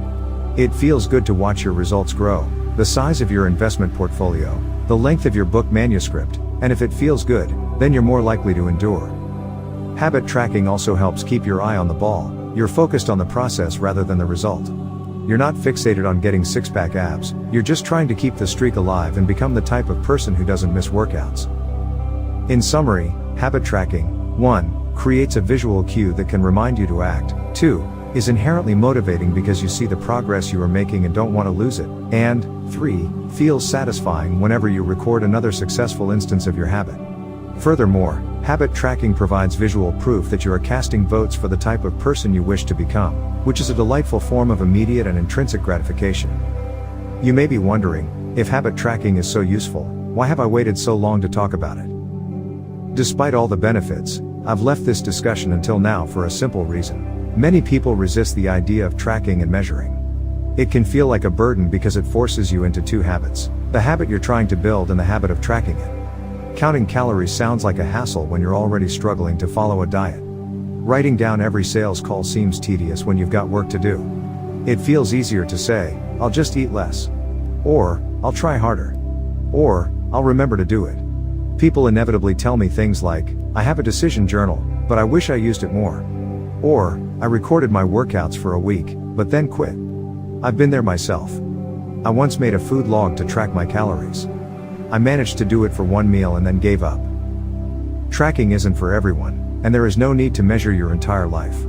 But nearly anyone can benefit from it in some form, even if it's only temporary. What can we do to make tracking easier?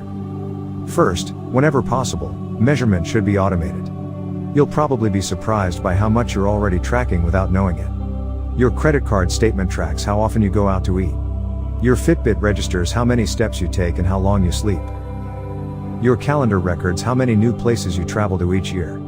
Once you know where to get the data, add a note to your calendar to review it each week or each month, which is more practical than tracking it every day. Second, manual tracking should be limited to your most important habits. It is better to consistently track one habit than to sporadically track 10. Finally, record each measurement immediately after the habit occurs. The completion of the behavior is the cue to write it down.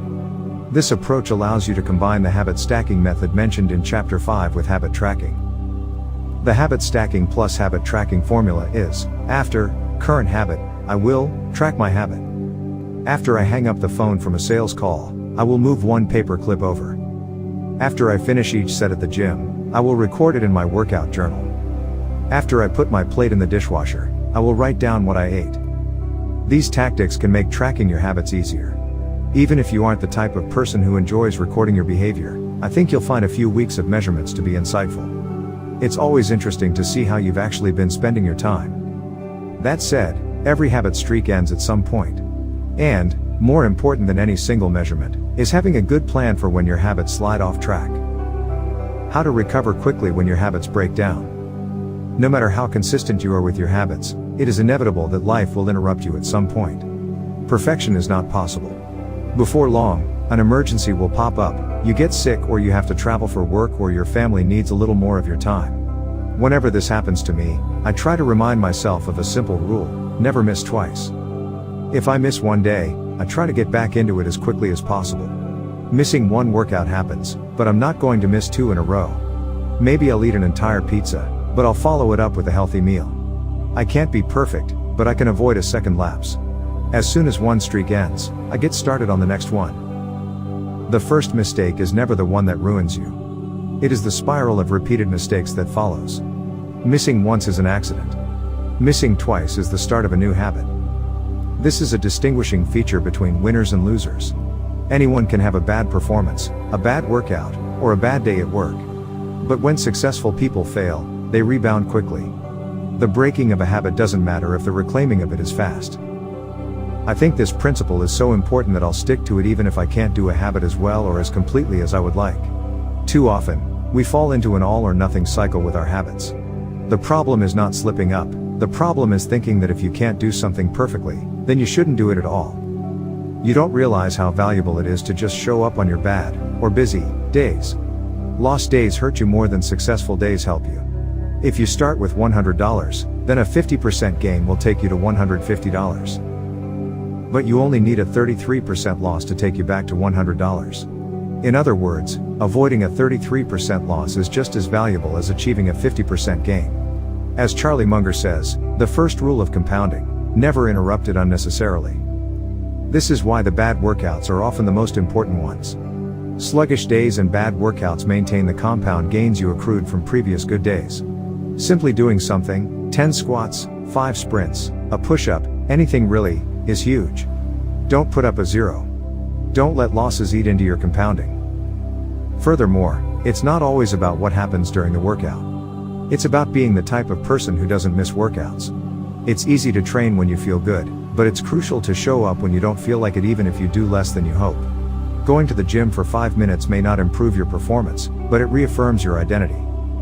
The all or nothing cycle of behavior change is just one pitfall that can derail your habits. Another potential danger, especially if you are using a habit tracker, is measuring the wrong thing. Knowing when, and when not, to track a habit. Say you're running a restaurant and you want to know if your chef is doing a good job. One way to measure success is to track how many customers pay for a meal each day. If more customers come in, the food must be good. If fewer customers come in, something must be wrong. However, this one measurement, daily revenue, only gives a limited picture of what's really going on. Just because someone pays for a meal doesn't mean they enjoy the meal. Even dissatisfied customers are unlikely to dine and dash. In fact, if you're only measuring revenue, the food might be getting worse, but you're making up for it with marketing or discounts or some other method. Instead, it may be more effective to track how many customers finish their meal, or perhaps the percentage of customers who leave a generous tip. The dark side of tracking a particular behavior is that we become driven by the number rather than the purpose behind it. If your success is measured by quarterly earnings, you will optimize sales, revenue, and accounting for quarterly earnings. If your success is measured by a lower number on the scale, you will optimize for a lower number on the scale, even if that means embracing crash diets, juice cleanses, and fat loss pills. The human mind wants to win whatever game is being played. If your success is measured by quarterly earnings, you will optimize sales, revenue, and accounting for quarterly earnings. If your success is measured by a lower number on the scale, you will optimize for a lower number on the scale, even if that means embracing crash diets, juice cleanses, and fat loss pills. The human mind wants to win whatever game is being played. This pitfall is evident in many areas of life. We focus on working long hours instead of getting meaningful work done. We care more about getting 10,000 steps than we do about being healthy. We teach for standardized tests instead of emphasizing learning, curiosity, and critical thinking. In short, we optimize for what we measure. When we choose the wrong measurement, we get the wrong behavior. This is sometimes referred to as Goodhart's Law. Named after the economist Charles Goodhart, the principle states, when a measure becomes a target, it ceases to be a good measure. Measurement is only useful when it guides you and adds context to a larger picture, not when it consumes you. Each number is simply one piece of feedback in the overall system. In our data-driven world, we tend to overvalue numbers and undervalue anything ephemeral, soft, and difficult to quantify. We mistakenly think the factors we can measure are the only factors that exist. But just because you can measure something doesn't mean it's the most important thing. And just because you can't measure something doesn't mean it's not important at all. All of this to say, it's crucial to keep habit tracking in its proper place. It can feel satisfying to record a habit and track your progress, but the measurement is not the only thing that matters. Furthermore, there are many ways to measure progress, and sometimes it helps to shift your focus to something entirely different. This is why non-scale victories can be effective for weight loss. The number on the scale may be stubborn, so if you focus solely on that number, your motivation will sag. But you may notice that your skin looks better, or you wake up earlier, or your sex drive got a boost. All of these are valid ways to track your improvement. If you're not feeling motivated by the number on the scale, perhaps it's time to focus on a different measurement, one that gives you more signals of progress. No matter how you measure your improvement, habit tracking offers a simple way to make your habits more satisfying. Each measurement provides a little bit of evidence that you're moving in the right direction and a brief moment of immediate pleasure for a job well done. Chapter summary: one of the most satisfying feelings is the feeling of making progress. A habit tracker is a simple way to measure whether you did a habit, like marking an X on a calendar. Habit trackers and other visual forms of measurement can make your habits satisfying by providing clear evidence of your progress. Don't break the chain. Try to keep your habit streak alive. Never miss twice. If you miss one day, try to get back on track as quickly as possible. Just because you can measure something doesn't mean it's the most important thing. How an accountability partner can change everything. After serving as a pilot in World War II, Roger Fisher attended Harvard Law School and spent 34 years specializing in negotiation and conflict management. He founded the Harvard Negotiation Project and worked with numerous countries and world leaders on peace resolutions, hostage crises, and diplomatic compromises. But it was in the 1970s and 1980s, as the threat of nuclear war escalated, that Fisher developed perhaps his most interesting idea. At the time, Fisher was focused on designing strategies that could prevent nuclear war, and he had noticed a troubling fact. Any sitting president would have access to launch codes that could kill millions of people but would never actually see anyone die because he would always be thousands of miles away. My suggestion was quite simple, he wrote in 1981. Put that nuclear code number in a little capsule, and then implant that capsule right next to the heart of a volunteer. The volunteer would carry with him a big, heavy butcher knife as he accompanied the president. If ever the president wanted to fire nuclear weapons, the only way he could do so would be for him first, with his own hands, to kill one human being. The president says, "George, I'm sorry but tens of millions must die." He has to look at someone and realize what death is, what an innocent death is. Blood on the White House carpet. It's reality brought home. When I suggested this to friends in the Pentagon, they said, "My God, that's terrible. Having to kill someone would distort the president's judgment. He might never push the button." Throughout our discussion of the fourth law of behavior change, we have covered the importance of making good habits immediately satisfying. Fisher's proposal is an inversion of the fourth law: make it immediately unsatisfying. Just as we are more likely to repeat an experience when the ending is satisfying, we are also more likely to avoid an experience when the ending is painful. Pain is an effective teacher. If a failure is painful, it gets fixed. If a failure is relatively painless, it gets ignored. The more immediate and more costly a mistake is, the faster you will learn from it. The threat of a bad review forces a plumber to be good at his job. The possibility of a customer never returning makes restaurants create good food. The cost of cutting the wrong blood vessel makes a surgeon master human anatomy and cut carefully. When the consequences are severe, people learn quickly. The more immediate the pain, the less likely the behavior. If you want to prevent bad habits and eliminate unhealthy behaviors, then adding an instant cost to the action is a great way to reduce their odds. We repeat bad habits because they serve us in some way, and that makes them hard to abandon. The best way I know to overcome this predicament is to increase the speed of the punishment associated with the behavior. There can't be a gap between the action and the consequences. As soon as actions incur an immediate consequence, behavior begins to change. Customers pay their bills on time when they are charged a late fee. Students show up to class when their grade is linked to attendance. We'll jump through a lot of hoops to avoid a little bit of immediate pain. There is, of course, a limit to this. If you're going to rely on punishment to change behavior, then the strength of the punishment must match the relative strength of the behavior it is trying to correct. To be productive, the cost of procrastination must be greater than the cost of action. To be healthy, the cost of laziness must be greater than the cost of exercise. Getting fined for smoking in a restaurant or failing to recycle adds consequence to an action. Behavior only shifts if the punishment is painful enough and reliably enforced. In general, the more local, tangible, concrete, and immediate the consequence, the more likely it is to influence individual behavior. The more global, intangible, vague, and delayed the consequence, the less likely it is to influence individual behavior. Thankfully, there is a straightforward way to add an immediate cost to any bad habit: create a habit contract. The habit contract. The first seat belt law was passed in New York on December 1, 1984.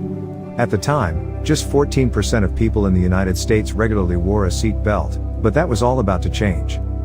Within 5 years, over half of the nation had seat belt laws. Today, wearing a seat belt is enforceable by law in 49 of the 50 states.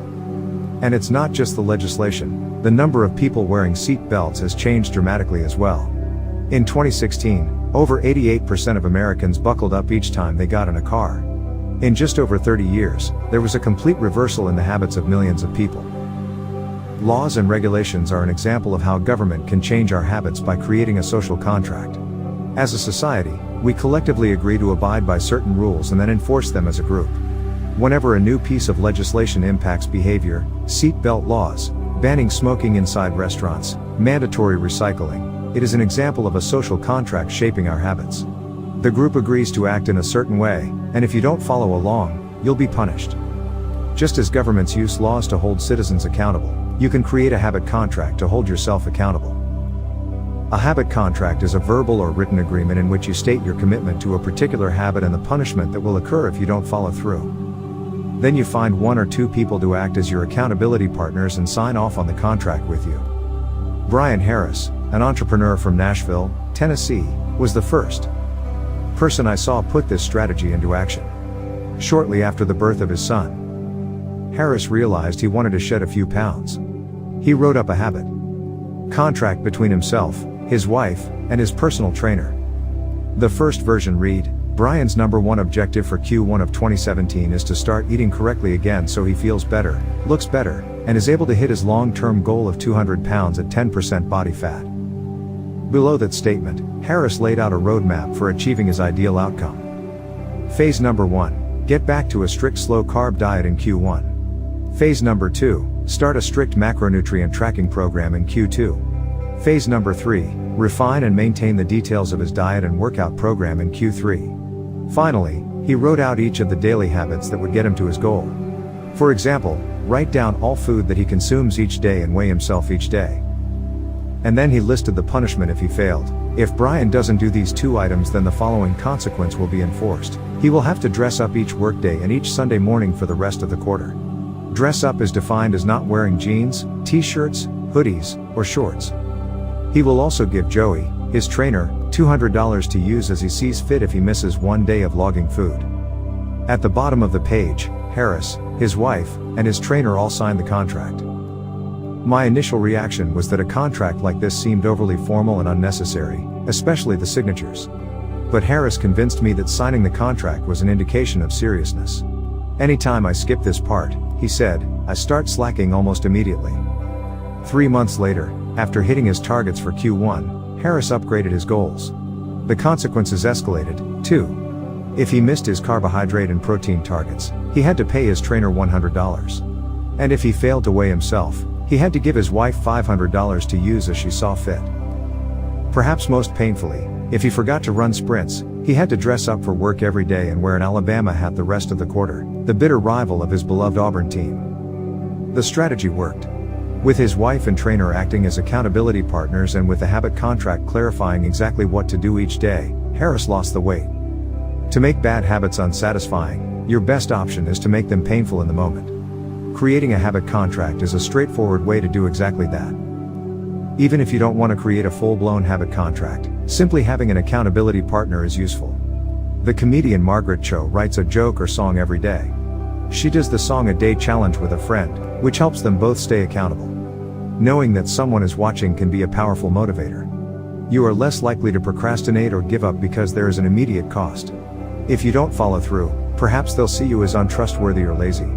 Suddenly, you are not only failing to uphold your promises to yourself, but also failing to uphold your promises to others. You can even automate this process. Thomas Frank, an entrepreneur in Boulder, Colorado, wakes up at 5:55 each morning. And if he doesn't, he has a tweet automatically scheduled that says, "It's 6:10 and I'm not up because I'm lazy." Reply to this for $5 via PayPal, limit 5, assuming my alarm didn't malfunction. We are always trying to present our best selves to the world. We comb our hair and brush our teeth and dress ourselves carefully because we know these habits are likely to get a positive reaction. We want to get good grades and graduate from top schools to impress potential employers and mates and our friends and family. We care about the opinions of those around us because it helps if others like us. This is precisely why getting an accountability partner or signing a habit contract can work so well. Chapter Summary. The inversion of the fourth law of behavior change is make it unsatisfying. We are less likely to repeat a bad habit if it is painful or unsatisfying. An accountability partner can create an immediate cost to an action. We care deeply about what others think of us, and we do not want others to have a lesser opinion of us. A habit contract can be used to add a social cost to any behavior. It makes the costs of violating your promises public and painful. Knowing that someone else is watching you can be a powerful motivator. The truth about talent, when genes matter and when they don't. Many people are familiar with Michael Phelps, who is widely considered to be one of the greatest athletes in history. Phelps has won more Olympic medals not only than any swimmer but also more than any Olympian in any sport. Fewer people know the name Hicham El Guerrouj, but he was a fantastic athlete in his own right. El Guerrouj is a Moroccan runner who holds 2 Olympic gold medals and is one of the greatest middle distance runners of all time.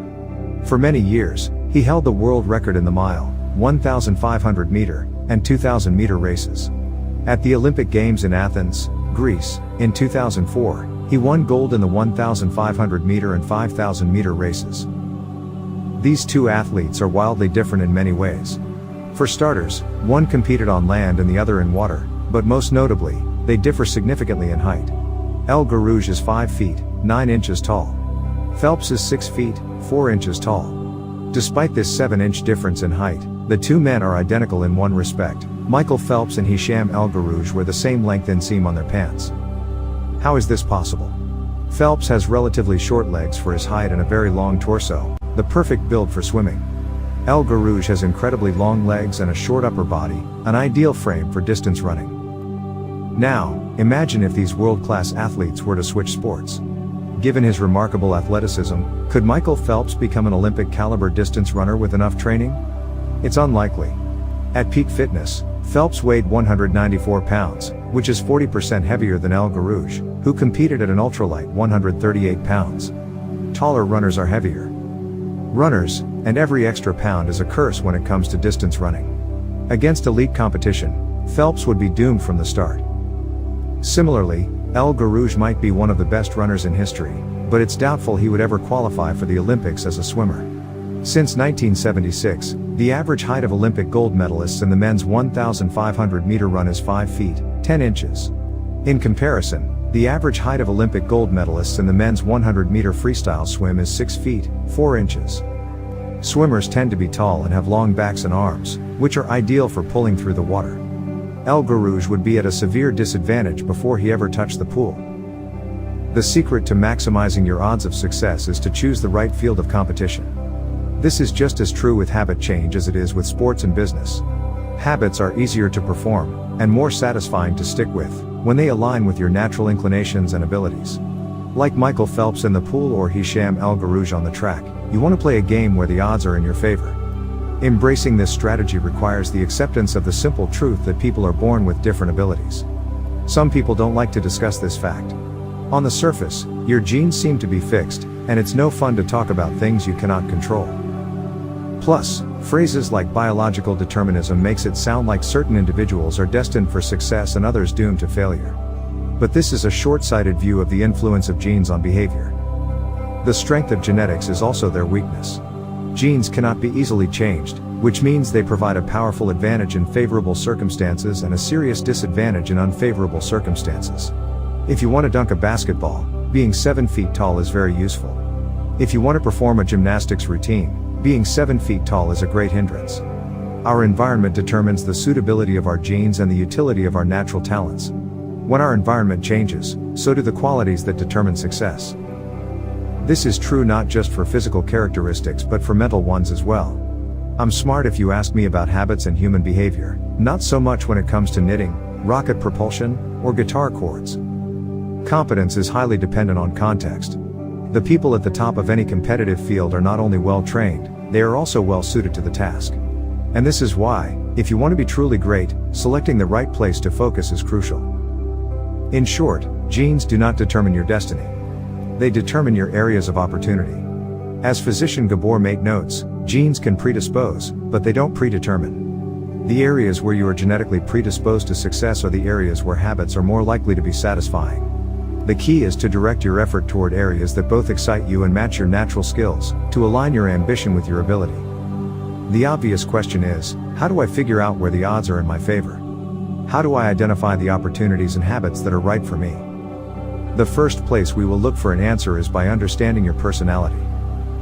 How your personality influences your habits. Your genes are operating beneath the surface of every habit. Indeed, beneath the surface of every behavior. Genes have been shown to influence everything from the number of hours you spend watching television to your likelihood to marry or divorce to your tendency to get addicted to drugs, alcohol, or nicotine. There's a strong genetic component to how obedient or rebellious you are when facing authority, how vulnerable or resistant you are to stressful events, how proactive or reactive you tend to be, and even how captivated or bored you feel during sensory experiences like attending a concert. As Robert Plomin, a behavioral geneticist at King's College in London, told me, it is now at the point where we have stopped testing to see if traits have a genetic component because we literally can't find a single one that isn't influenced by our genes. Bundled together, your unique cluster of genetic traits predispose you to a particular personality.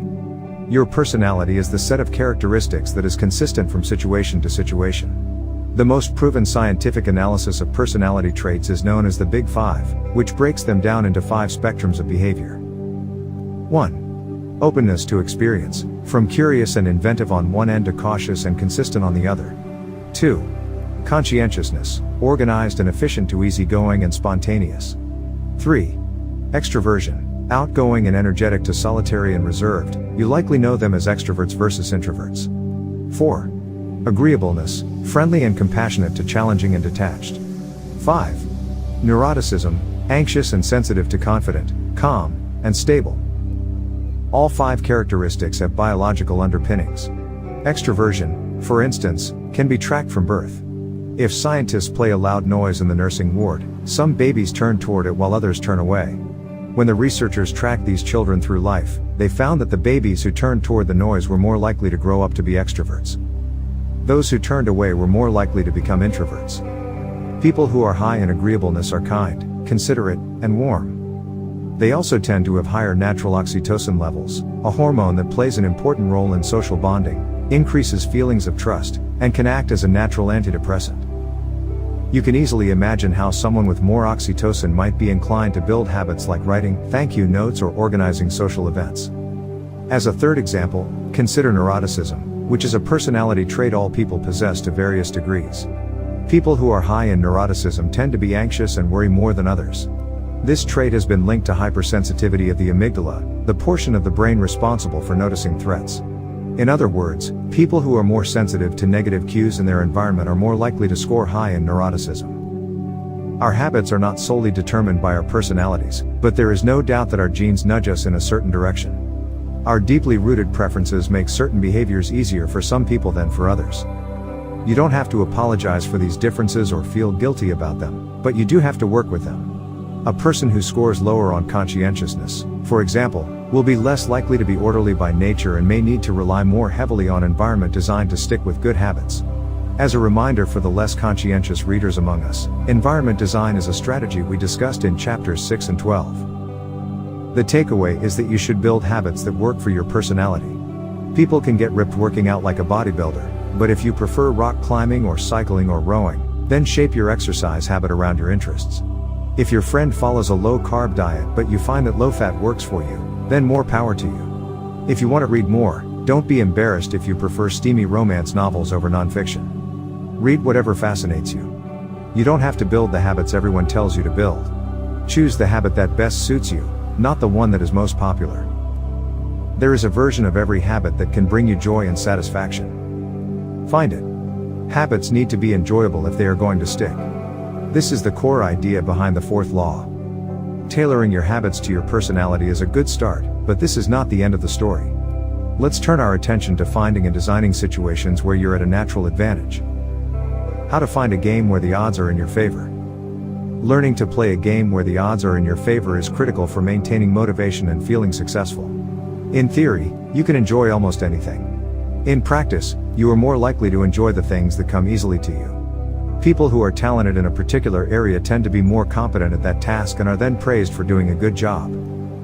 They stay energized because they are making progress where others have failed, and because they get rewarded with better pay and bigger opportunities, which not only makes them happier but also propels them to produce even higher quality work.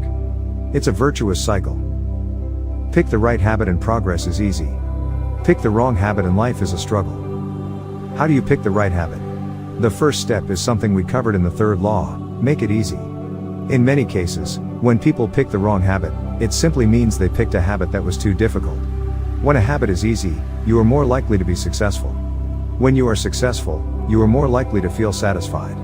However, there is another level to consider. In the long run, if you continue to advance and improve, any area can become challenging.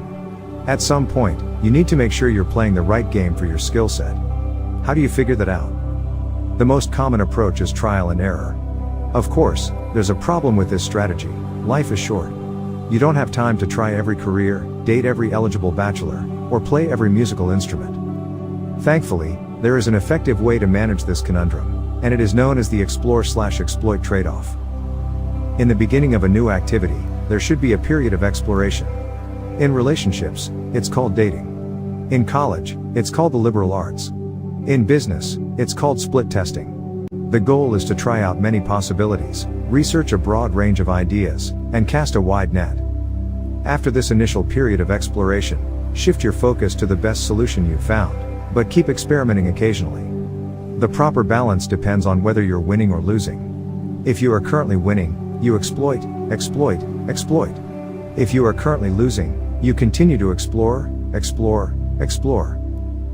In the long run, it is probably most effective to work on the strategy that seems to deliver the best results about 80 to 90% of the time and keep exploring with the remaining 10 to 20%. Google famously asks employees to spend 80% of the work week on their official job and 20% on projects of their choice, which has led to the creation of blockbuster products like AdWords and Gmail. The optimal approach also depends on how much time you have.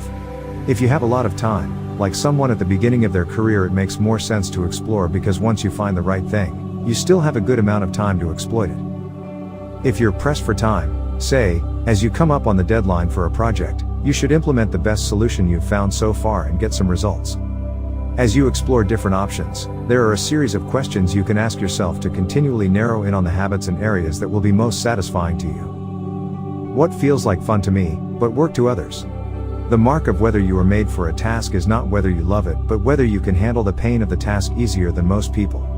When are you enjoying yourself while other people are complaining? The work that hurts you less than it hurts others is the work you were made to do. What makes me lose track of time? Flow is the mental state you enter when you are so focused on the task at hand that the rest of the world fades away. This blend of happiness and peak performance is what athletes and performers experience when they are in the zone. It is nearly impossible to experience a flow state and not find the task satisfying, at least to some degree. Where do I get greater returns than the average person? We are continually comparing ourselves to those around us, and a behavior is more likely to be satisfying when the comparison is in our favor. When I started writing at JamesClear.com, my email list grew very quickly. I wasn't quite sure what I was doing well, but I knew that results seemed to be coming faster for me than for some of my colleagues, which motivated me to keep writing. What comes naturally to me? For just a moment, ignore what you have been taught. Ignore what society has told you. Ignore what others expect of you. Look inside yourself and ask, what feels natural to me? When have I felt alive? When have I felt like the real me? No internal judgments or people-pleasing. No second-guessing or self-criticism. Just feelings of engagement and enjoyment. Whenever you feel authentic and genuine, you are headed in the right direction. To be honest, some of this process is just luck. Michael Phelps and Hicham El Guerrouj were lucky to be born with a rare set of abilities that are highly valued by society and to be placed in the ideal environment for those abilities. We all have limited time on this planet, and the truly great among us are the ones who not only work hard but also have the good fortune to be exposed to opportunities that favor us. But what if you don't want to leave it up to luck? If you can't find a game where the odds are stacked in your favor, create one. Scott Adams, the cartoonist behind Dilbert, says, everyone has at least a few areas in which they could be in the top 25% with some effort. In my case, I can draw better than most people, but I'm hardly an artist. And I'm not any funnier than the average stand-up comedian who never makes it big, but I'm funnier than most people. The magic is that few people can draw well and write jokes. It's the combination of the two that makes what I do so rare. And when you add in my business background, suddenly I had a topic that few cartoonists could hope to understand without living it. When you can't win by being better, you can win by being different. By combining your skills, you reduce the level of competition, which makes it easier to stand out. You can shortcut the need for a genetic advantage, or for years of practice, by rewriting the rules. A good player works hard to win the game everyone else is playing. A great player creates a new game that favors their strengths and avoids their weaknesses. In college, I designed my own major, biomechanics, which was a combination of physics, chemistry, biology, and anatomy. I wasn't smart enough to stand out among the top physics or biology majors, so I created my own game. And because it suited me, I was only taking the courses I was interested in. Studying felt like less of a chore. It was also easier to avoid the trap of comparing myself to everyone else. After all, nobody else was taking the same combination of classes, so who could say if they were better or worse? Specialization is a powerful way to overcome the accident of bad genetics. The more you master a specific skill, the harder it becomes for others to compete with you. Many bodybuilders are stronger than the average arm wrestler, but even a massive bodybuilder may lose at arm wrestling because the arm wrestling champ has very specific strength. Even if you're not the most naturally gifted, you can often win by being the best in a very narrow category. Boiling water will soften a potato but harden an egg. You can't control whether you're a potato or an egg, but you can decide to play a game where it's better to be hard or soft. If you can find a more favorable environment, you can transform the situation from one where the odds are against you to one where they are in your favor. How to get the most out of your genes. Our genes do not eliminate the need for hard work. They clarify it. They tell us what to work hard on. Once we realize our strengths, we know where to spend our time and energy. We know which types of opportunities to look for and which types of challenges to avoid. The better we understand our nature, the better our strategy can be. Biological differences matter. Even so, it's more productive to focus on whether you are fulfilling your own potential than comparing yourself to someone else. The fact that you have a natural limit to any specific ability has nothing to do with whether you are reaching the ceiling of your capabilities.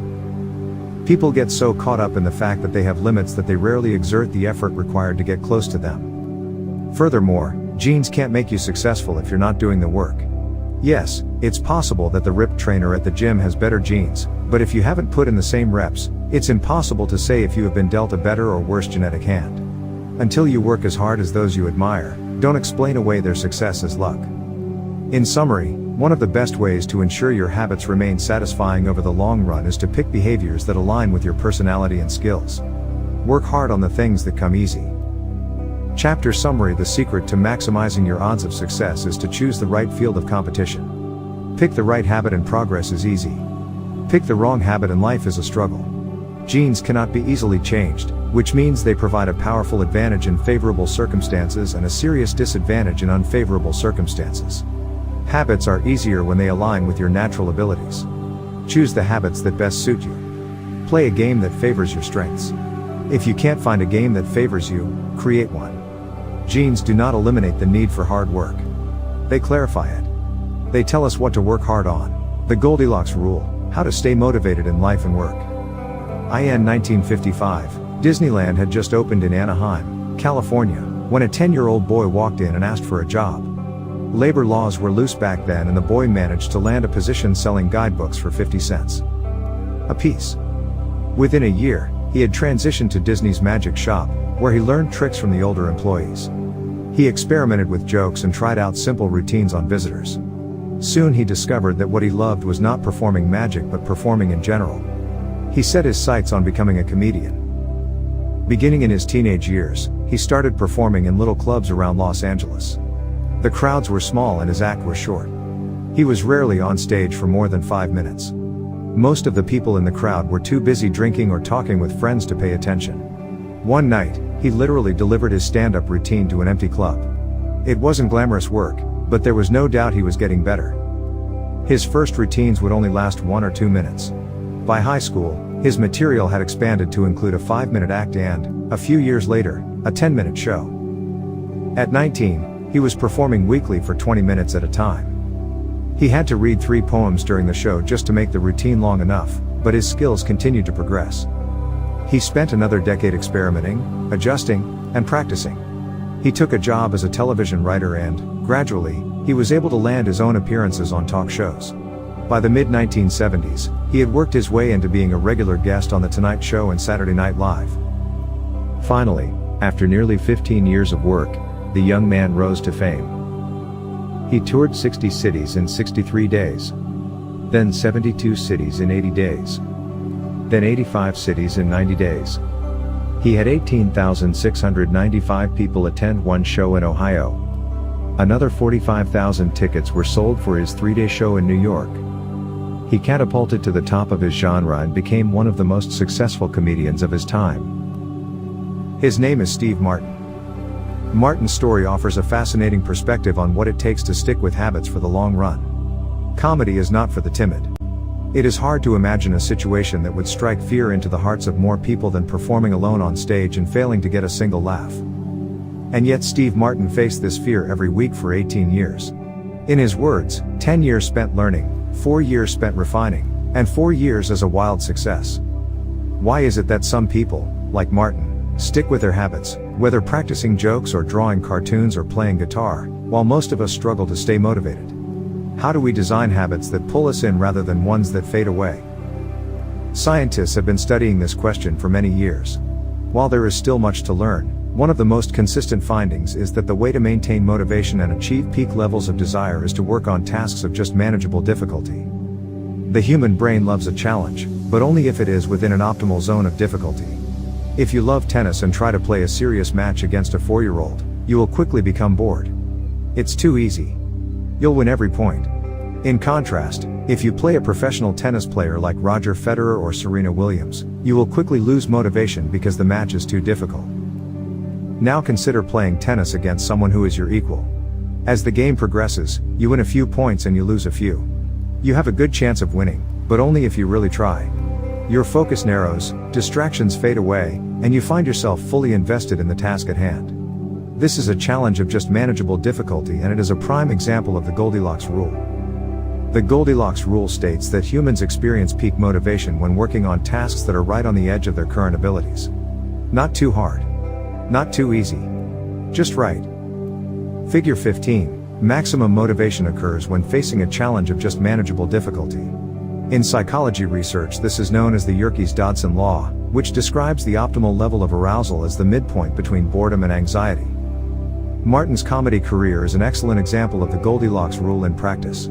Each year, he expanded his comedy routine, but only by a minute or two. He was always adding new material, but he also kept a few jokes that were guaranteed to get laughs. There were just enough victories to keep him motivated and just enough mistakes to keep him working hard. When you're starting a new habit, it's important to keep the behavior as easy as possible so you can stick with it even when conditions aren't perfect. This is an idea we covered in detail while discussing the third law of behavior change.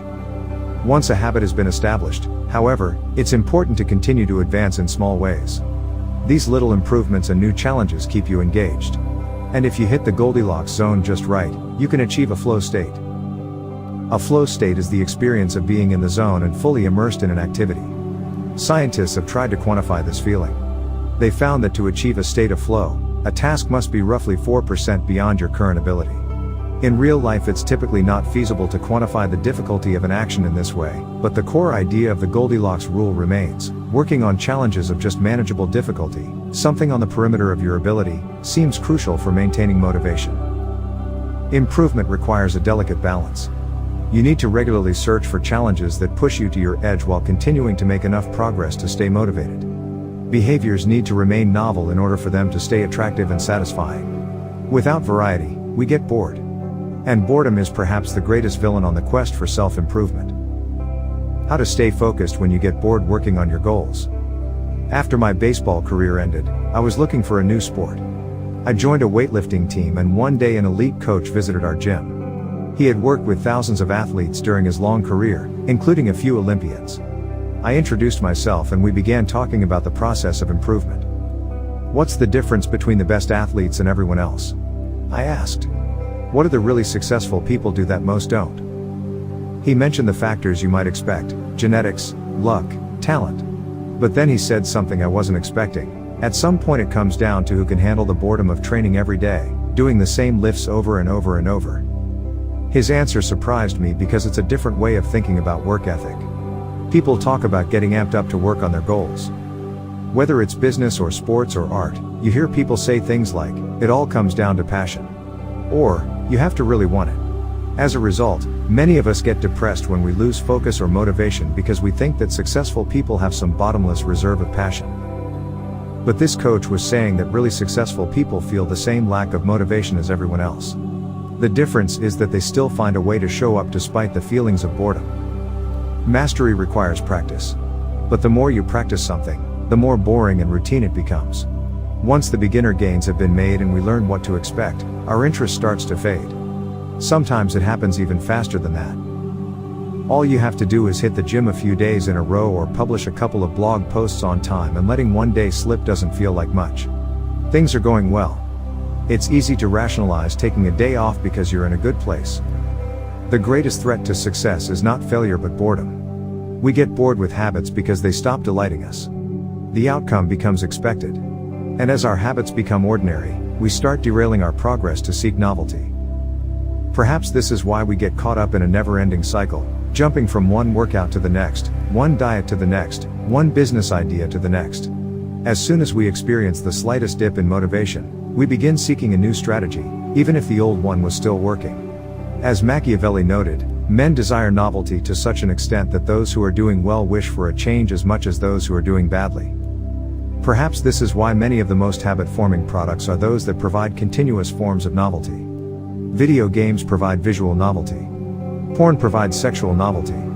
Junk foods provide culinary novelty. Each of these experiences offer continual elements of surprise. In psychology, this is known as a variable reward. Slot machines are the most common real-world example.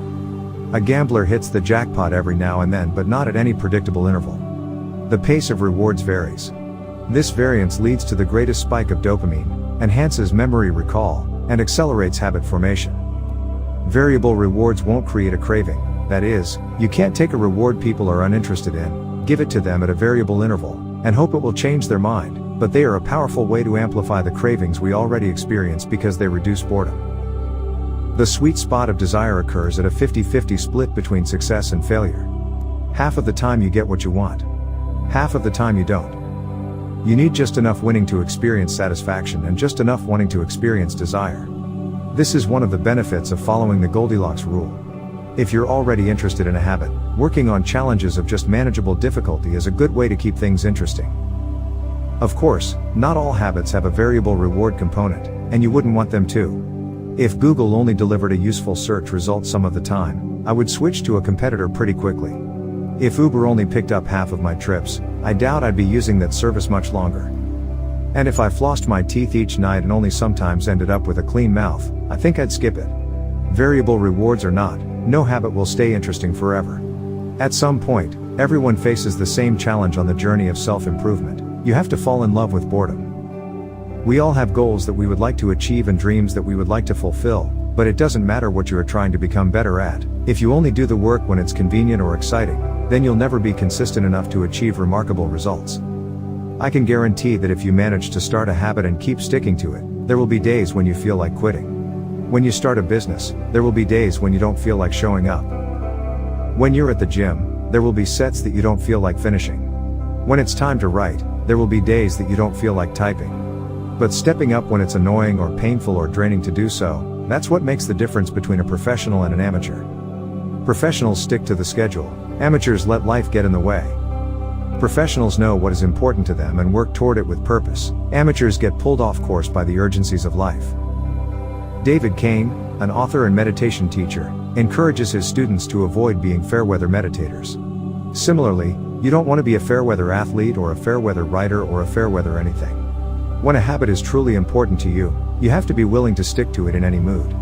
Professionals take action even when the mood isn't right. They might not enjoy it, but they find a way to put the reps in. There have been a lot of sets that I haven't felt like finishing, but I've never regretted doing the workout.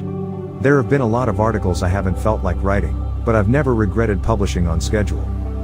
There have been a lot of days I've felt like relaxing, but I've never regretted showing up and working on something that was important to me.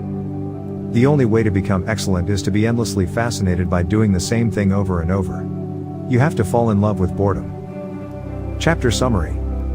The Goldilocks rule states that humans experience peak motivation when working on tasks that are right on the edge of their current abilities.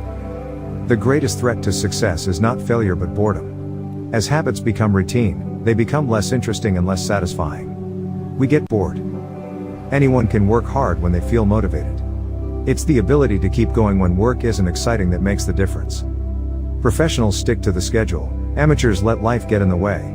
The downside of creating good habits. Habits create the foundation for mastery. In chess, it is only after the basic movements of the pieces have become automatic that a player can focus on the next level of the game. Each chunk of information that is memorized opens up the mental space for more effortful thinking. This is true for any endeavor.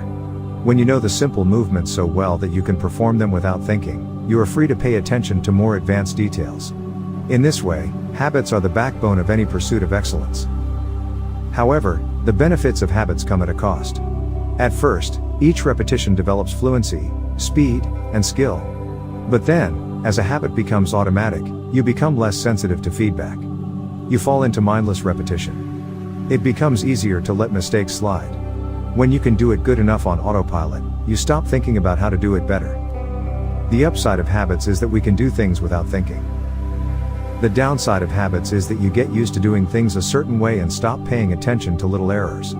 You assume you're getting better because you're gaining experience. In reality, you are merely reinforcing your current habits, not improving them. In fact, some research has shown that once a skill has been mastered, there is usually a slight decline in performance over time. Usually, this minor dip in performance is no cause for worry. You don't need a system to continuously improve how well you brush your teeth or tie your shoes or make your morning cup of tea. With habits like these, good enough is usually good enough. The less energy you spend on trivial choices, the more you can spend it on what really matters. However, when you want to maximize your potential and achieve elite levels of performance, you need a more nuanced approach. You can't repeat the same things blindly and expect to become exceptional. Habits are necessary, but not sufficient for mastery. What you need is a combination of automatic habits and deliberate practice. Habits plus deliberate practice equals mastery. To become great, certain skills do need to become automatic. Basketball players need to be able to dribble without thinking before they can move on to mastering layups with their non-dominant hand. Surgeons need to repeat the first incision so many times that they could do it with their eyes closed, so that they can focus on the hundreds of variables that arise during surgery. But after one habit has been mastered, you have to return to the effortful part of the work and begin building the next habit. Mastery is the process of narrowing your focus to a tiny element of success, repeating it until you have internalized the skill, and then using this new habit as the foundation to advance to the next frontier of your development. Old tasks become easier the second time around, but it doesn't get easier overall because now you're pouring your energy into the next challenge. Each habit unlocks the next level of performance. It's an endless cycle. Figure 16. The process of mastery requires that you progressively layer improvements on top of one another, each habit building upon the last until a new level of performance has been reached and a higher range of skills has been internalized. Although habits are powerful, what you need is a way to remain conscious of your performance over time, so you can continue to refine and improve. It is precisely at the moment when you begin to feel like you have mastered a skill, right when things are starting to feel automatic and you are becoming comfortable, that you must avoid slipping into the trap of complacency. The solution? Establish a system for reflection and review.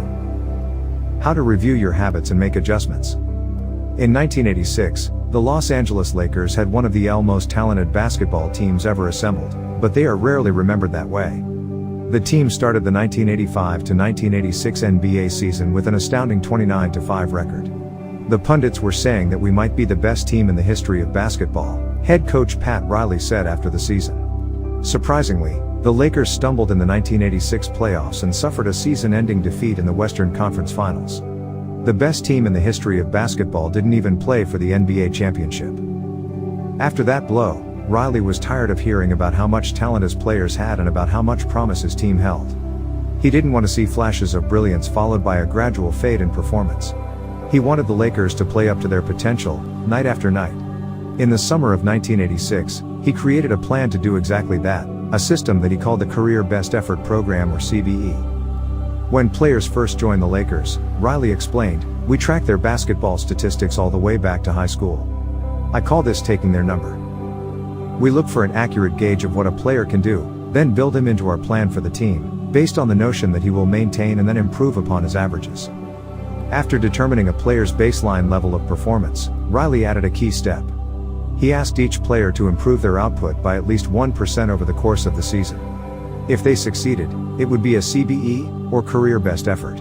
Similar to the British cycling team that we discussed in Chapter 1, the Lakers sought peak performance by getting slightly better each day. Riley was careful to point out that CBE was not merely about points or statistics but about giving your best effort spiritually and mentally and physically. Players got credit for allowing an opponent to run into you when you know that a foul will be called against him, diving for loose balls, going after rebounds whether you are likely to get them or not, helping a teammate when the player he's guarding has surged past him, and other unsung hero deeds. As an example, let's say that Magic Johnson, the Lakers' star player at the time, had 11 points, 8 rebounds, 12 assists, 2 steals, and 5 turnovers in a game. Magic also got credit for an unsung hero deed by diving after a loose ball, +1. Finally, he played a total of 33 minutes in this imaginary game. The positive numbers, 11 plus 8 plus 12 plus 2 plus 1, add up to 34. Then, we subtract the 5 turnovers, 34 to 5, to get 29. Finally, we divide 29 by 33 minutes played. 2933 equals 0.879. Magic's CBE number here would be 879. This number was calculated for all of a player's games, and it was the average CBE that a player was asked to improve by 1% over the season. Riley compared each player's current CBE to not only their past performances but also those of other players in the league. As Riley put it, we rank team members alongside league opponents who play the same position and have similar role definitions. Sports writer Jackie McMullen noted, Riley trumpeted the top performers in the league in bold lettering on the blackboard each week and measured them against the corresponding players on his own roster. Solid, reliable players generally rated a score in the 600s, while elite players scored at least 800.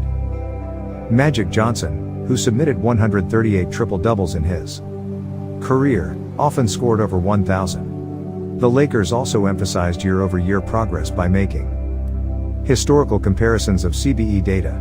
Riley said, "We stacked the month of November 1986, next to November 1985, and showed the players whether they were doing better or worse than at the same point last season. Then we showed them how their performance figures for December 1986 stacked up against November's." The Lakers rolled out CBE in October 1986. 8 months later, they were NBA champions. The following year, Pat Riley led his team to another title as the Lakers became the first team in 20 years to win back-to-back NBA championships. Afterward, he said, "Sustaining an effort is the most important thing for any enterprise. The way to be successful is to learn how to do things right, then do them the same way every time." The CBE program is a prime example of the power of reflection and review.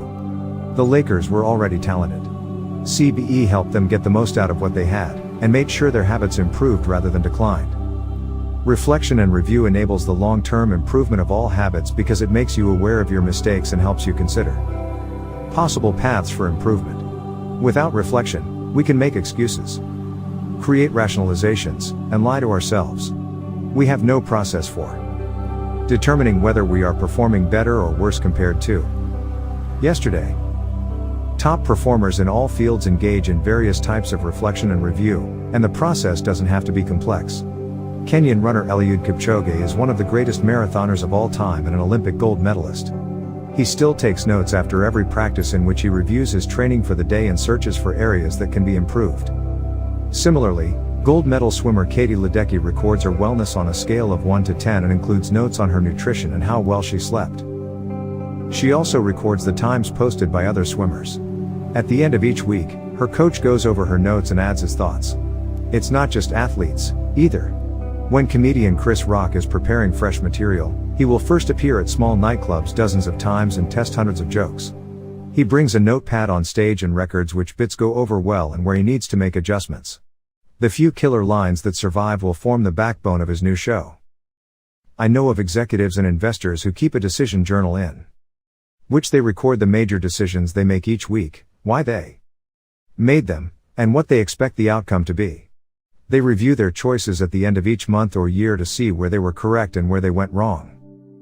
Improvement is not just about learning habits, it's also about fine-tuning them. Reflection and review ensures that you spend your time on the right things and make course corrections whenever necessary, like Pat Riley adjusting the effort of his players on a nightly basis. You don't want to keep practicing a habit if it becomes ineffective. Personally, I employ two primary modes of reflection and review. Each December, I perform an annual review, in which I reflect on the previous year. I tally my habits for the year by counting up how many articles I published, how many workouts I put in, how many new places I visited, and more. Then, I reflect on my progress, or lack thereof, by answering 3 questions. 1. What went well this year? 2. What didn't go so well this year? 3. What did I learn? 6 months later, when summer rolls around, I conduct an integrity report. Like everyone, I make a lot of mistakes. My integrity report helps me realize where I went wrong and motivates me to get back on course. I use it as a time to revisit my core values and consider whether I have been living in accordance with them. This is when I reflect on my identity and how I can work toward being the type of person I wish to become. My yearly integrity report answers 3 questions.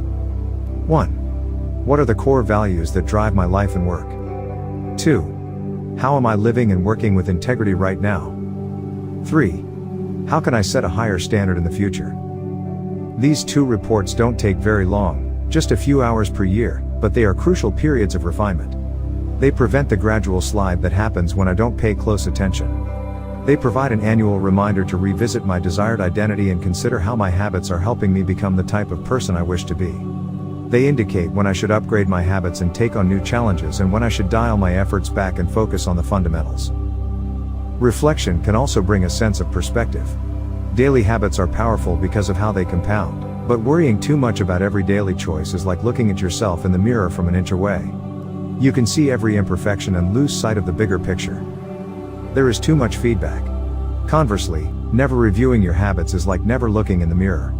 You aren't aware of easily fixable flaws, a spot on your shirt, a bit of food in your teeth. There is too little feedback. Periodic reflection and review is like viewing yourself in the mirror from a conversational distance. You can see the important changes you should make without losing sight of the bigger picture. You want to view the entire mountain range, not obsess over each peak and valley. Finally, reflection and review offers an ideal time to revisit one of the most important aspects of behavior change: identity. How to break the beliefs that hold you back. In the beginning, repeating a habit is essential to build up evidence of your desired identity. As you latch onto that new identity, however, those same beliefs can hold you back from the next level of growth. When working against you, your identity creates a kind of pride that encourages you to deny your weak spots and prevents you from truly growing. This is one of the greatest downsides of building habits. The more sacred an idea is to us, that is, the more deeply it is tied to our identity, the more strongly we will defend it against criticism. You see this in every industry. The school teacher who ignores innovative teaching methods and sticks with her tried and true lesson plans. The veteran manager who is committed to doing things his way. The surgeon who dismisses the ideas of her younger colleagues. The band who produces a mind-blowing first album and then gets stuck in a rut. The tighter we cling to an identity, the harder it becomes to grow beyond it. One solution is to avoid making any single aspect of your identity an overwhelming portion of who you are. In the words of investor Paul Graham, keep your identity small. The more you let a single belief define you, the less capable you are of adapting when life challenges you. If you tie everything up in being the point guard or the partner at the firm or whatever else, then the loss of that facet of your life will wreck you. If you're a vegan and then develop a health condition that forces you to change your diet, you'll have an identity crisis on your hands. When you cling too tightly to one identity, you become brittle. Lose that one thing and you lose yourself. For most of my young life, being an athlete was a major part of my identity. After my baseball career ended, I struggled to find myself. When you spend your whole life defining yourself in one way and that disappears, who are you now?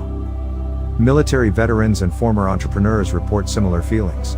If your identity is wrapped up in a belief like I'm a great soldier, what happens when your period of service ends? For many business owners, their identity is something along the lines of I'm the CEO or I'm the founder. If you have spent every waking moment working on your business, how will you feel after you sell the company? The key to mitigating these losses of identity is to redefine yourself such that you get to keep important aspects of your identity even if your particular role changes. I'm an athlete becomes I'm the type of person who is mentally tough and loves a physical challenge. I'm a great soldier transforms into I'm the type of person who is disciplined, reliable, and great on a team. I'm the CEO translates to I'm the type of person who builds and creates things. When chosen effectively, an identity can be flexible rather than brittle.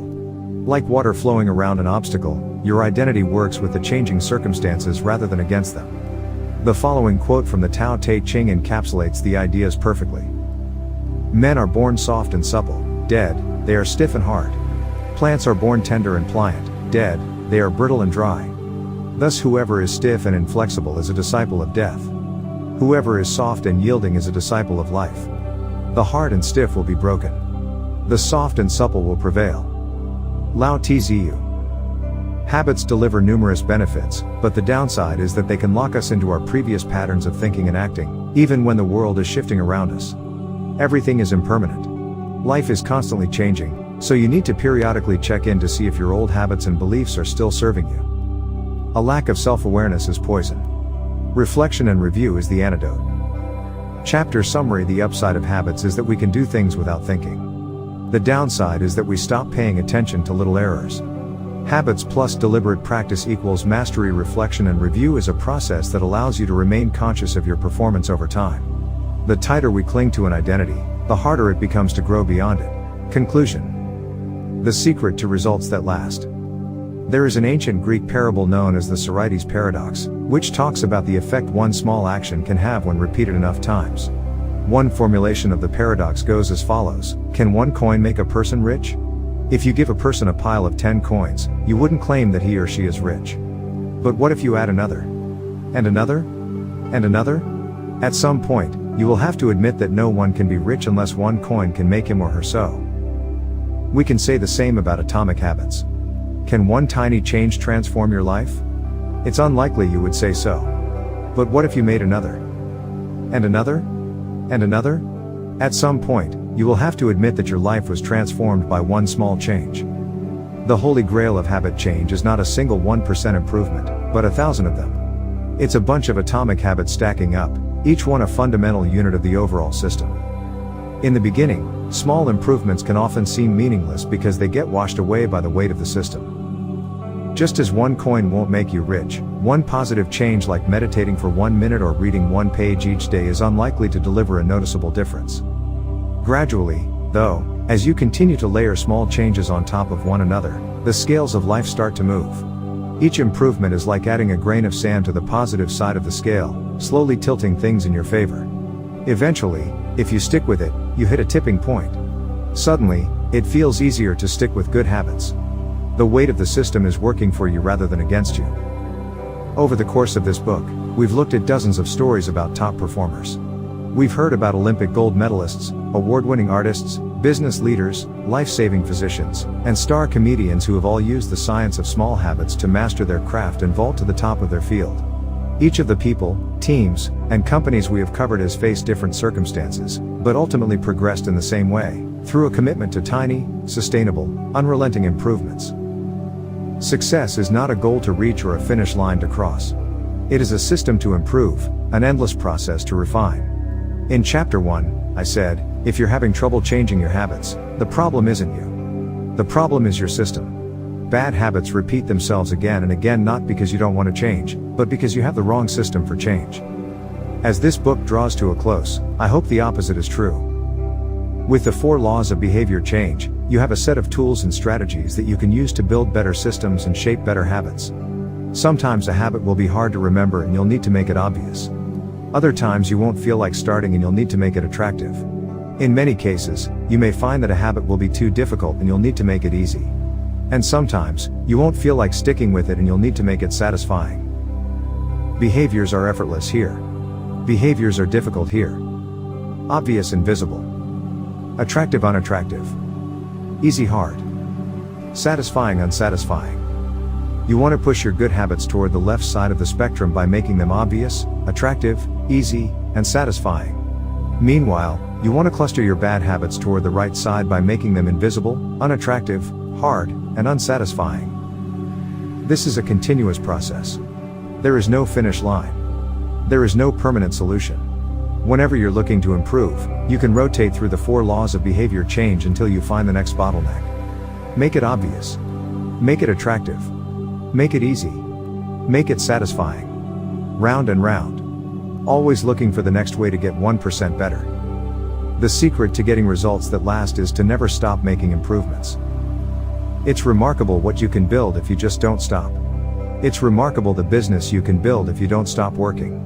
It's remarkable the body you can build if you don't stop training. It's remarkable the knowledge you can build if you don't stop learning. It's remarkable the fortune you can build if you don't stop saving. It's remarkable the friendships you can build if you don't stop caring. Small habits don't add up. They compound. That's the power of atomic habits. Tiny changes. Remarkable results.